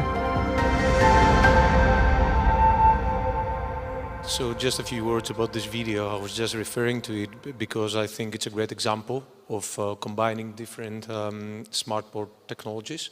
That's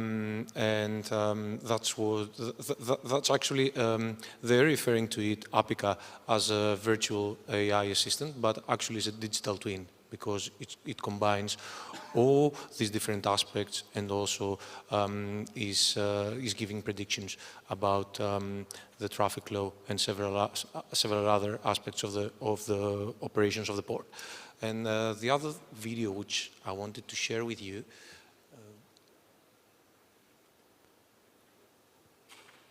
it's this one. It's intentionally muted because you would be hearing seagulls and ship horns for 2.5 minutes. So this is the serious game. This is what I was saying about smart training. So the user has an avatar. Actually, they can wander around the deep sea terminal, going through these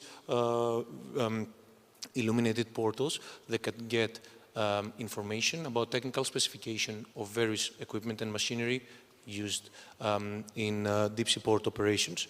And also, as the video continues, they get the chance to operate machinery in the port. So in this level, we just give them the opportunity to operate an STS crane, a straddle carrier, and a mobile crane.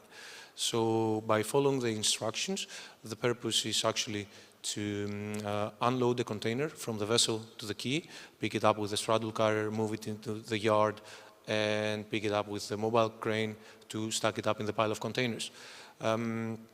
We tried to replicate a real environment of a deep sea port, so to give a very good simulation and prepare the users for what to expect out there. Also, we tried to implement as better as we could physics. So if you push the containers, if you put a lot of pressure on the containers, they will collapse, they will damage them. So it's a quite good replica, I can say, of what's happening in a deep sea port. Yeah, thank you very much, Mr. Harlius. I you some more questions. You provided a good example of smart port around the world, leading smart port around the world. And in those ports, we could observe the productivity of the port was increased using the smart port technology. Also, they could reduce greenhouse gas emission and also increase the visibility of the port operation. And for the purpose of the implementing smart port, you pointed out the 4 technological pillars, such as IoT and artificial intelligence and digital twin and blockchains are important. You may know that Korea has a very good technology capability in those areas, IoT, blockchain, digital twin, and artificial intelligence. Now, in your thought, if we would like to develop Incheon as the leading smart port in the world, and also if we would like to develop ecosystem for the smart port industry, how can we focus or how can we develop our industry, and what are the homework that we have to do? Thank you very much for your question. That's an interesting question. And first of all, we have to say that it takes a lot of time to implement all these technologies and put them in practice. So we cannot say that we are transforming a port, if it's Incheon or any other port in the world, from one day to another. So the previous speakers showcased some examples, and they told us that it's taking time. It's taking time to replicate the environment. It's taking time to get data which are reliable. So first thing about Incheon, I highlighted that during my presentation. It's really great, and I was happy to read about that the government is fully supporting the Korean ports into their transformation, becoming pure, fully smart ports. So, and it's they're funding them as well. So this is a first step which we need to consider, because transforming a port is one thing, sharing ideas about new technologies, about new innovations, it's one thing, but we have to consider the cost as well. It's an important factor. And also taking under consideration all the pillars, we need to train people as well. So implementing a technology, it's one thing which might take time. For example, when the ports are transforming their terminals into partially or fully automated terminals, they're testing some part of their operations first before replacing the old cranes into and putting them the new automated cranes. So I think that the Korean ports are moving forward, and they're moving towards the direction with great effort. And also I was reading about another thing which is very important for the Incheon port as well, that the whole city, the whole region is trying to transform into a smart city. So combining these elements and in close collaboration with the authorities and the people of the region, I think it would be efficient to say that the port is heading towards the right direction. Thank you very much. 이제 이훈 실장님께서는 Yes, and next I would like to ask to Mr. Lee. You talked about the terminal operating system, and you're actually the very developer behind this project.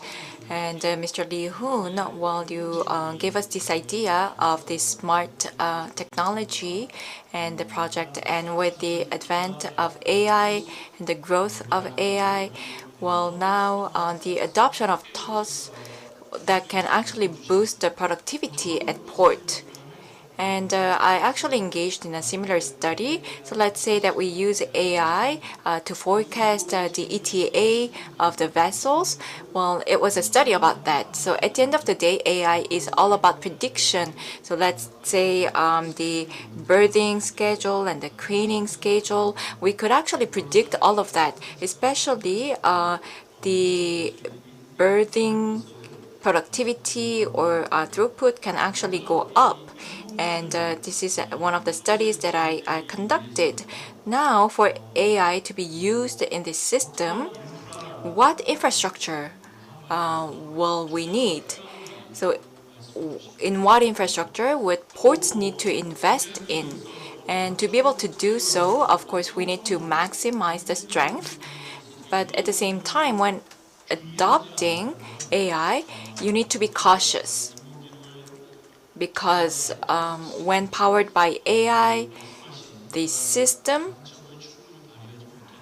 may not be able to unleash its full potential. So anything that we need to be careful about when adopting AI?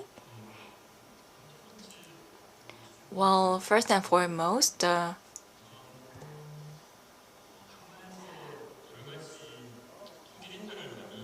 now, of course, ports use a lot of statistical data when planning and also when scheduling, which is the decision-making process. So I'll give you one example. Now you have the main vessel and then you have the unloading of the cargo. And then in that process, we have like trucks, which will wait in advance. And then you have like the container, and you need to be able to predict when the container will be ready to be able to drive there and wait for the unloading. Let's say that it's every 2 minutes or so. Then you use that statistical data,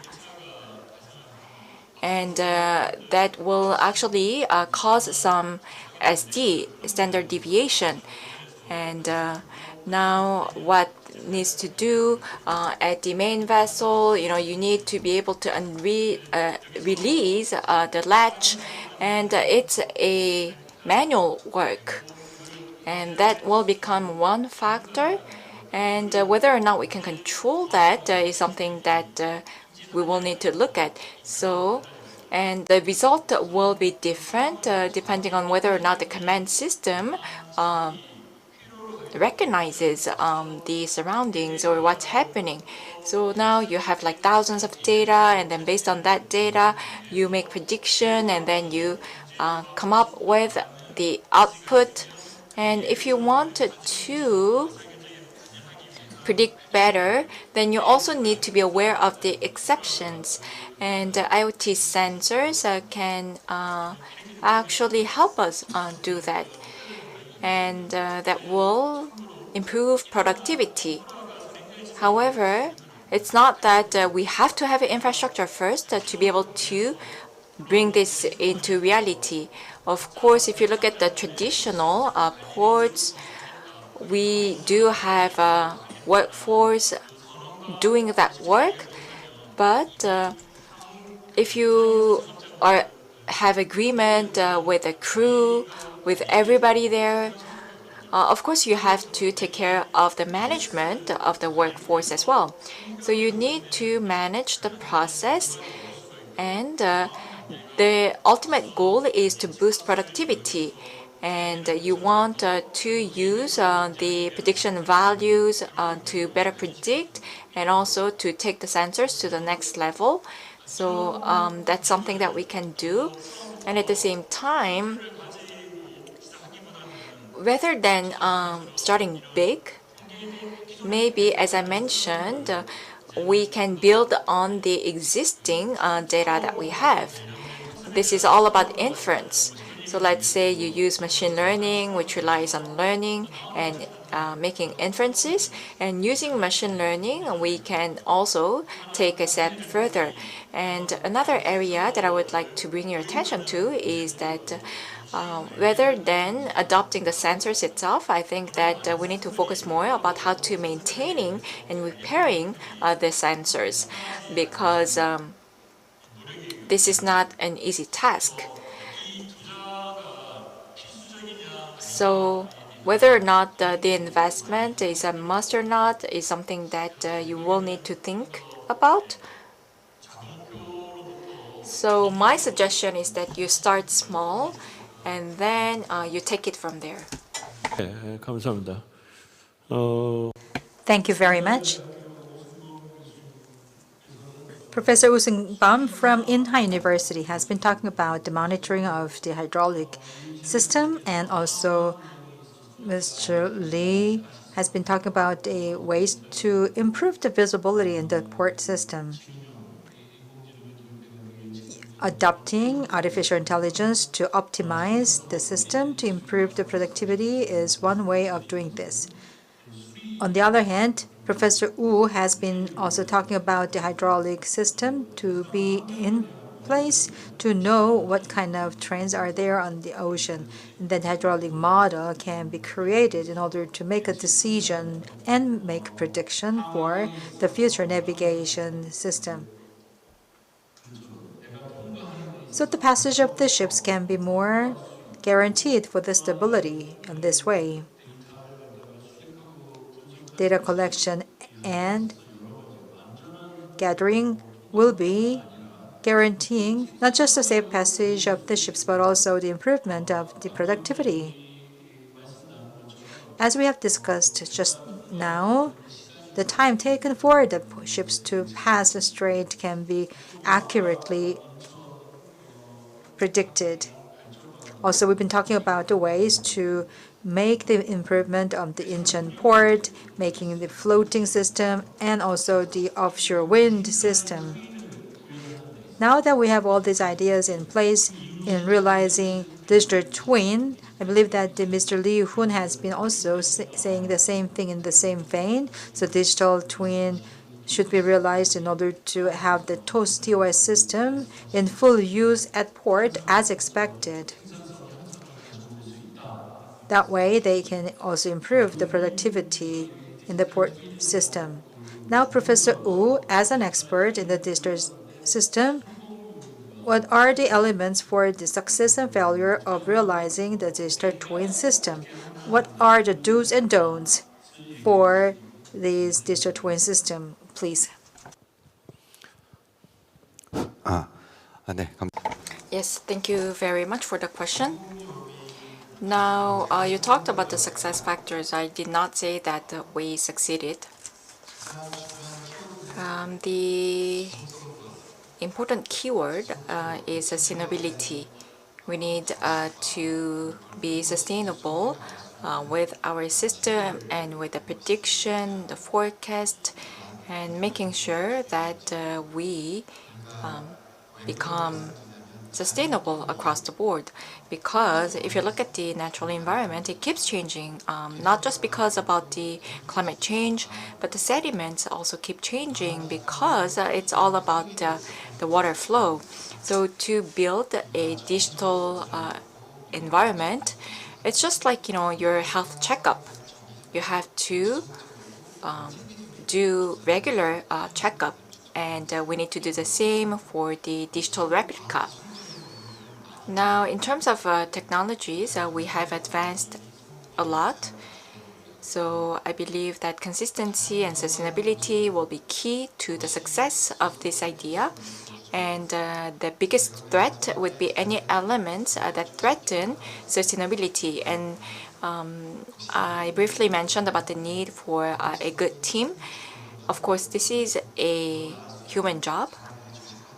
But without having the right team or the right organization, you can only go so far, which is why we need to engage in consistent research, and we need that team here in Incheon. Yes, I have a follow-up question. Now, the marine environment is important because of the sediments.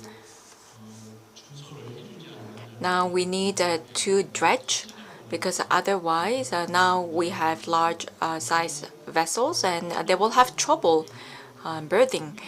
And one of the solutions that you proposed was the floating port, which was quite interesting. And now Incheon is home to many small islands, so I really liked the idea. Now, when using those small islands, for instance, the idea of Yangsan Port was to build a bridge and connect two islands with a huge bridge. And that was the idea behind this. So maybe you briefly talked about how maybe we can use small-sized vessels like barge to go the final kilometer or mile. So can you please elaborate on that, given the context? Well, to be realistic. To build in offshore wind here in Incheon, we need a port that can be responsible for the repair and maintenance. But it has to be built on a faraway sea, not at the shoreline, which is why I talked about the idea of this floating port. And if that is the way that we need to go, maybe IPA can look into it, and it can also serve as a hub. Since you already have it, we'll use 5 more minutes. I really apologize for that, but I will use 5 more minutes. I don't want to be hasting for the sake of keeping the etiquette for the audience who has taken their precious time. So Professor Lee Ho-in from Busan University, I have a question to you because you are well known as an expert and guru in the maritime industry, especially your expertise lies in the port management and smart port. So would you like to introduce yourself first, and after watching our session, what are your views on this, and also please make your comments about the progress for the future. Thank you very much. My name is Lee Ho-in. I'd like to first introduce my center that I'm representing. So my center, SCSC, is studying the carbon neutrality and global supply chain. It has been 2 years since we were established. We are working with 13 professors and a group of experts. We are divided into 3 different pillars, and we have our program that will last for the next 7 years. 3 groups, I mean, AI algorithm development, optimization of the algorithm, and then connection with the enterprises for the application. So these are our 3-step approach for the future. Earlier, many speakers have been talking about important things. In terms of the maritime and port, carbon neutrality is something that has been initiated by the government at a greater scale, so many people are doing the follow-ups. For example, we have to reduce the 40% reduction of the carbon emission by 2050, and many other approaches are being made. Locally and domestically speaking, we have to put our practice into action. For example, we have all port authorities like Incheon port authorities, Busan port authorities, and other port authorities are now announcing the plan for the 2034. Out of that, Busan Port Authority has announced that they're going to have the programs to reduce the carbon footprint and increase the efficiency, and they're now in the process of making the preparation for implementation. And I can give you some case studies. We have electronic receiving system in Busan. For external trucks to enter the port, they had to have received the paper-based slips in the past, but that paper will be gone as of July 1st, so all these slips will be paper-free. Also, we have external visitor programs. The schedulings will be made on the system so that the appointments can be made at what exact time they're making. Drivers will save their time, and operation efficiency will be guaranteed, having that scheduling for the visitors. So Busan Port Authority, especially this year, is activating VBS system, and their efforts will be focused on this improvement. Now, at the national level, we also have other case studies. There is a terminal called BPT that is formerly known as Sinseongdae Port, and they have IP program for the next 3 years. That's about the improvement of IoT equipment and putting the wearable devices for the IoT on people so that the real-time tracking can be made. By understanding where they are in terms of the location, operational efficiency can be improved. Various types of workers can be also working in a safer manner than before.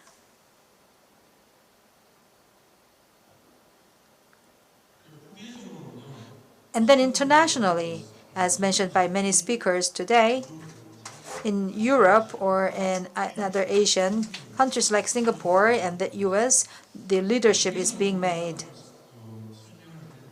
If I may elaborate on them a little bit, there's something called PPDF as a group company. That company is operating the global container terminals called GTO. So one of the GTO is the DPW, and that company is putting IoT system in place for many of these sites. For example, IoT system has been already developed several years ago. They are already in place, and big data, cloud, AI, and many other technologies are linked with the digital twin for the implementation in the field. Lastly, in order to collect all the data from various devices, as Mr. Lee Hoon mentioned, TIC 4.0 and others are also adopted for operation. Thank you very much. Thank you very much. I wish we had more time, but maybe we can network after the session.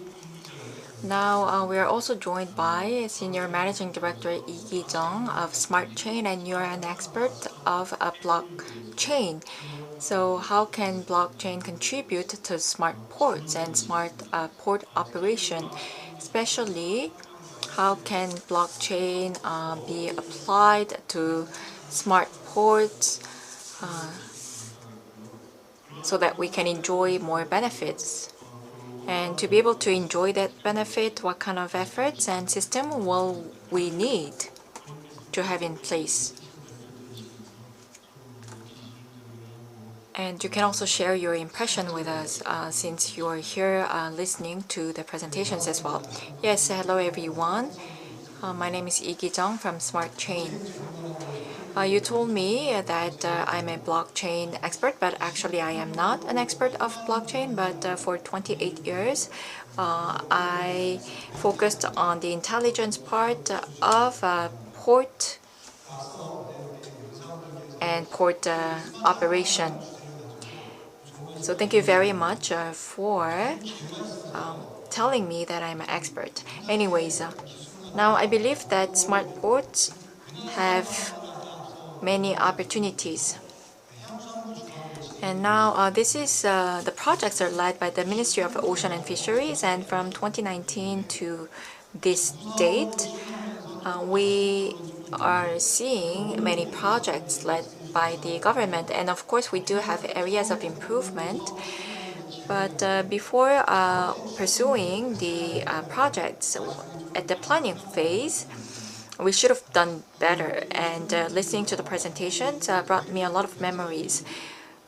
Now, you asked me a question about how blockchain can be best applied and how we can best adopt this technology. Well, to give you an answer, actually Professor Wu said that it should flow like water.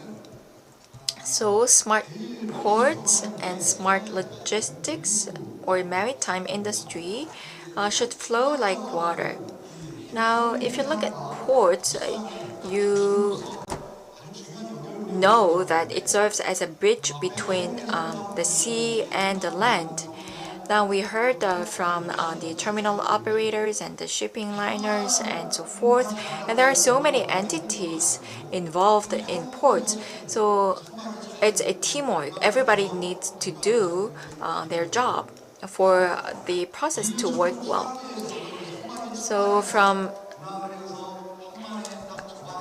point A to point B to point C, so from departure to unloading, loading, as well as berthing, we have to be seamless for the logistics to be effective. Now, I worked in this sector for a long time, and I wish we could do better in this aspect. We have many experts from the liners and the terminal operators, but then there aren't that many experts that have full knowledge of the end-to-end process. Now, to think about blockchain, let's say that you have the ledger such as SR and BL.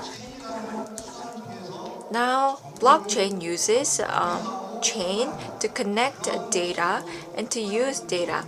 And that's how we can define a blockchain. So now you have distributed data and you use the ledger to save that data. So now you have the forwarder and you have the shipper, and they ask for a certain cargo. Now you load the vessel, then you navigate, and then you unload at specific port, and you have, for instance, information about the shipping and the loading and so forth. Now, blockchain can help us facilitate the process, and it simplifies the process, which makes it easier to trace. Now, traceability is of essence when it comes to ports. So when connecting the land to the sea, now blockchain is the best solution that can connect the dots. And for instance, Maersk had this Trade Angel project for about 5 years. So it was a big project, and I heard that they had to close the project. That's what I heard, at least. Anyways, as Professor Wu mentioned, I don't think that technology is the problem here. We have abundant technology. It's about how you apply that technology, and it's all about who participates in the process. We have so many stakeholders, and they have different goals. And they have to serve one purpose and move towards one direction. And in that sense, it failed. And we can learn a lesson from that failure, because I think that Korea is a country where we have many government-led projects. We have many labs or public agencies that lead projects. So I look forward to long-term projects. 동의합니다. Thank you very much, and I agree with you. He has been emphasizing the importance of the connectivity of the port and logistics. One of my projects that I research on is putting on the importance of the connectivity of the port and the logistics as well.